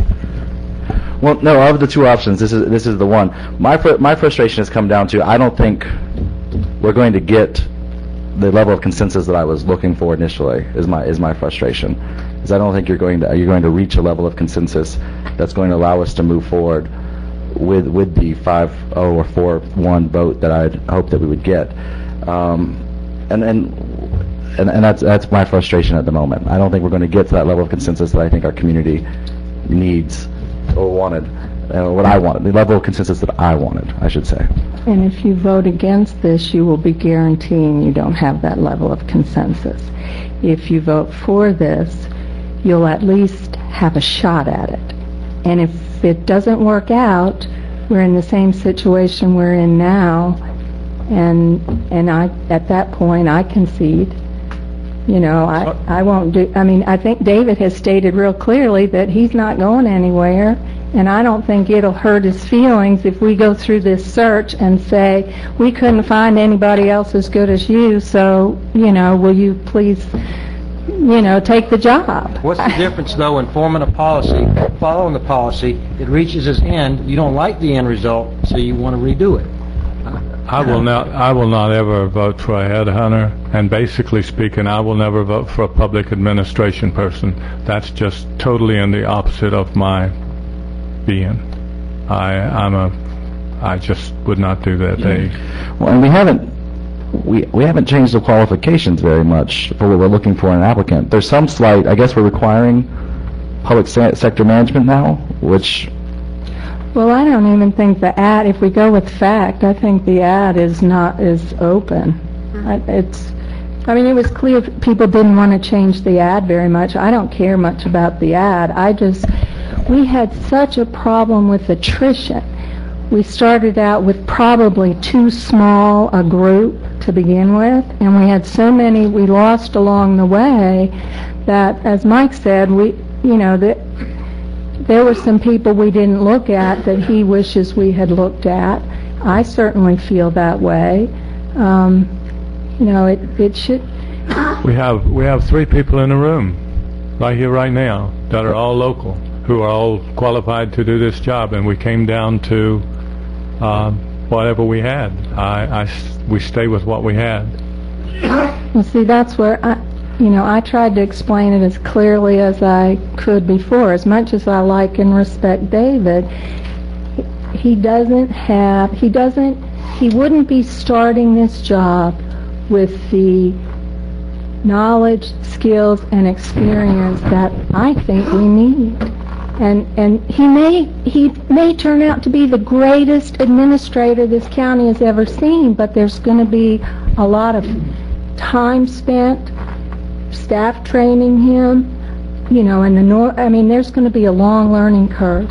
Ms. Arts, basically, I counter that with Mr. Edwards is an extremely bright person who has been in top position in his work field, and the reason that we're here today is because we had an administrator who would not keep us online, keep us in balance. We're here today because of an administrator who was here previous, that had all the credentials that you're talking about. That I just don't want to go there anymore. I understand, but you're kind of judging all the administrators based on one person and ignoring the fact that Tim is in that same category and you're pretty happy with him. And I know at the Y workshop, it intrigued me when Mr. Franklin spoke and you said aloud to the group and also to me, I'll defer to him, because I think you recognize here's a guy who has a lot of experience with Y facilities, and right now I don't have the comfort level that I would like to have. And I know Commissioner Stewart expressed that he has serious concerns. So we aren't hiring anybody till October. I don't understand why it's not worth at least doing this, letting facts see what they can come up with. I don't want any part of fact, and I hope we hire someone tonight. I've worked with a county administrator every day, Parrish, for about 8 years, and I saw what qualities work good getting along with people. But we're a rural county. We're not, please no offense, we're not a developed city, that people that have the qualifications you're speaking of maybe would be more useful. We're a rural county. We got 35,000 people. I mean, we need somebody, in my opinion, that can get out, talk to people. That's what I saw a lot when I worked with Parrish, is go out, talk to them. It helps if you know them. You can get a lot done if you know them or their family in a small county. And that's where I'm coming from. That's my position. We have a county person, we have Mr. Edwards is county. He was on the Wakulla River when he was 8, sculling a boat and killing squirrels. We have a highly qualified local person. That's what the people have told me as I went around the county. They wanted to send their money to someone who was local. And not only that, I still come back. Mr. Edwards will learn. He will be in this system in a half a minute. And someone just mentioned that the average administrator only stays in an area for 3 years. I will have both of Mr. Edwards' ears if he stays here 3 years.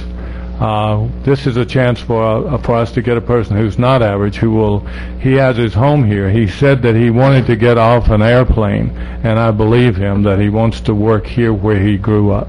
Yeah, the 3 years is not because so much that they leave, it's they get fired. I understand that. You know, Parrish made it 8 years, and he left because he resigned. yeah, but I know how many problems we've had our planning department has had. Don't go down that road. All right, we won't.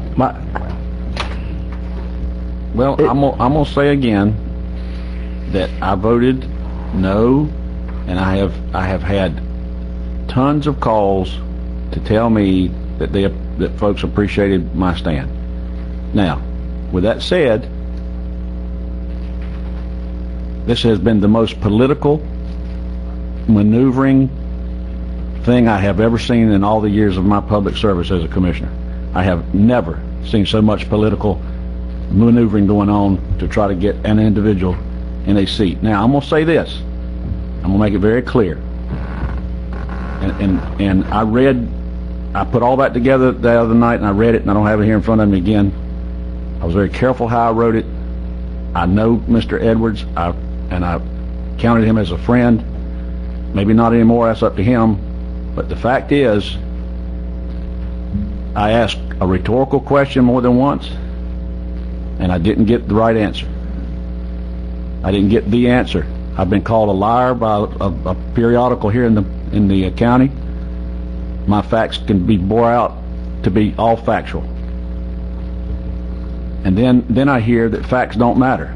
That really bothers me. I have nothing against Mr. Edwards, absolutely nothing. And he would probably make a fine county administrator. But not with my vote, because I cannot vote for somebody who looked me in the eye and won't tell me the answer. On more than one occasion. That's my point. I'm going to stand on that. If he gets elected to take that position, I'll do everything I can to work with him. Am I going to be happy with that? No. But that's just the way it's going to be. And we have 5 votes up here, and we got to vote our conscience. I'm going to vote my conscience, and I'm going to vote against it again, because that's how I feel. I cannot go against principle. Judgment and character matter to me. It always will. And I'm sorry if you disagree with that, but that's just how I feel. So we need to get this behind us. Well, and I agree. My frustration in this process, and I have talked to many of the people in this room, people throughout our community. I've sought advice and counsel from staff, community members, people on both sides of the issue. I have people who I respect on both sides of this issue who have very strong opinions. I have been as honest and straightforward with everyone when I discuss this. Of the people who applied, I ranked Mr. Edwards first 3 times. I have a great deal of respect for him. My frustration, and the reason I voted no against this at the first time when we voted not to accept him, is one of the things that I ran on in this community is trying to get consensus. I want to we're trying to end the fighting in Wakulla County, because as you've seen, all of our meetings get so political so quickly, so painful. People become derogatory so quickly, and it frustrates me. It's out of respect to Commissioner Arts and Commissioner Stewart that I voted no as we tried to figure these things out. It is not an easy decision as we move forward one way or the other for me, because again, I have the confidence that I think David Edwards can do this job. I really do. I think from the people who applied, the experience that he has from the private sector, the experience he has with his volunteer and civic service here in Wakulla County, I think he comes well prepared. From the people who applied from the private sector with no government experience, I think he was the best. And I fully believe that. The people who applied from the public sector all withdrew throughout this process, which I found very frustrating. For different reasons. I don't know that without changing, and you've stated that FACT may change the qualifications. If without changing the qualifications, we're going to end up with the same process. And if we're going to, if we're not going to change anything other than having FACT look for us, and I guess that's the call. Is if we want, and that's the problem. I don't think we're going to get 5 people who all agree we want someone with public sector background. And Commissioner Moore has been very clear about that. So if we're going to try and aim for somebody with private sector background, I think that David Edwards is the best person, from my personal opinion. And my frustration has come, well, and my frustration comes with whatever happened between him and Commissioner Stewart, and Commissioner Stewart's report that he came away not answering the question truthfully that you asked him. And that's my frustration. If that doesn't matter, then we can move on, and he'll be the county administrator. That's fine. It matters to me. It may not matter to anybody else. I made the point, and if it doesn't matter to you, if ethics and character doesn't matter, then we move on. Please don't put it like that. I'd like to point out that we get along with each other, except for right now, this second. But like I said the other night, I didn't agree with that vote, but I accepted it. I mean, I can disagree with Miss Arts. I'll see her tomorrow. I'll say, "Hey, how you doing?" And she'll say, "Hey, how you doing?" to me. We don't play politics or ugly with each other. Not that I know of, anyway. And I think if this man or if whoever set a position, I trust Mr. Stewart's integrity that he'll work with him. He'll represent the board. That's his job, is represent this board. If this board votes to hire the person, I think he'll take his orders and march on. And I have no doubt that the experience you had with David, whatever question you asked and however you answered it, came out to the way you felt. I had a different experience with him in my conversation with him. Then Alan, you have got to vote. I know. I want to vote for you. I can't talk to you outside of the meeting, so I'm trying to express that to you. I had a different experience. He contacted me and said a couple weeks before the final vote and said, "I have these issues. You should be aware of them." And that is a different experience that you and I had regarding the situation. Are you not concerned about the form that was filled out for the Ethics Commission? For the City Commission? Having worked, this is we'll reference my personal experience more. Having worked in many around many different politicians over my life in different campaigns, I come from a political organizing background, community organizing background. I think the mistake that he made is an easy mistake to make for a first-time candidate, and I think that he corrected it as soon as he was made aware that he had made the mistake. Well, and I know when David came up and was asked about that, what he said was that it was his first time to fill out the form. Right. But my concern is this is a career change for him. Pretty much everything he's going to do is first time. And there are a lot of things that have legal and other consequences if you don't do them right. And there are clear instructions. And, you know, it's not a small mistake. We need somebody who is going to be extremely careful. And, you know, whenever you have somebody who's brand new, they are going to make mistakes. This is not the time, I don't think, for us to be experiencing that. I think two things have come out of that experience for Mr. Edwards, and he may be one of the cards, so we may get the chance to speak. He's not. One, I think from the conversation I had, I think he learned a lesson. I think that was a lesson he learned very quickly, and I anticipate that he would not make a similar mistake, and that's a decision for us to discuss. And the second thing is, I agree with you that we're going to need somebody. We need a strong team of people working with him to make sure that it goes smoothly. I realize that hiring somebody who doesn't come from the public sector adds a burden to our staff, because they will be coaching him and guiding him for the first few months he's on the job. We have an amazing, and it's expensive, but an amazing county attorney who I think gives great advice and guides us well and protects us. And by expensive, not expensive, expensive for Wakulla County's budget. But maybe a better way of wording it. And even then, people dismiss it. So I thought you said expensive. I said expensive, and I appreciate you've lowered your costs for us this year, and I thank you for that. You're not billing us for the month of stay on this. So I think there's a support effort for someone if they come in to help guide them, to help make him make it through the first few months. Let me ask you this. Do we need somebody who has a strong financial background? I'm asking you. Do we need somebody, right now, in the shape we're in, do we need somebody with a strong financial background?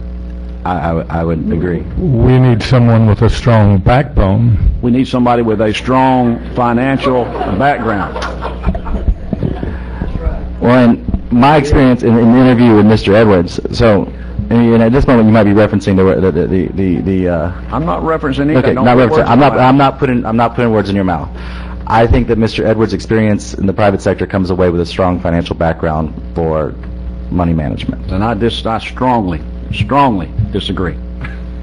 Strongly disagree. And I can't imagine any of you who have reviewed it can think otherwise. I absolutely cannot believe y'all can think that. I just can't imagine it. Chairman Stewart, you and I are in 100% total disagreement in that. So and that's okay. Yeah. And I appreciate that. Like I said, I'm one vote. But you keep bringing up these subjects. Yeah, no, and I know what it is. Well, and again, for the people at home who know this, because we say it at every meeting, we're only allowed to talk to each other when we're in front of you on the camera, because of the Sunshine Law about this subject. So our decorum, we're doing our best to Let's let keep some it of these citizens speak, and then maybe we can get there. Chuck Hess. Item on the agenda is set yet. The back. Actually, I can talk on, this was interesting discussion. You have an opportunity here to have an organization that has connections in every county in the state, willing to do a search for you for no cost. This seems like a no-brainer, something you should just take advantage of. Whatever comes out of it, you could surely get a good applicant somewhere in the state that was interested in this kind of position. To think that, last time I was up here, I was talking about the comment we keep hearing that you want government run like a business, and you don't want government run like a business. Business is in the name for profit. Government is in the name of the common good. And you need to make sure, that you hire somebody that understands that difference, because I've been in both and they're run totally different. So remember that, and don't think that private sector experience gives you everything you need for government, running a government. Larry Roberts, not here. Renee Calhoun.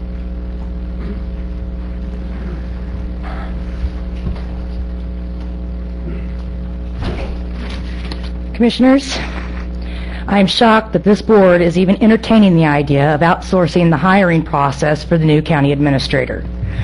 Hiring an administrator is your job, Commissioners, and letting someone else do your job for you could be considered a willful neglect of your duties.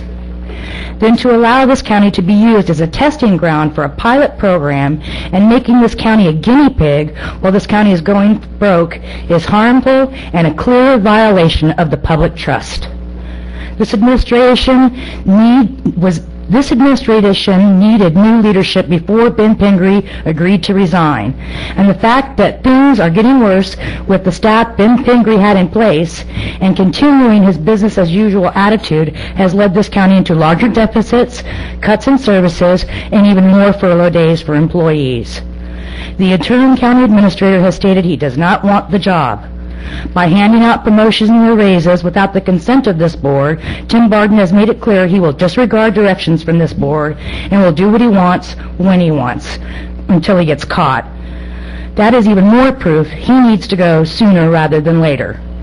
The excuses for not hiring someone do not fly anymore, Commissioners.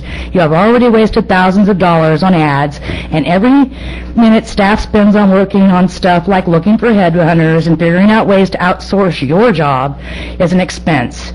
You have to hire an administrator. You have to stop kicking the can down the road.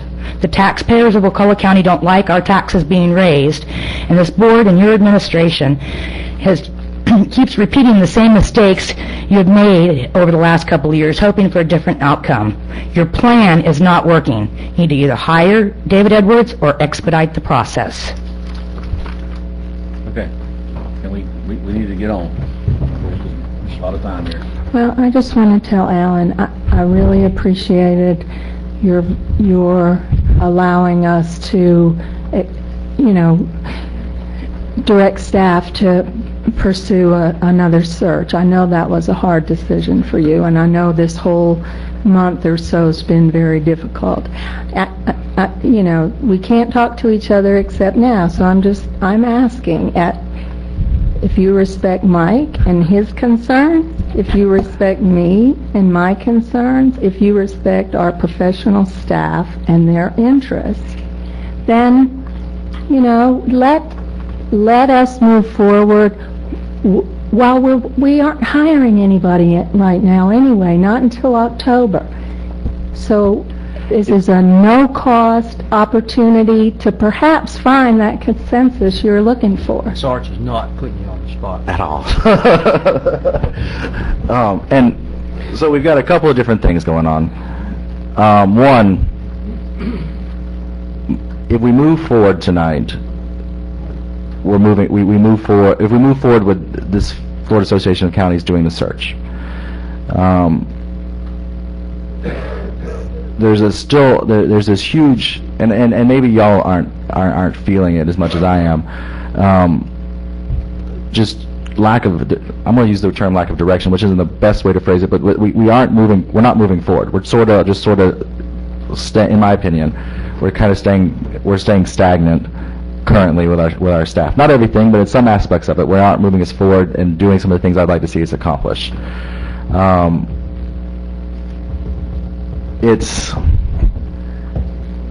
again, no matter which way I vote on this, I will receive 20 phone calls probably before I leave the building, telling me that I did an awesome job and they're so excited about what I accomplished and I'm the most amazing person in the world, and 20 calling me. There'll be plenty of phone calls and plenty of emails telling me I'm a horrible person, I've sold out, and I will waffle on every issue, and it'll go back and forth. I fully anticipate there's no way for me to win this, and that is the frustration. I want to see us move forward faster. I want to see us, and if it comes down to, and I guess this is the issue, if it's going to come down to two people are going to be angry in this situation, and I'm not going to be happy one way or the other,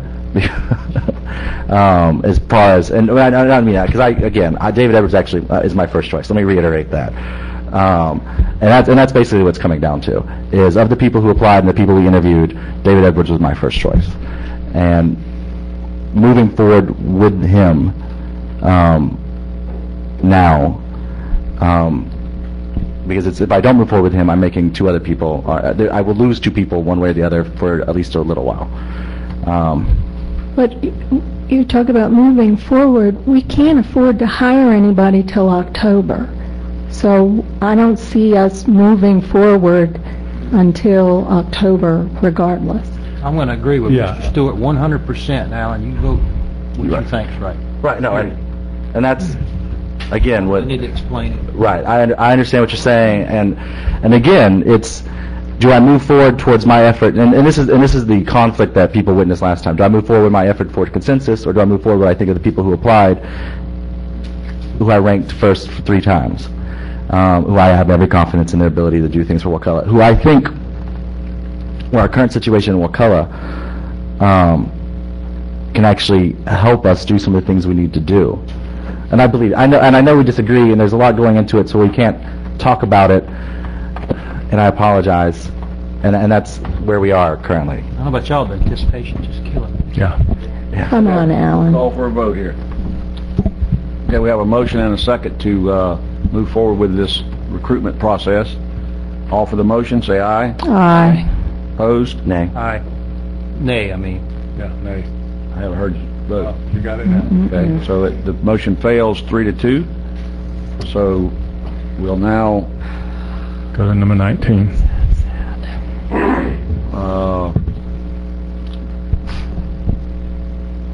if there's no other motion for that item, then yes, we'll move on to item 19. Okay, my number 19 is a request for board to approve to renew the approval of the top-ranked candidate for county administrator, and that would be Mr. David Edwards. Authorize the chairman to negotiate a contract and rescind the previous direction to staff to reinstate the county administration search process. Okay, I have a motion. Here, a second? Second. Second by Mr. Brock. Any discussion? So you're just saying that we're still talking about hiring him in October? I'm talking about hiring Mr. Edwards tonight, not in October. This doesn't say anything about October. I got a real issue with that. Well, you have I any? think we previously voted at a previous meeting to delay the hire until October anyway. We did. We'd have to bring Okay, the contract. I will put that into my motion that we bring Mr. David Edwards on as our top-ranked candidate as administrator and bring him on under salary in October. If the chairman and him reach time. Yeah. If the chairman and him can... Sure. Before we quit here tonight, I want to know what the term, I'm not going to go in this blindfolded. I'm not going to have it broke off where the sun don't shine. You're going to tell me what you want it to be. How much salary? What's the maximum salary? I think we said all that All the out rules. the first meeting, didn't we, that it would be like 10% above the minimum. Didn't we discuss that? I think we need the minimum. Ms. Arts, that's totally different. I think I remember, I don't remember, but I would say 10% above the minimum would be a, I think if we just refer to the minutes, I think Okay. we pretty much spelled it out. All right, and then what do we want the other parts of the contract? Do you all want what else do you want? Mr. Stewart, do you want to just we got till October, do you want to just, do a first round with him and see, Okay. hey, he wants this, what do y'all think? Okay, that'd be fine. That'd take a lot of onus off of you. That'd be fine. I think that's a good idea. Okay, I can live with that. Okay? Any more discussion? All for the motion? Aye. Opposed? Aye. Aye. Motion carries 3-2. All right, we got that behind us. Let's move on to item 17. I think that was tabled to the 18th, sir. I'm sorry, item 18. 18th is the request board approval to execute memorandum of understanding, of agreement, and effectuate commitments with the Office of Tourist Trade and Economic Development, OTED, to solidify our RASIC designation. Jennifer, do you want to present this item, or do you want me to just roll through it? Okay. Authorize the chairman to execute the MOA with OTED, appoint one commissioner representative and EDC nonprofit representative as an alternate. That's a lot of acronyms, but I will second it. What are y'all getting me into? I think at this one, I'll let you Asking for the board to make a commissioner appointment to the RASIC and also to confirm Paul Johnson as the EDC chamber representative as an alternate member. And if y'all would have it, I would actually volunteer to do this. Okay, good. Absolutely. So that's your motion, you volunteer, and all right. Second. Second. Any more discussion? All for the motion? Aye. Opposed? Motion carries. And Mr. Chairman, forgive me, I don't remember which one of the add-ons we're doing first. Is it the graders or are we doing the CDBG? And the I don't CDBG care. folks are here first, so if we do them first, they can get on their way. They've been taken away. Yes, that's right here. This request board approval to commence the process of preparing a small cities community block development grant, CDBG, housing application funded through the Department of Florida DCA. I don't know how long they're going to be Florida DCA, but for $750,000. Folks at Meridian are mostly handling our housing department. Have submitted this agenda item to submit an application for $750,000. Mr. Chairman, I'd like to make a motion to approve the recommendation to move forward with the preparation of small cities CDBG housing application funded through the Florida Department of Community Affairs. Second. Motion and a second. Any more discussion? Well, I'd like to note that there's going to be two more public hearings. They wanted me to let you know on the 18th and the first one in August. Just the first one will be getting approval for the type, have a public hearing. They're required for the application process, so just to give you an update. 2 hours. The second one will be to review the draft application and for you to approve. So, Thank you very much for being willing to write this grant. I think it'll help us a lot. Thanks for sticking around so long. I had Improve no the idea. look of the audience greatly, so we appreciate y'all being Do here. do y'all have any public comments? I don't know if there's any cards. Did y'all need any? Okay. Okay, all for the motion? Aye. Opposed? Motion carried. Have a nice evening. Thank Sorry y'all you for had to wait staying. so long. People waited to give us money. Ain't that something? Okay, next item, graders. request board approval to waive the purchasing policy for disposal of two graders and direct OMB to coordinate disposal with county attorney's office, subject to board ratification. Basically, commissioners, we're looking to get approval to waive the purchasing policy and those two graders that you authorized us to sell to put up for auction in July. And I'm just curious, because we got this item very late, why aren't we, because we originally discussed getting the buyback option, is what I thought. We can get more money by doing this. We'll get more money by auctioning? Okay. That's the then approve, anticipation. We're going to put a reserve on it. okay. So Approve waiving the purchase policy to dispose of two graders and direct OMB to coordinate disposal with the county attorney's office and Midway Machinery, subject to board ratification, exceeding the cost of the buyback. Motion? Second. Seconded. Any more discussion? Let me just say that this is going to reduce our grader fleet from 5 to 3. This is another, when we talk about cuts, this is one of the things that happens when we cut. We're not going to be able to grade roads as much. All for the motion? Aye. Aye. Opposed? Motion carries. Is that all? General business, sir. Okay, Commissioner agenda items. Commissioner Moore. We already did that. We already talked about the line of credit. Does anybody else have any? I got a couple items, Ms. Arch. We got a discussion item. Oh, I'm sorry. We'll get there. All right, then we're going to the county attorney, Nothing today. county administrator anymore? I've got two small items, Go ahead. Commissioner. First one is, it's kind of a cleanup item. When Scott Jackson left, our IFAS director, I had met with Dr. Vergat over at IFAS. He's going to be hiring the replacement over there. I was under the impression that they would do the process through through University of Florida, and going through their selection process for the next director over there. And that they had asked me if I needed to see all three final candidates or just the final one, and I thought that I had authority to approve that, but I got this letter from Shelley, who was acting in Scott's stead, that I assigned erroneously and said we only wanted to see the final candidate, but it did say that the Board of County Commissioners would prefer. So I'm requesting if I can just get the chairman to get the authorization for the chairman to sign at your preference. Do you want to A see motion the or last? just a nod? You need a motion? Yeah. As a direction, I got this last week, so I can bring it back as an item if you'd like. Move to approve that we only need to see the last candidate and allow the chair to sign. Second. Motion and a second. Any more discussion? Shelley, is that something we should be reviewing? I mean, looking at the three candidates and giving our opinion, or do you recommend deferral? I mean,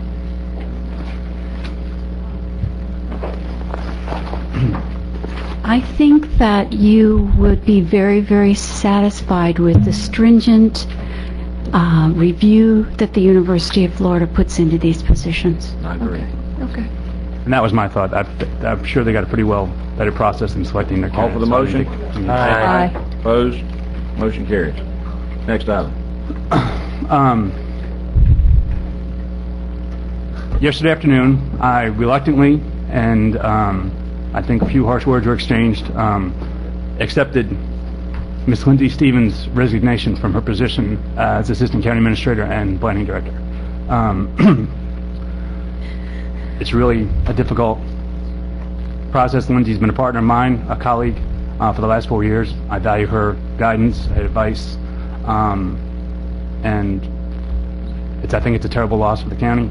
But I wanted to inform you guys that Lindsay's last day is going to be, I think, July 1st. So we wanted to wish her well in whatever future endeavor she proceeds to, and we're going to miss her. So I just wanted to inform the board that she's going to move on, and thanks. This is a huge loss, but we wish you well.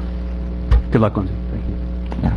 I've already talked to Lindsay, and again, publicly, I'll say that we're going to miss your expertise. I think we got a quality lady who cared about her job, and I think it's unfortunate that you're going on, but I wish you well in your future endeavors, and the county's better for having had you here to do your job the time you've been here. I agree.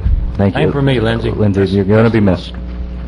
I would like to know if I have authorization to advertise the position. I think that it's a valuable position. I don't think we can hold out without having a planning director, but that's usually board's discretion to. Save that discussion for the next meeting. Do we need to make a decision right now whether or not to advertise? My only concern is the next meeting's a month away, and that's a month we're not going to. I mean, are we statutorily required to have a planning director? I mean, I know we historically always have. Mr. Sparkman was planning director for a while, and before him, and. Well, the concern is that we don't have somebody that can really step into those shoes. That I has that understand. experience. I understand. Credentials speak for herself, and I don't think that we have that matched on staff. No offense to anybody in the planning department, but a lot of that falls down to our county attorney when there's questions and there's issues, because I don't have a planning background. I never Well, to have that. we can do two things as we try and figure this next step out. We can advertise the position, because we won't hire before the next meeting, and still bring it back. But I'd be glad to move that you start advertising the position. I'd like to see with the chance we may not hire. I want to see what the qualifications are we're assigning. I mean, this. Yeah, I agree. I think we need to. You have a job description for planning director. Why don't we? Does it why require don't a we college just? degree, for example? Why don't we just take a? Huh? They have to be a certified planner. Certified planner. I'm saying that because Donnie was the planning director. Let's hold on. We got a motion on the floor. Let's see where it goes. We have a second to that motion to advertise. Okay, no second. So where we want to go from here? I'll second. Okay, we're seconded by Commissioner Arts. Go ahead and advertise the position with the job description that we have now. Is that what I'm hearing? Okay. Any more discussion?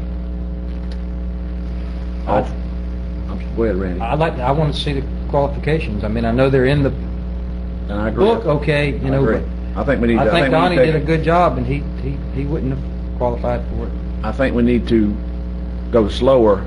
Make sure we got the process. And Well, I mean, it's not like we're being inundated with. We're not in the boom days. I mean, And we got a little time. Not moving slower just means for the month of July things aren't. Next 3 years, they're not going to move. I just if someone comes up with a development, I'm not sure what impact that will have on our community. But I'm whenever the will of the board. Exactly. I'm go fine slow. with it. So we have a motion and a second. All for the motion? Aye. Opposed? Aye. I oppose it. Okay, so that motion fails, so, I move to bring it back at the next meeting with a job description. okay. Motion, I'll second. second that. All for the motion? Aye. Opposed? Motion carries. That's all I have, sir. Okay. Discussion issues by commissioners. One I want to give y'all real quick, if you would just take this, please, and read it at your leisure. This is a letter that Congressman Sutherland, I have contacted his staff and asked that he support us. Alan Wise has been working this hard for us, getting this application in. We didn't make the last cycle. He's currently getting us back in the current cycle to get this grant money to help us with our issues over in Wakulla Gardens. You can read this and see what he's talked about there. I wanted to thank him publicly and let you guys just kind of an update what we're doing in Wakulla Gardens with stormwater issues. This will be a big help to us. The other one is I want to thank the attorney publicly for her attorney fees reduction. They're going to give the month of July their monthly draw. They're not going to take that draw, which is how much? 10,000. Just under 10,000. Okay. So that, we appreciate that. We've also negotiated some of the fees. I've worked with her to negotiate some of the fees down with some of the other stuff, so she's helped us greatly there, and we appreciate that in these tight times. Another thing that I've asked, I took this on my own, and I just want to make sure the board's okay with it. I've asked Heather to, at no cost to us, to set up a meeting to talk about sewer. Sewer's killing us, and maybe we need to sell it. I'm gonna look at some options to get rid of sewer, to sell it to somebody who wants to operate it at a profit. We can't. We're not very good at the sewer business. And to talk about that is just some ideas. I'll bring them back. We'll talk about it. Maybe y'all say, y'all throw me out on my ear. Maybe we don't do anything. That's okay. Kind of like my idea about the red light cameras. Exactly. So just looking at some other options, looking at budget. So I just want to tell you that. All right, Mr. Brock, you have a couple things. Yeah, I have two, and both of these items could have action taken, and if we're not, and they need unanimous support, so we're not going to get unanimous support, let me know while I'm talking, and I'll bring them back as agenda items. The first one, I would like Public Works. We're anticipating having over $1 million shortfall in our solid waste fund at the end of this year. And I would like, and this is easy, it's no commitment, I would just like Public Works to bring back an agenda item at our July meeting on actions and costs we can change immediately for the rest of the fiscal year to try and recoup or not lose as much money as possible over the last 2 months of the fiscal year before we implement the solid waste assessment. If y'all are okay with that, I'd like to move that they bring that back. Is there a second? I'll second it to look at, Yeah. We have to do something. The state, we're under mandate by the state. Well, this is just to keep us from being as far in debt as we're going to end up being in debt at the end of the year. That's correct. Since we motioned in second, I want to point out, again, I used to have Cleve's job, and they have all the jobs. Yes, they have committed to a lot of cuts. Now, if we're saying what can you do to cut your contract even more, remember we're paying them for all these departments. If there's a way they can save county money or increase revenue, for example, yes, but I don't think we should ask them to cut more. And the options that that they may bring back, and I don't know because I've only had the briefest of conversations with Cleve about it, would be an increase in cost at the landfill currently, or a reduction of services at the landfill, reducing the days even more that it's open.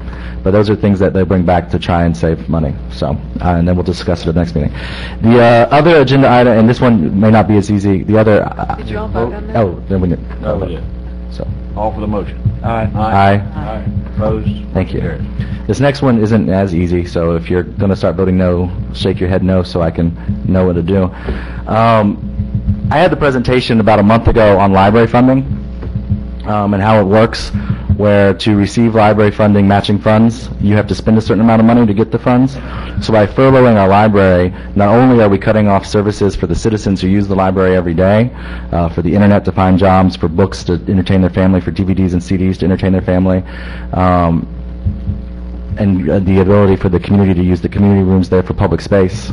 Not only are we cutting all of that out, but we're also reducing the amount of money we're spending at the library, which means that our matching funds in the future will go down, and we will have less money for the library in the future than we have currently. So I'm willing to bring up tonight or bring back at the next meeting. Well, I'm not going to vote with that. Okay. Sorry. No worries. I don't want to waste your time. No worries. I'm going to bring it back. There's a lot of variables we need to look at. Yeah, I'll bring it back at the next meeting. I don't want the library furloughed, is what I was going to say. In the same way we're not furloughing. Not anti-library. I know you're not anti-library. Look at the facts. I'm going to bring back as an agenda item not to close the library for furlough days, along with the other our public safety things. We're not closing for furlough days. Be interested to see it. Because again, yeah, we'll bring it back, and I'll. How about can we direct staff to? Well, never mind. I'll work with staff to. I'm going to let you know. I'm going to work with the library staff to bring back an item that explains that, and let them take the lead on it. I'm just giving you the heads up. So, okay. Thank you all, guys, and thank you all for everything. Wait. I have two items. Just thanking them for me. I didn't want Jerry to run away. Number one, I met with Alan and Brent out there at Mash Island on that road I was showing y'all with the Corps, and they went all the way out there and determined it's DEP jurisdictional. So now we got to meet with DEP. Brent was brave enough, he and I borrowed a John boat from a guy who lives around the corner, and we took the boat across the washout, and we walked all the way down to the point, and it's a really nice area. I don't know if y'all ever been there, if nothing else, I'd like to make it where you can walk back there. There's plenty of places to throw your cast net. I think with a Graveler lawnmower, you could make it a nice place. Item number 2, I'm going to just give y'all something to think about. I want to bring up next board meeting, changing our policy on accessory uses on vacant lots. And here's why. Under our policy right now, if you own 2 lots in Wakulla Gardens side by side, you can't even go put a portable shed on there because you that vacant lot, because you have to have a permit, and you can't get a DPA because you're not allowed to have an accessory structure on a lot. So right now you have to replat it. Hold on a second. And then another case is a gentleman owns 2 lots side by side on a man-made canal, Mashes Sands. He's got a house on one. He wants to put a boat ramp on their lot next to him, and he can't do it without replatting the lots. And I don't see any problem with allowing that.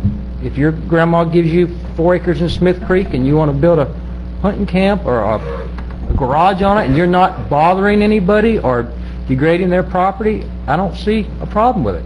And I'm going to bring that up. Y'all think about exceptions to that or why we shouldn't do it, and I'd certainly be willing to listen. Okay. On discussion, because these are discussion items, I want to, on both of the issues you brought up. The first one of the things that's been talked about doing at the camps, that area you're talking about, is trying to do camping out there at some point, so keep that in mind while you're thinking about this. And one of the things that I hope to bring forward at one of our future meetings, and I have not moved forward with writing yet, is an effort as we're looking for ways to both reduce the density in Wakulla Gardens and some of our other historic neighborhoods, and at the same time we're going to be charging new fees for lots and things as we're moving forward. I think we should be looking at incentivizing and encouraging a grace period where we encourage people to combine lots into one lot so that there's fewer fees associated with those pieces of property. And doing some sort of incentive to do that, that might be a great way to reduce density in some of these areas that we've over-platted. I think that's a good idea. So when you're thinking If about it's voluntary and it's voluntary, we'll do some sort of lower fee than we normally would charge, and it would reduce their fees that they'd have to pay on in the future, especially as we're looking in Wakulla Gardens at some point in the future, doing some sort of, I anticipate it's doing some sort of per lot fee for some of the projects. could possibly, I'm not saying it would, but it might possibly lower their taxes on a Could lower the tax an aggregate lot basis. Instead of getting taxed for 3 lots, you get taxed for one. And in exchange, you would get less density. You know? And they're doing it voluntarily, so it's a way for us to achieve one of the goals that we've talked about so much in our efforts. I think I just haven't brought it back up yet. I've been thinking about it for a while. Okay. Anything else? Motion to adjourn? Motion to adjourn. Okay, we're done. We're out of here. Thank y'all. Yep. Well, I am too, but I'm not going to